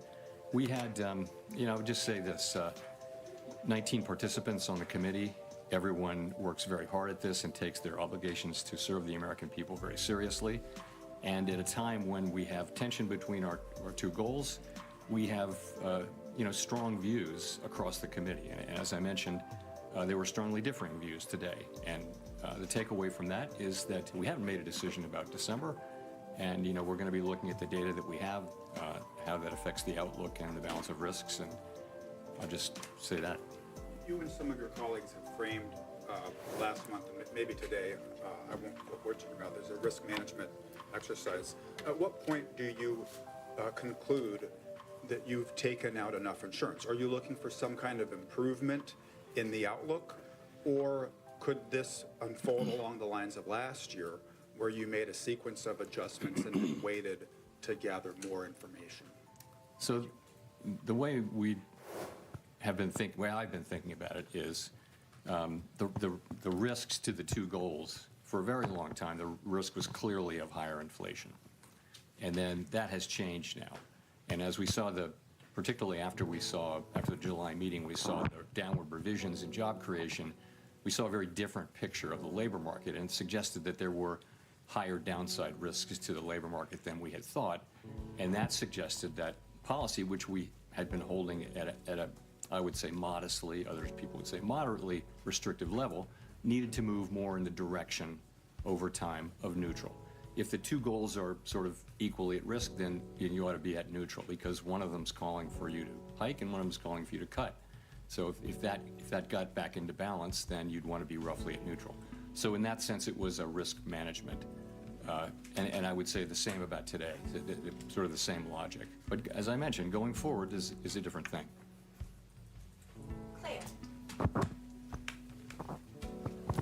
I'm Claire Jones, Financial Times. Thank you for taking this question. We've just heard from you that the discussion in December and the conclusion of the discussion is not a foregone conclusion. I'd like to just dig into that a little bit more about what sort of arguments were brought up. Was there any consideration, for instance, of the investment we're seeing in AI and some of the generation of household wealth through rises in stock prices related to the AI boom? Thank you. You know, I wouldn't say that's a factor in everyone's assessment of the economy. I wouldn't say it's the driving factor. I don't think for anybody. You know, I guess I would say it this way. Once again, I would just point out that we have the situation where the risks are to the upside for inflation and to the downside for employment. We have one tool. It can't do both of those. You can't address both of those at once. You've got a very different situation. So you have some people have different forecasts, right? So they'll forecast faster or slower progress on one or the other. And they also have different levels of risk aversion. And, you know, some will be more averse to inflation overruns, and some will be more averse to underruns of employment. And so you put that together, and as you can see from the SEP and from the public discussion that goes on between the meetings when participants go out and talk, they're very disparate views. And they were reflected in strongly differing views in today's meeting, as I pointed out in my remarks. And that's what leads me to say that, you know, that we haven't made a decision about December. You know, I always say that. It's a fact that we don't make decisions in advance. But I'm saying something in addition here, is that it's not to be seen as a foregone conclusion. In fact, far from it. Can I just ask a quick follow-up on QT? How much of the fund impressions we've seen in money markets are related to the U.S. Treasury issuing more short-term debt? You know, that could be one of the factors, but the reality is we've seen, you know, the things that we've seen, higher repo rates and federal funds rate moving up. These are the very things that we look for. We actually have a framework for looking at, you know, what the place we're trying to reach. What we said for a long time now is that when we feel like we're a little bit or a bit above what we consider a level that's ample, that we would freeze the size of the balance sheet. Of course, reserves will continue to decline from that point forward as non-reserve liabilities grow. So this happened, some things have been happening for some time now, showing a gradual tightening in money market conditions. Really in the last, call it 3 weeks or so, you've seen more significant tightening, and I think a clear assessment that we're at that place. The other thing is, you know, the balance sheet is shrinking at a very, very slow pace now. We've reduced it by half twice, and so there's not a lot of benefit to be holding on to get the last few dollars, because, you know, again, with the balance sheets, the reserves are going to continue to shrink as non-reserves grow. So, you know, there was support on the committee as we thought about it to go ahead with this and announce effective December 1 that we will be, you know, freezing the size of the balance sheet. And the December 1 date gives the markets a little bit of time to adapt. Colby. Thank you, Colby Smith with the New York Times. So much of the rationale for cutting interest rates, even as inflation moves away from the 2% target, seems to be, you know, that there are these mounting downside risks to the labor market. But if those don't materialize, and the labor market either stabilizes around current employment levels or even starts to strengthen somewhat, how would that change your perception of how much interest rates need to fall from here? Would you then be a bit more concerned about underlying inflation and the possibility of second-round effects? from tariffs? Yeah, I mean, in principle, if you were to see data that suggested that the labor market's strengthening or even that it's stabilizing, that would certainly play into our decisions going forward. So, we do have, we get some data. The labor market is a place where we get, for example, we get the state level data on initial claims, which are sending a sort of a signal of more of the same. We also get job openings, and we'll get lots of survey data. We'll get the Beige Book and things like that. So we'll have a picture of what's going on in the labor market, and the fact that we're not seeing an uptick in claims or a downtick really in openings suggests that you're seeing maybe continued very gradual cooling, but nothing more than that. So that does give you some comfort. But if this shutdown lasts a while longer and you don't have that data in hand, I'm just wondering how that hinders the committee's ability to assess the state of the labor market and make the right policy decisions, and also how much is that factoring into the debate about December? Yeah. So we get like I mentioned what we get in the labor area. We get some data in inflation, some data in economic activity. And we'll have a picture of what's going on. We also will have the Beige Book again. I would say we're not going to be able to have the detailed feel of things. But I think if there were a significant or material change in the economy one way or another, I think we'd pick that up through this. So in terms of how it might affect December, it's really hard to say. December's the meeting's like 6 weeks away. We just don't know what we're going to get. If there is a very high level of uncertainty, then that could be an argument in favor of caution about moving, but we'll have to see how it unfolds. Steve. Steve Leisman, CNBC. Mr. Chairman, can you characterize the meeting in terms of, you said strongly differing views. Was this a close call, this cut, or was it a close call maybe the other way because you had dissents on both sides? Thanks. So I was referring to the discussion about, to the extent it related to December. You saw we had 2 dissents, one for 50 and one for no cut. So, that was a strong, solid vote in favor of this cut. The strongly differing views were really about the future. What does that look like? And I think people are saying, they're noticing stronger economic activity. Forecasters generally, broadly, have raised their economic growth forecasts for this year and next year, in some cases quite materially. In the meantime, we see, a labor market that's kind of, I don't want to say stable, but it's not clearly in motion. It's not clearly declining quickly in any case. It may be just continuing to gradually cool. And again, people have different forecasts and expectations about the economy and different risk tolerances. And so there's you read the SEP, you read the speeches, there are differing views on the committee, and to the point where I said what I said. And just to follow up on the balance sheet, if you stop it, the runoff now, does that mean you have to go back to actually adding assets sometime next year so that the balance sheet doesn't shrink as a percent of GDP and become a tightening factor? So you're right. The place we'll be on December 1 is that the size of the balance sheet is frozen. And as mortgage-backed securities mature, we'll reinvest those in Treasury bills, which will foster both a more Treasury balance sheet and also a shorter duration. So that's what. In the meantime, if you freeze the size of the balance sheet, the non-reserve liabilities, currency, for example, they're going to continue to grow organically. And because the size of the balance sheet is frozen, you have further shrinkage in reserves. And reserves is the thing that we're managing that has to be ample.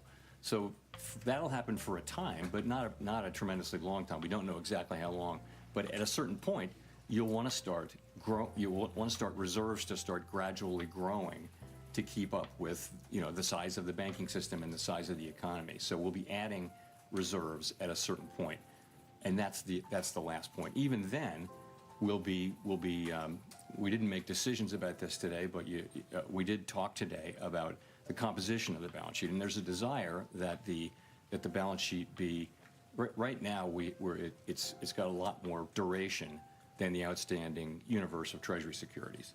And we want to move to a place where we're closer to that duration. That'll take some time. We haven't made a decision about the ultimate endpoint, but we all agree that we want to move more in the direction of a balance sheet that more closely reflects the outstanding treasuries, and that means a shorter duration balance sheet. Now, this is something that's going to take a long time and move very, very gradually. I don't think you'll notice it in market conditions, but that's the direction of things.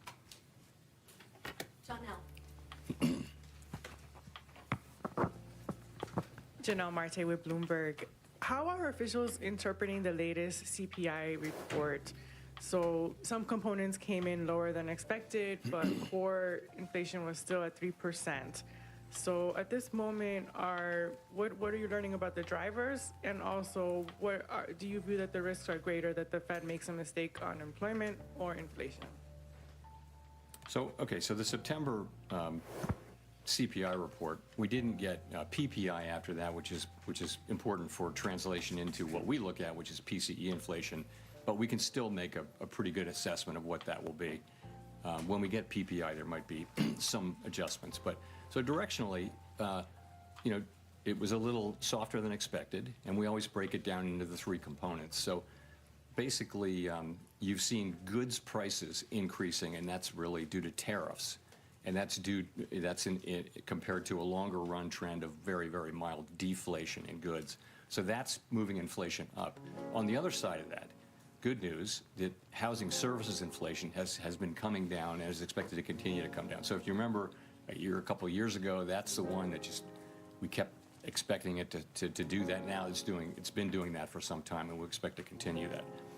That leaves the biggest category is services other than housing services. And that's kind of been moving sideways over the last few months, but a significant part of that is non-market services, and we don't take a lot of signal about the tightness of the economy from that. So if you add all that up, a couple things to say. One is that inflation away from tariffs is actually not so far from our 2% goal. We estimate, people have different estimates of what that is, but it might be, 5 or 6 tenths, and so that if it's 2.8, then core PCE, not including tariffs, might be 2.3 or 2.4 in that range, something like that. So that's not so far from your goal. So that we look at that, and the thing about tariff inflation is the base case is that it will come, and it probably will increase further. But it is that it will be a one-time increase. And, we've been very focused for all of this year at making sure that that's the case and thinking carefully about what are the pathways through which it could become something else, troublesome inflation. One of those would be, a really tight labor market. We don't see that. Another could be inflation expectations moving. We don't see that. So I think, we're watching this very carefully. I think it's not the case that we're just assuming that it's going to be a one-time inflation. We understand fully that this is a risk we have to monitor and ultimately manage. With the stubborn in services inflation, what are some of the things that the Fed could do to address that, and especially when we're seeing potentially labor supply challenges? Sorry, say the first. The stubborn services inflation that you mentioned. Services inflation, yeah. Well, again, the part of services inflation that isn't coming down as we would like it to is the non-market part of non-housing services. And overall, that's just something that we expect will come down. The non-market part of it should come down. It largely reflects higher stock prices and financial services that are imputed rather than actually paid is a big part of that. But also just, we think policy is still modestly restrictive in my telling. So that's the kind of thing that should lead to a gradually cooling economy. That's one of the reasons you see a gradually cooling labor market is because, the Fed policy is modestly restrictive. So that should also help get that. I want to say, though, we're absolutely committed to returning inflation to 2%. If you look at longer-term surveys or market pricing, you will see that's a credible commitment, and there should be no question that that's where we're going. Chris. Great, thank you. Chris Rugaber at Associated Press. So there's a big investment boom in AI infrastructure right now, as you know, and wondering if the existence of such a boom would indicate that rates are not that restrictive after all, and could further rate cuts at this point perhaps fuel an excess level of investment there or market bubbles. How is the Fed thinking about that? So I don't think that you're right. There are a lot of data centers being built and other investments being made around the country and around the world. Big U.S. companies are just investing a lot of resources in thinking about how AI, which will be based on those data centers, run through those data centers, is going to affect their businesses. So it's a big deal. I don't think that the spending that happens to build data centers all over the country is especially interest sensitive. It's based on longer run assessments that this is an area where there's going to be a lot of investment and that's going to drive higher productivity and that sorts of things. I don't know how those investments will work out, but I don't think they're particularly interest sensitive compared to some of the other sectors. And then just a quick follow-up. You mentioned that you do have data that you're looking at for inflation and growth in the absence of government data. Could you give us a sense? I think we know a lot about the jobs data that's out there. Can you give us a sense of what you're looking at to track inflation in the absence of government data? Thank you. So it's a lot of things, and it doesn't replace government data, but you know all of these. I'll just mention some of the many names: Price Stats, Adobe, and others. For wage inflation, there's ADP data. On spending, you're going to ask about spending at some point. There are lots of other things that we look at, but it's many different sources, and again, including what we get out of the Beige Book, which will be sort of come out mid-cycle as always. And it doesn't replace the government data, but it gives us a picture. Again, I think if something material were happening, if there were material developments, I think we would pick that up. I don't think we'll be able to have the very granular understanding of the economy while this data is not available. Howard.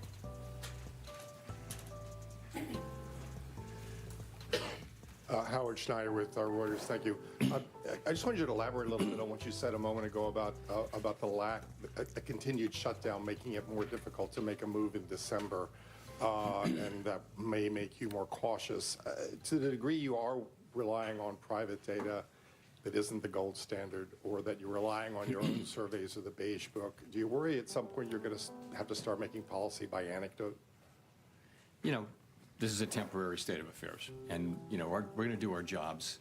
We're going to collect every scrap of data we can find, evaluate it, and think carefully about it. And that's our jobs. That's what we're going to do. If you ask me, could it affect the December meeting? I'm not saying it's going to, but yeah, you could imagine that what do you do if you're driving in the fog? You slow down. So that could or could not. I don't know how that's going to play into things. We may get the data may come back, but there's a possibility that it would make sense to be more cautious about moving. I'm not committing to that. I'm just saying it's certainly a possibility that you would say we really can't see, so let's slow down. As a follow-up in the debate in this meeting, we saw recently some pretty big layoff announcements coming from Amazon and others. Wondering if that figured into the discussion at all, that you're starting to see this tension between growth and employment starting to be resolved, to the detriment of employment. And secondly, some of the stress is starting to appear in the bottom spur of the K, as they call it, household health premiums that are going to possibly be going up quite substantially, things like that. Has that started to become a factor in your policy discussion? So those are both things that we're watching very, very carefully. To start with the layoffs, you're right. You see a significant number of companies either announcing that they are not going to be doing much hiring or actually doing layoffs, and much of the time they're talking about AI and what it can do. So we're watching that very carefully, and yes, it could absolutely have implications for job creation. We don't really see it in the initial claims data yet. Now, it's not a surprise that we don't. It takes some time for it to get in there, but we're watching that really carefully. But again, don't see it yet in the initial claims data. On the K-shaped economy thing, I would say the same thing or similar thing. We are if you listen to the earnings calls or the reports of, big public consumer-facing companies, many of them are saying that there's a bifurcated economy there, and that consumers at the lower end are struggling and buying less and shifting to lower-cost products, but that at the top, people are spending at the higher income and wealth, and so much anecdotal data on that, and so we think there's something there. Edward. Thank you. Edward Lawrence with Fox Business. So, Mr. Chairman, I want to take another crack at the further reduction of rates is not a foregone conclusion. So in December, you said far from it. So if a cut might not be on the table for December because of lack of data, what does the other concerns then stem from? So if it's not lack of data as the reason December is not a foregone conclusion, what other things could be the concern then? Well, the perspectives of people on the committee that, we've now moved 150 basis points, and that we're down into, you're into that range between 3 and 4, where many estimates of the neutral rate live in that 3 to 4% area. You're there now. You're above the median number for the committee, but I think there are people on the committee who have higher estimates of the neutral rate, and that's you can argue these positions since it can't be directly observed, the neutral rate. So, I think for some part of the committee, it's time to maybe take a step back and see whether there really are downside risks to the labor market, or see whether in fact the growth that the stronger growth that we're seeing is real. Ordinarily, the labor market is a better indicator of the momentum of the economy than the spending data. That's the lore. In this case, that gives a more downbeat read. So people just have, again, we've cut 50 more basis points in the last 2 meetings, and there's a sense like, from some, let's pause here, kind of thing, and a sense from others wanting to go ahead. But that's why I say differing views, strongly differing views. So on that division, then, you're talking about going forward. So what's more important in this division? Is it inflation risks? Is it employment risk? Or is there a deeper philosophy division among the board? Look, everybody on the committee is deeply committed to doing the right thing to achieve our goals, maximum employment and stable prices. You have differences on how to do that. And as I mentioned, some of that is different forecasts, but a lot of it is also different risk aversions to the different variables, which is common through all Federal Reserves. People just have different risk tolerances, let's say. So that leads you to people with disparate views. You will know that from the speeches you've been listening to from my colleagues. And so we're at a place now where we have, in fact, cut 2 more times. And we're 150 basis points closer to neutral, wherever that may be, than we were a year ago.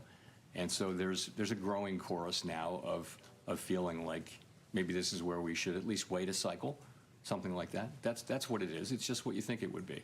It's and again, you've seen it in the September Summer of Economic Projections. You've seen this in the public remarks of FOMC participants, and now I'm telling you that's what you can expect that in the minutes.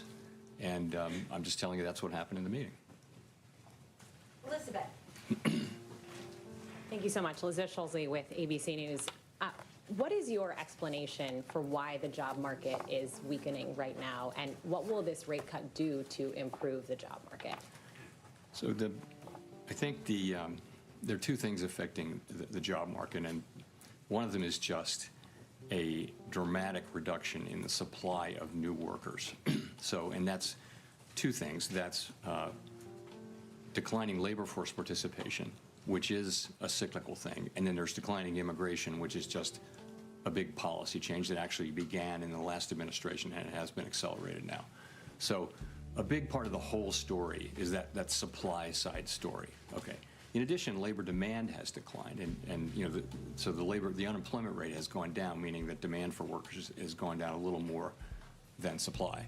So that's what's going on, But it is mostly a supply function. It's mostly a function of the change in supply, I think, and many people think. So the question then is, what does the our tool do, which supports demand? And and I would just say, when you're in a situation where job creation, if you adjust for likely overcounting in the way that BLS does its work, is pretty close to zero. So maximum employment doesn't, on a sustainable basis, if you're creating zero jobs, if it's in equilibrium, if it's in balance, it's a pretty, as I said before, a pretty curious balance. So, I thought, and many of my colleagues thought, in fact, you've seen the last two meetings, that it was appropriate for us to react by supporting demand with our rates.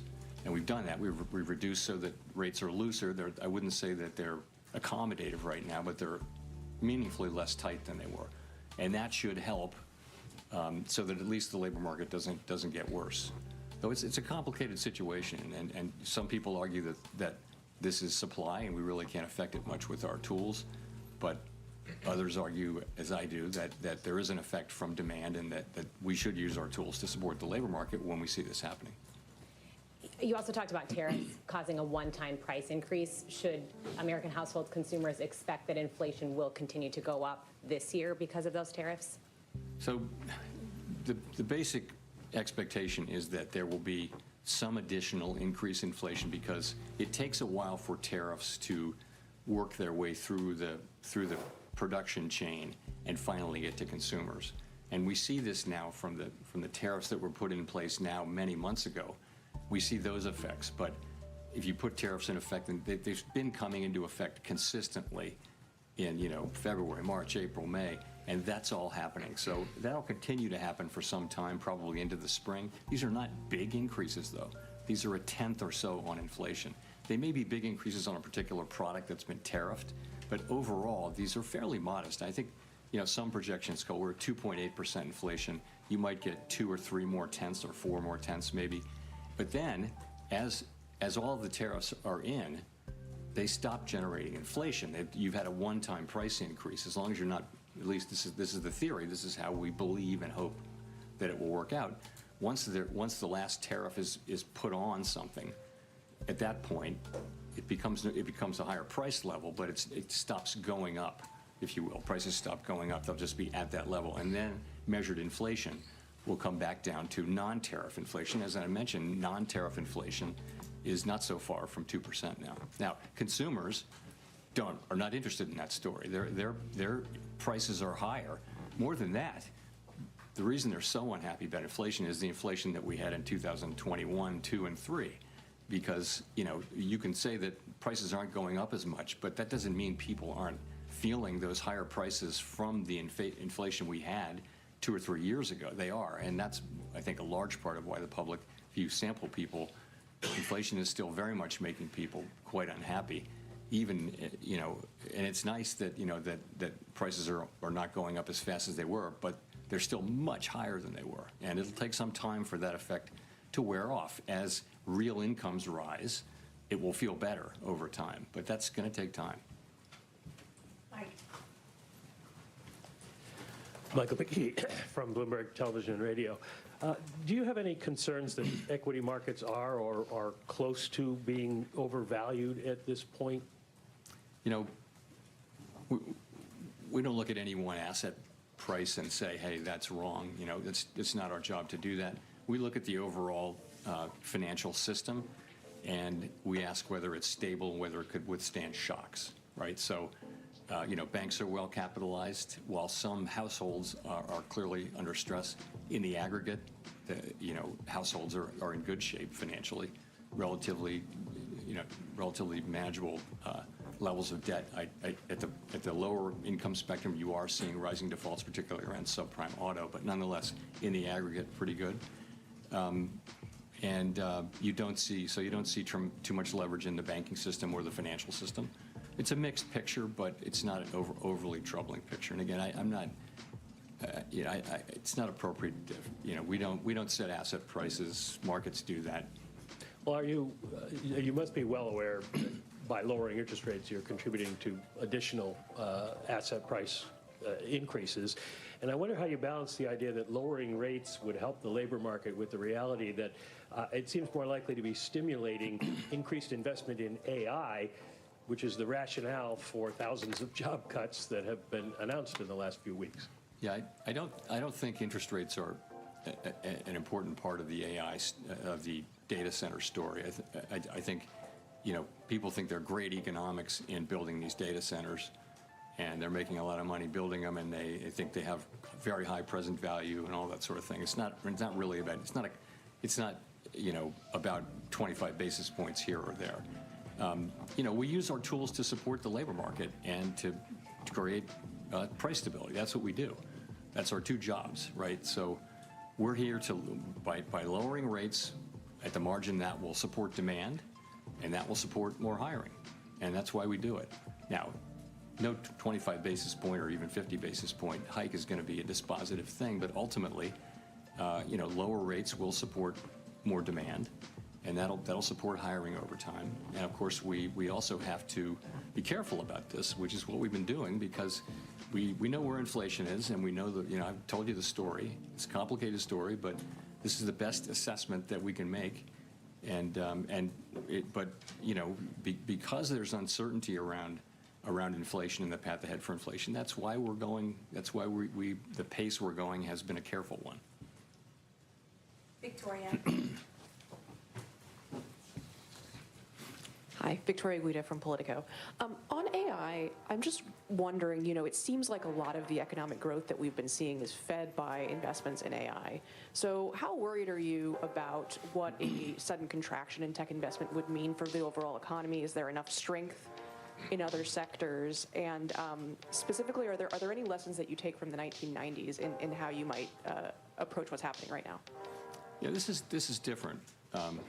In the sense that these companies, the companies that are so highly valued, actually have earnings and stuff like that. So if you go back to the 90s and the dot-com, these are ideas rather than companies, and you know so there's a clear bubble there. Whereas I won't go into particular names, but they actually have earnings, and you know it looks like they have business models and profits and that kind of thing. So it's really a different thing. You know, the investment we're getting in equipment and all those things that go into creating data centers and feeding the AI, it's clearly one of the big sources of growth in the economy. Consumer spending also, though, has been, you know, is much bigger than that and has been growing and has defied a lot of, you know, negative forecasts, continuing to do so this year. Consumers are still spending. Now, it may be mostly higher-end consumers, or maybe skewed that way. But the consumer is spending, and that's a big chunk of what's going on in the economy, substantially bigger than AI. You could point to growth. I mean, actually, maybe growth as opposed to level, but consumer spending is a much bigger part of the economy. And why do you think that the labor market is slowing so much, even though consumer spending is strong? Why has it slowed so much? Well, what's happened is that the supply of workers has dropped very, very sharply due to mainly immigration, but also lower labor force participation. So, and that means there's less need for new jobs because there isn't this flow into the pool of labor that, you know, where people need jobs, because there aren't those people now. So there's not a supply of workers showing up for jobs. In addition, demand has also gone down, and so has labor force participation has declined, which is more of a sign, in this case, of demand as well as trend. So I think you're seeing some softening. You know, the economy's growing at a slower rate than it was, 2.4% last year. We think around 1.6% this year. It could have been a couple of tenths higher if not for the shutdown. And of course, that will reverse. But you know, you still got the economy growing at a moderate pace. Andrew. Hey there, Andrew Ackerman with the Washington Post. I wanted to ask if you could elaborate on how you think about policy in the context of the data drought. Does it make you inclined to stick with your plans as set out in September in the absence of the data that might change your mind, or does it make you inclined to proceed with added caution because of uncertainty? Yeah, well, we'll know when we face that question, if we face that question.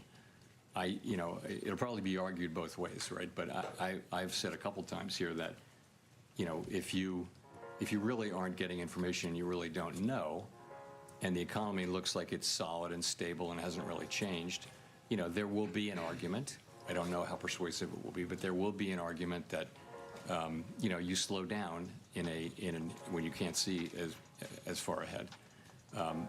Others may argue, I'm not sure where this argument will come, but you're perfectly right that you could also argue, well, things haven't really changed, but you might not know that, So I don't know whether we'll face this or not. I hope we don't. I hope by the time of the December meeting we're getting, a better flow of data. But if we're going to have to do our jobs one way or the other. Okay. I also just wanted to ask a FinReg question. I think several years ago you said the overall amount of capital in the system was about right. As the Fed moves forward with a revised Basel proposal, potentially changes to the GSIB surcharge, has that changed at all? Or are you planning to significantly reduce the amount of capital in the system? Thanks. So there are discussions going on, I think, among the agencies, and I don't want to get ahead of those discussions. I continue to think that the level of capital, when I said that in 2020, was about right. And of course, there's been much capital added since then through various mechanisms. But I look forward to. I know those discussions are really just getting going. They haven't come to the point where they're got a whole plan and that kind of thing. So I really don't have much to say on that. Brian. Hi, Chairman Powell. Brian Chung with NBC News. Is the weakness in the jobs market accelerating, and who's at risk if the interest rate cuts are not the effective medicine for a further slowdown in the labor market? We do not see the weakness, as you put it, the weakness in the job market accelerating. I would say, and again, we didn't get the September employment report, payroll report, but we look at, the unemployment insurance claims, initial claims are reported at the state level, and we still get those, and we can accumulate them and get the national number. And there's really, no story. You can look at the numbers. Same thing with the job openings we get from Indeed. There's just no story over the last 4 weeks. It's kind of stable. So you don't see anything that says that the job market is, or really any part of the economy is making a significant deterioration. Don't see that. You see more things like I mentioned, though, which is that, you see big companies making announcements of either of layoffs or of the idea that they won't need to hire. Their number of employees is not expected to go up over a number of years. There may be different people working there. They say that too, but they don't need a bigger head count. So you see those kinds of things. You don't see it in the aggregate numbers. The layoff numbers have not gone up, but job creation is very low. And the job finding rate for people who are unemployed is very low.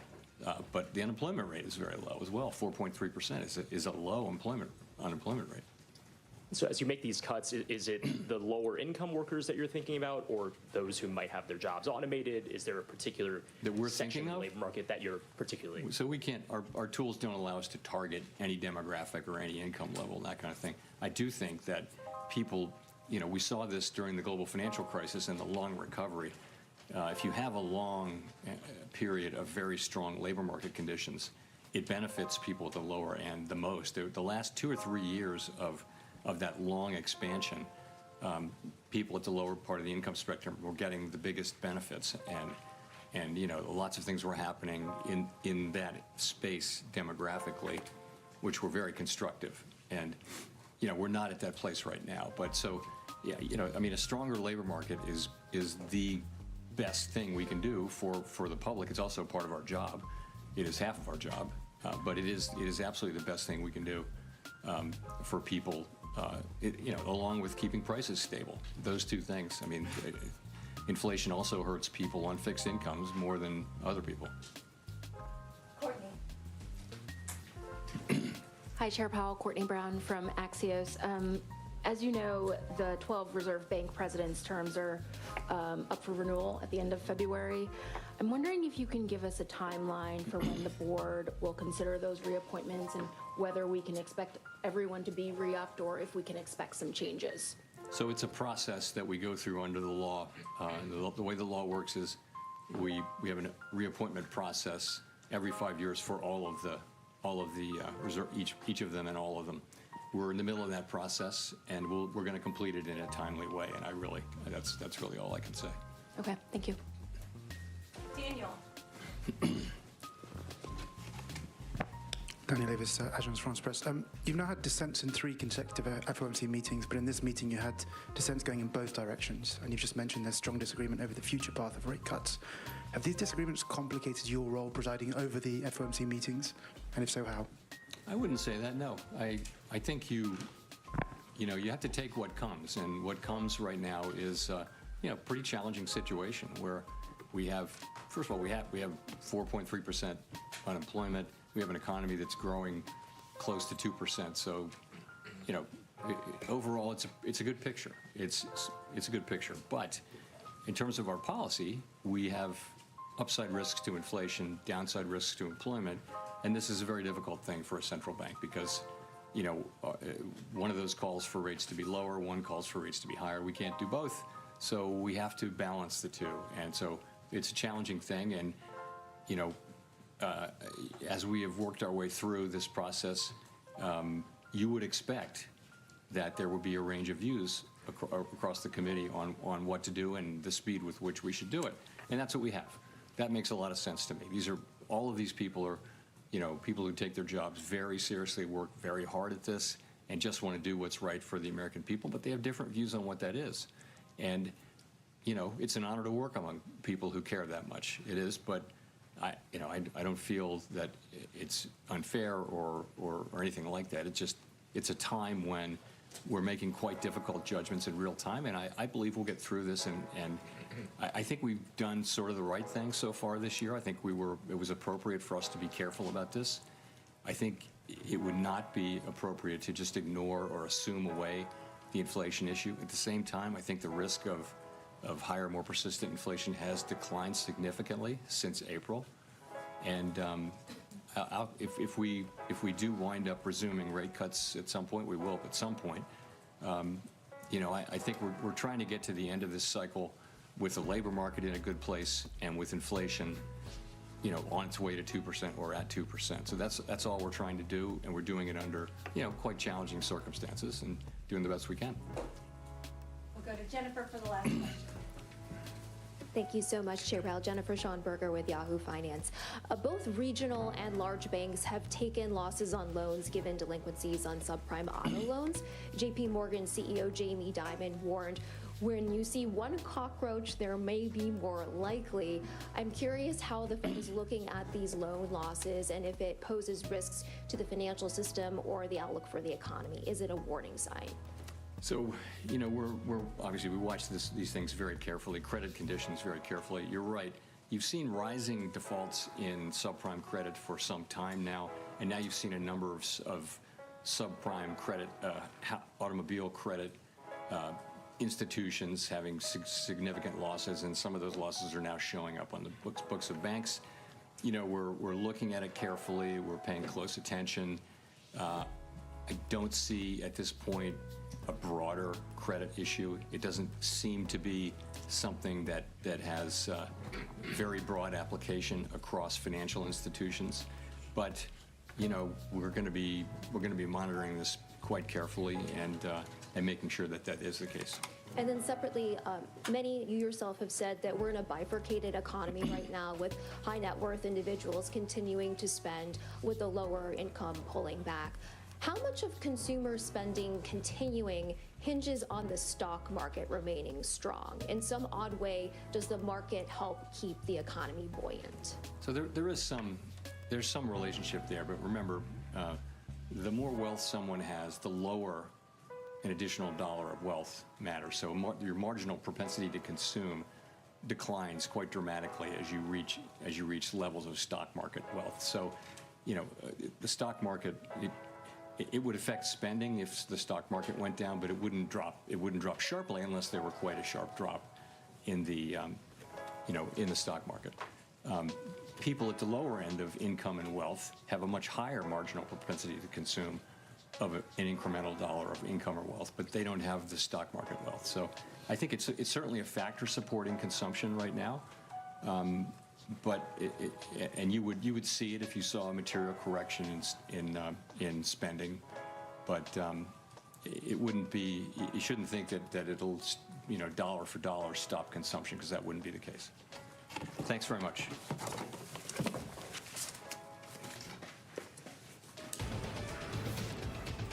We begin with breaking news. December is not a foregone conclusion. Far from it. The declaration of the afternoon from Chair Powell following the Fed's quarter-point rate cut. Markets, at least initially, not so much in love with that comment. Stocks did move lower. You can see the Dow and the S&P are still in the red. Yields moved up. At the same time, though, Chair Powell gave a pretty good review of the economy, saying it expanded at a moderate pace, at least based on what they can see, because they're not getting government data. As you know, the chairman giving a nod to that a couple of times in the statement as well as in the news conference. Welcome to Closing Bell, everybody. I'm Scott Wapner here at the New York Stock Exchange. We do have a very big hour ahead for you. We'll take you right up to those mega cap earnings coming at the top of the hour. We'll also discuss NVIDIA hitting $5 trillion in market cap today, the first company to ever do that. We do begin, though, of course, with our Fed Day exclusive. DoubleLine Capital founder and CEO Jeffrey Gundlach on this incredibly important day in the markets. Jeffrey, it is only fitting that you are here with us yet again. Welcome back. Thanks, Scott. Thanks for having me back again. I think this is our 38th time after Fed Day, or 39th. I'm starting to lose count. All right. Well, I'm glad we have continued the tradition. I really hit on that at the top. December is not a foregone conclusion. Far from it. Chair Powell went out of his way to say that. Yeah, you're right. Yeah, you're right. In fact, that was going to be my phrase of the press conference. So you got it. You're on the same page that I am. Not a foregone conclusion. And then he reinforced that with far from it. And then he went back to that theme a little bit later on in the Q&A when he said, what do you do if you're driving through a fog? You slow down, which is kind of sounds to me like if we don't have any more data, I think that we need to price out to a certain extent what was an assumption by the market that there was going to be almost with 90+% certainty a cut in December. And I would say that has been reversed, or should be reversed. It's begun to be reversed, but I think it should be reversed fairly substantially. I might even put it at 50-50 when he says that there's far from a foregone conclusion. I saw in the pregame before the Fed announcements, I saw Rick Santelli talk about how the 2-year Treasury and the 10-year Treasury haven't changed since the last meeting, and he's right about that. I'd amplify that point, though, that the 2-year Treasury is down since before the Fed started cutting, or the day after the Fed's first rate cut back in September of last year. The 2-year Treasury rate is down all of 5 basis points. That's it. And the Fed has cut rates 150 basis points. Meanwhile, the 10-year Treasury rate and the long-term bond rate are up since the first rate cut, steepening out the yield curve. And I think that one thing I've been contextualizing all through these Fed cycles is that the Fed tends to gravitate towards the 2-year Treasury yield with the Fed funds rate. So back in September of last year, there was about 150 basis points spread between the Fed funds rate and the 2-year Treasury, with the 2-year Treasury being much lower.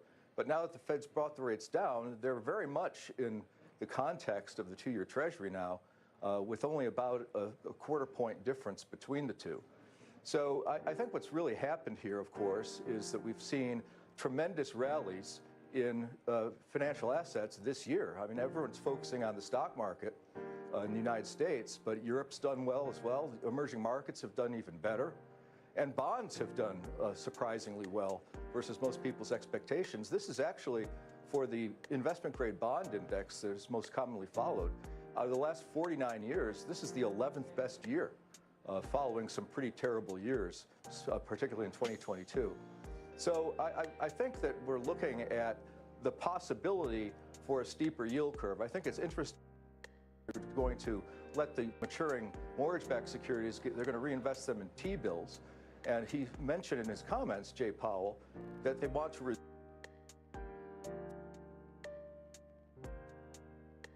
shorter-term securities, which is curious because that's the interest rate that they can control, that the Fed can control. So if they're really interested in thinking about reducing interest expense on the now $38+ trillion national debt,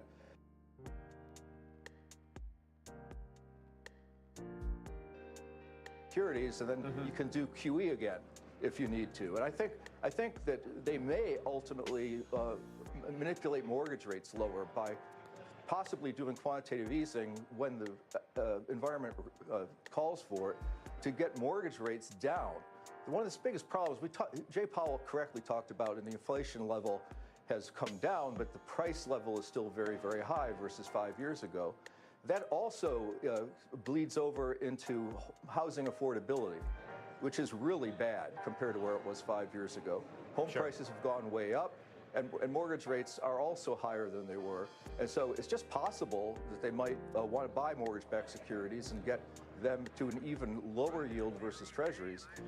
I suspect that might be in the offing, not in the near term, but the intermediate term. And so we're quite positive on the agency-guaranteed mortgage-backed securities market, in spite of the fact that it's done very well in recent months, now having more excess return versus treasuries than investment-grade corporate bonds, which have also done well. So it's been a great year for financial assets. A lot of that had to do with the Fed assumption of more Fed cuts. I would say that assumption is getting a little weaker after today's press conference. I like your willingness to give us, and our viewers, of course, actionable ideas. It's interesting when you say that maybe you're taking your own expectations for December down to 50-50, it obviously leads towards the road of the dissents, in which we got 2 today. Expected, of course, from Myron, who wanted 50 basis points, but Kansas City Schmid wanted none at all. I also thought it was newsworthy that the chair really underscored the idea of, in his words, decidedly differing views in the committee on what to do next. They got a battle in the room at this point. That's what it sounds like, and it's understandable, you know, given the shortness on data and the fact that Jay Powell admits repeatedly that they've got a problem with their dual mandate. They're both going in the wrong direction, or at least inflation's not going towards 2% right now. It's over 3%, and we think it's going to stay above 3% year over year throughout, you know, things can change, but throughout 2026. So the mandate, it's difficult to figure out what to do when, you know, as he said, we only have the Fed funds rate at the Fed meetings, and you know, one mandate says cut it, and one says don't cut it, or even potentially raise it at the inflation rate. So yeah, there's a battle in the room, and I think that's going to continue going forward. You know, Myron is going to want 50 basis points every single meeting. I mean, that's where you're headed, and I suspect that's a taste of where we're going to be in, say, the middle of next year, when we have a new Fed chairman, which will probably be incrementally more dovish, and maybe more than incrementally more dovish than Jay Powell has been. So be interesting to see what's going on. I just really believe that there's chances for lower interest rates with the new Fed chairman that could be below the inflation rate, if possible. I mean, we've certainly heard Donald Trump, and to a certain extent echoed by Scott Bessent, that they want rates lower, and not lower doesn't mean 3 7/8 in the middle point of the Fed funds rate where we are now. So we'll see what happens, but right now we're just enjoying a really great year in financial assets. I think one thing that's I'd like the viewers to think about, you know, everyone knows that credit spreads are very tight, just like the stock market valuation is very high. Those things naturally go together. But the thing is, while corporate bond spreads in the investment-grade corporate bond market are tight, they're only about 75, some days 80 basis points more than treasuries. That's a very tight level versus history. It's really never been significantly less incremental yield for corporate bonds. And the same is largely true of below investment-grade corporate bonds, excluding the CCC category, which has some stress in it. You have the tightest spreads in the high-yield bond market, but both the investment-grade corporate bond market and the high-yield bond market are better off in terms of their credit quality and their dynamics than they were back before the global financial crisis, which was the last time we had spreads this tight. People who think that the history echoes, they might be worried about corporate bond spreads, but there hasn't been much change in them. And the fact is that the junk bond market is actually smaller than it was in recent years because a lot of the really bad credit is going not into the public corporate bond market. It's going into the private credit market. And that's actually a good thing for the public investment grade and junk bond markets because it means that the junkier stuff that would be a tell on what the default rate you might expect in the public bond market, it might be overstated this time because the defaults are showing up in more private categories. So we're not really negative. In fact, we added to investment grade corporate bonds at our most recent strategy meeting for the first time this year, simply because we think the fundamentals are quite good. And also, we don't like treasury debt at the longer end, and the corporate bond market tends to issue in the investment grade side in the 10-year category. So to the extent you want 10-year maturities, I think you might be just as safe in corporates as you are in long-term treasuries, because as the Fed eases interest rates and as the deficit grows, we've seen that in this easing cycle that started 13 months ago, long-term interest rates on treasuries have defied history. They have not gone down. Yes, they've gone down in the middle part of this year, but they're still higher and significantly higher than they were back before the first rate cut last September. So we're avoiding the long end of the treasury market. We'd rather have corporate bonds in the 10-year category. And we still like the best performing category more recently, which has been local currency emerging market debt, which is one of the best categories. Emerging markets broadly have done well. And if you're a dollar-based investor, you've done double well because you had done better on the index price changes, but you also have the currency translation, which translates to a profit for dollar-based investors. That's also true in the in the local currency emerging market bond market, which is the top performing sector in recent months. So we continue to be in that category. I have reduced my interest in gold once we got above 4,000. You'll remember all year I've been talking about kind of a radical prediction that gold would go over $4,000 You did, including with me.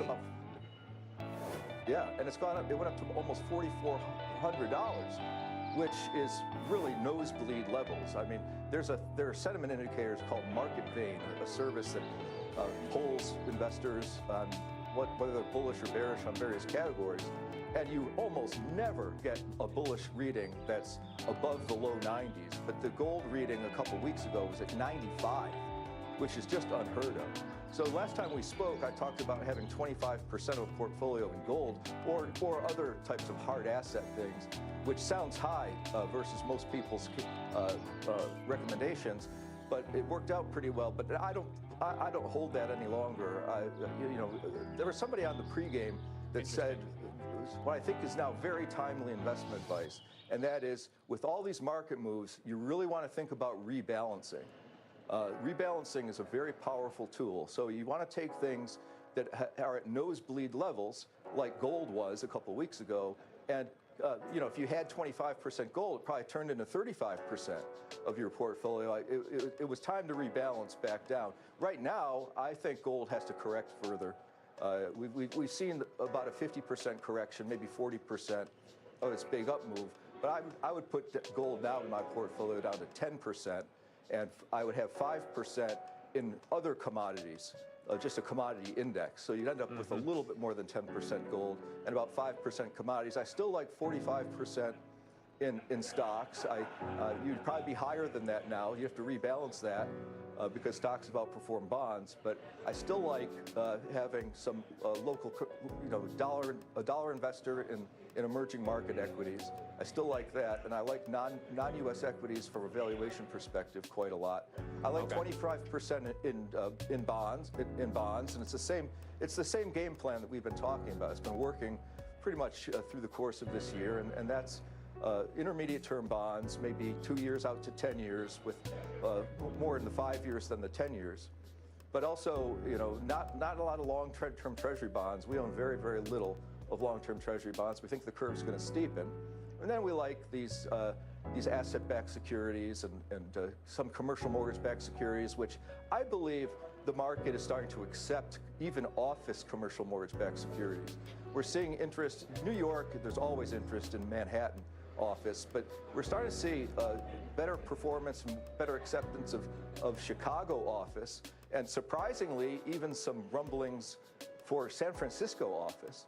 So this is a category that remains reasonably cheap. There's nothing super cheap in the entire financial markets right now, but we like and then I would have about 15% in cash right now, because I really think things are at a very aggressive level, not just gold, but which is certainly was at 4,400. But I certainly think that a stock market which is very narrow in breadth. I know it's better than it was before, but when I started following the stock market, it was in the early 70s. I was 12 years old, but they called it the Nifty 50, and that preceded a pretty big correction down, a pretty big drop in 1974. But now we have the Nifty 7. I know it's a little bit broader than that now, but there's a huge difference. It doesn't feel it sometimes. I'm not a momentum investor. I know. It doesn't feel it sometimes, because we do have those huge earnings coming up, so it's going to be front and center.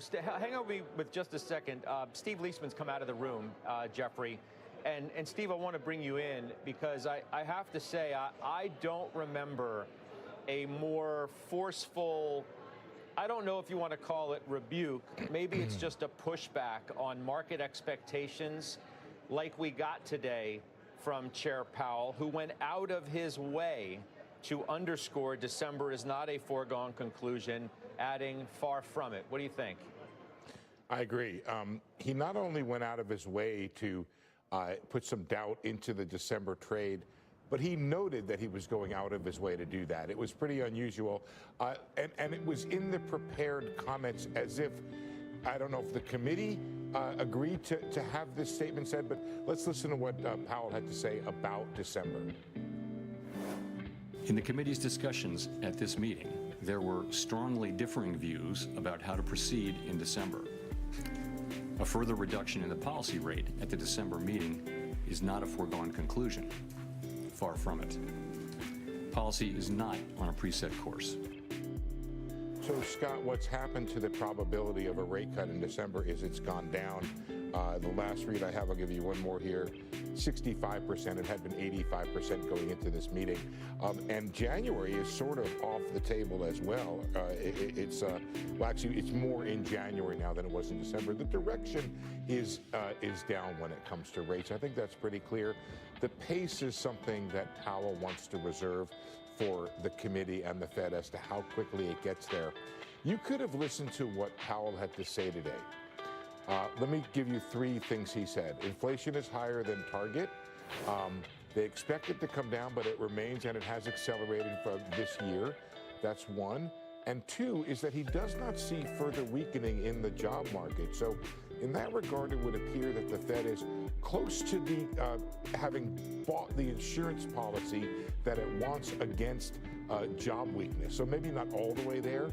So there's another quarter out there probably, Scott, but the pace at which the Fed gets there is unclear, and it may be that December is a pause as the Fed tries to kind of create consensus around where they want to go. I'm surprised Schmidt didn't dissent last month or last meeting, and I'm also surprised and would not be surprised if there would be further dissents for two reasons.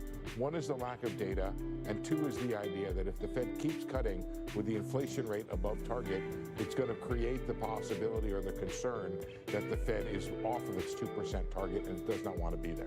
Yeah, Steve, thank you. I mean, it certainly matches the decidedly differing views as well that the chair underscored today in the battle, if you will, in the room over what to do in coming meetings. That's our senior economics correspondent, Steve Leisman. We're back with Jeffrey Gundlach. And the thing I wanted to talk to you about now is something else that the chair said towards the end there.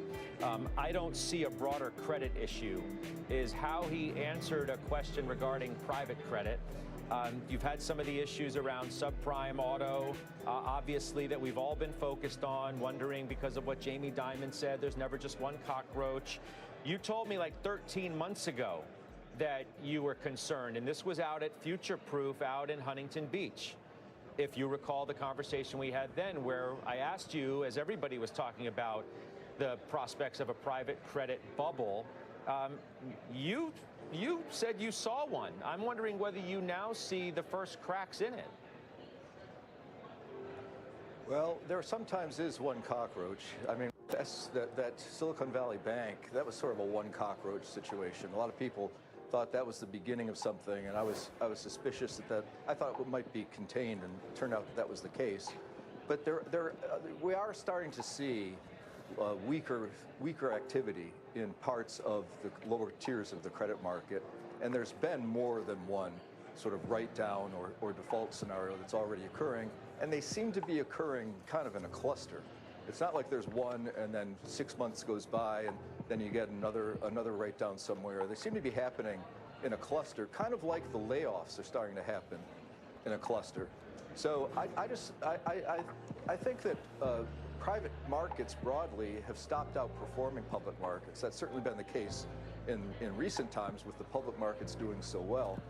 I just think that there's going to be a liquidation that will occur in the next significant economic weakness period that is going to be surprising to people how much selling and unwinding there's going to be of what I think is an overinvestment in these private markets, both private equity and private credit. We're already seeing signs of some major asset pools that have got themselves into illiquid positioning because of significant investment in private markets, and they don't have any money. That was famously Harvard University back when they were getting, their donors were pulling back because it was going on campus. I think Yale's been talking about liquidating some of their private equity interests and the like. And that's usually the sign of overinvestment, and the liquidity will dry up and it will turn into sort of a liquidation cycle. That's my map.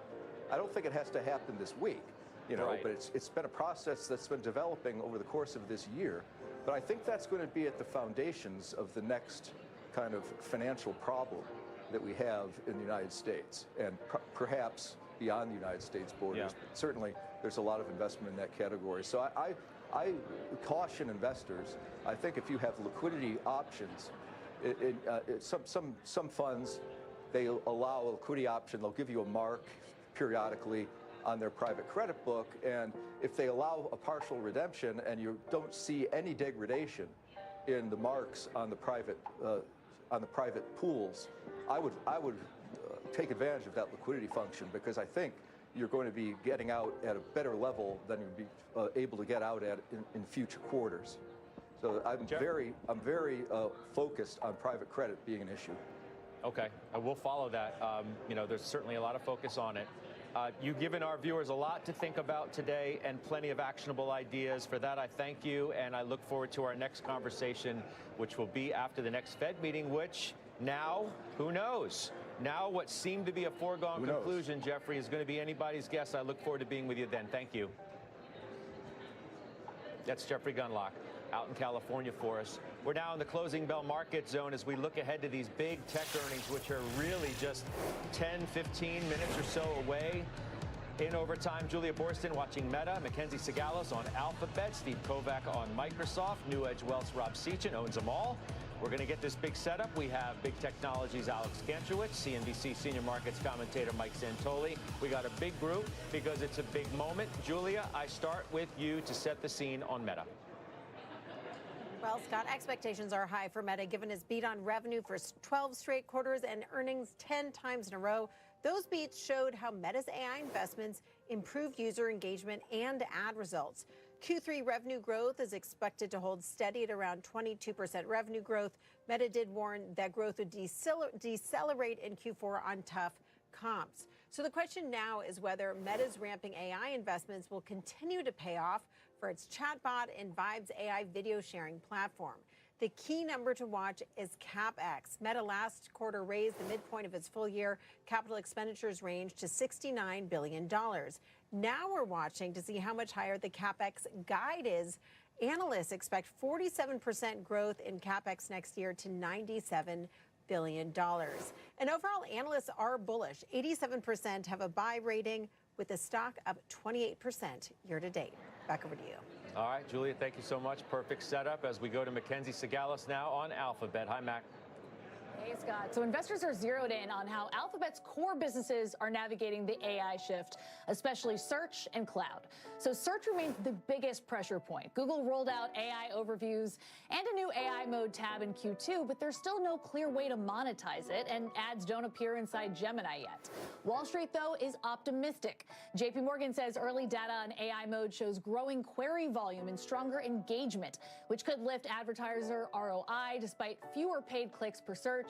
Now on cloud, Wolf Research is bullish on momentum from new wins, including Anthropic, Meta, and OpenAI, as Google leans on its custom in-house AI chips to expand capacity and gain share. And then YouTube, now the top streaming platform by engagement, remains a growth engine too, expected to top $10 billion in ad revenue this quarter, Scott. Mackenzie, thank you. Can't wait to see what happens to Steve Kovac on Microsoft. $4 trillion market cap, and now a lot to live up to.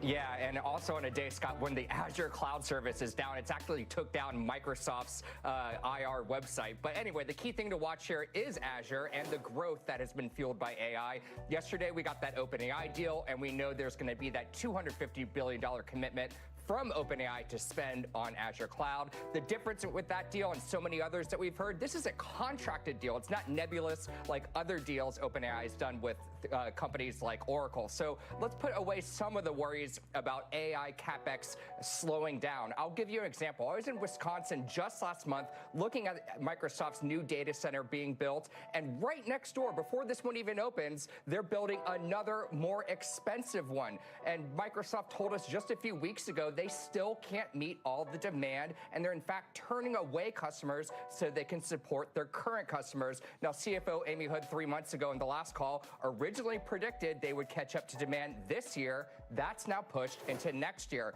As for CapEx guidance for the quarter, they are already trending to spend more than $100 billion for the fiscal year ending next June. We'll get some idea of what the December quarter spend looks like in just a few minutes, Scott. All right, thanks all. That was great setups for us to begin our conversation right here on the desk. AK, Alex Kantrowitz, who has the most to prove tonight? I would say it's Meta.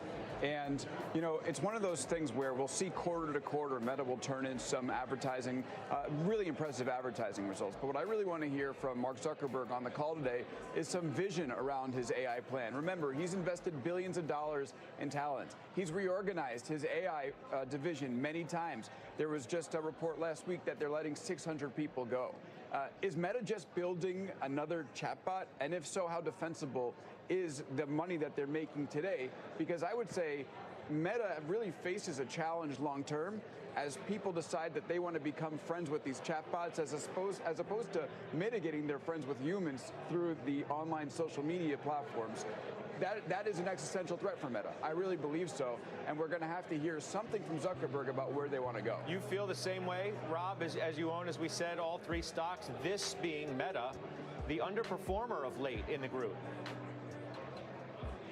No question, it's Meta. We need to see continued ad engagement measured by increasing price per ad, increased impressions, increased time spent, where AI investments have started to yield results. Expectations are for daily active users to increase by 6%. Once again, that's remarkable for a company that has 3.5 billion active users, when outside of China, there are only 4.5 billion people with internet access. That suggests that 75% of the world has access to Meta and is using them on a daily basis. Healthy trends which suggest that the company can continue to invest heavily in their AI infrastructure, but it also allows them to aim for their long-term goal of having top-tier models. Who do you have the most confidence in tonight then, Rob? We talked about it on your other show this week, Scott. It would have to be Google. I think they continue to quiet the narrative around search disruption and prove that Google Cloud is gaining market share. Expectation are for search revenues to rise 11% year on year. That's up 9% from Q1 and matches the prior quarter. Healthy results here would illustrate that they are fending off increased competition from AI models like ChatGPT. Cloud expectations are for 30% revenue growth year on year. That would be 8% sequential. It's a smaller base relative to Azure, but it suggests that they're gaining momentum, and customers look to Google for AI compute and access to their AI models. I think they can deliver on these. Plus, it's I think it's the least expensive of this cohort right now going in. So I think that's the big news. Okay. I think the other thing, Scott, just one quick thing, is it's hard to emphasize just how important these companies are. As the market gets more and more narrow, the results from these companies are imperative for new highs. It's just given their size in the indices, a bull market in the Mag 7 is a prerequisite for a bull market overall, and they've been experiencing supernormal growth. Is the question that we have is, can that supernormal growth continue as they face stiffer competition from one another?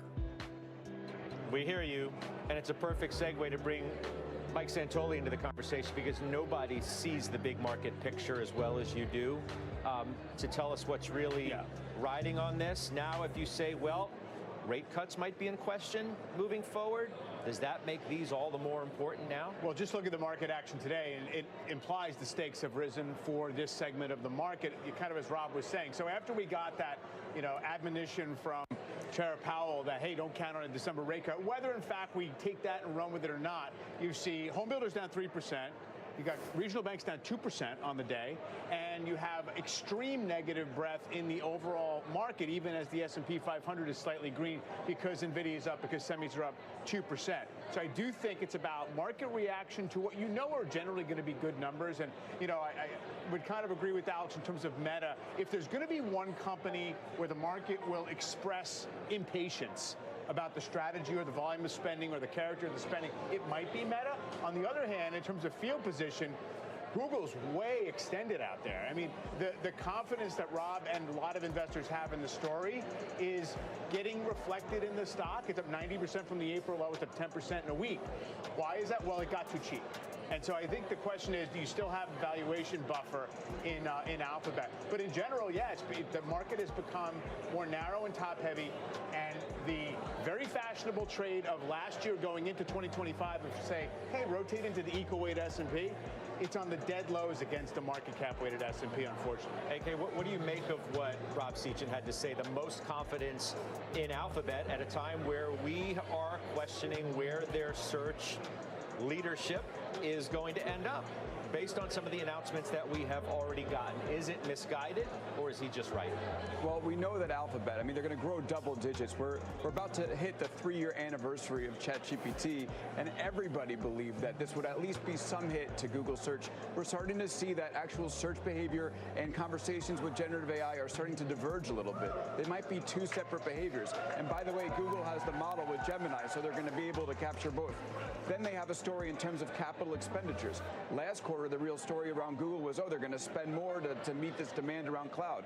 A couple weeks ago, they announced this deal with Anthropic, where Anthropic is going to spend tens of billions of dollars on their cloud services. So it's money that is leading to revenue on the Google side. So defending search, but also have a growing cloud story, is about as perfect of a position as you'd want to be if you're Alphabet, and they might actually have that. Let's focus on the company that we have listed there across the bottom of your screen, flashed in red, for good reason, too, because NVIDIA did become the first ever company to hit $5 trillion in market cap. Rob, what is most amazing to me, certainly high on the list, it only took 80 trading days to add $1 trillion in market cap for this company. July 9th, $4 trillion.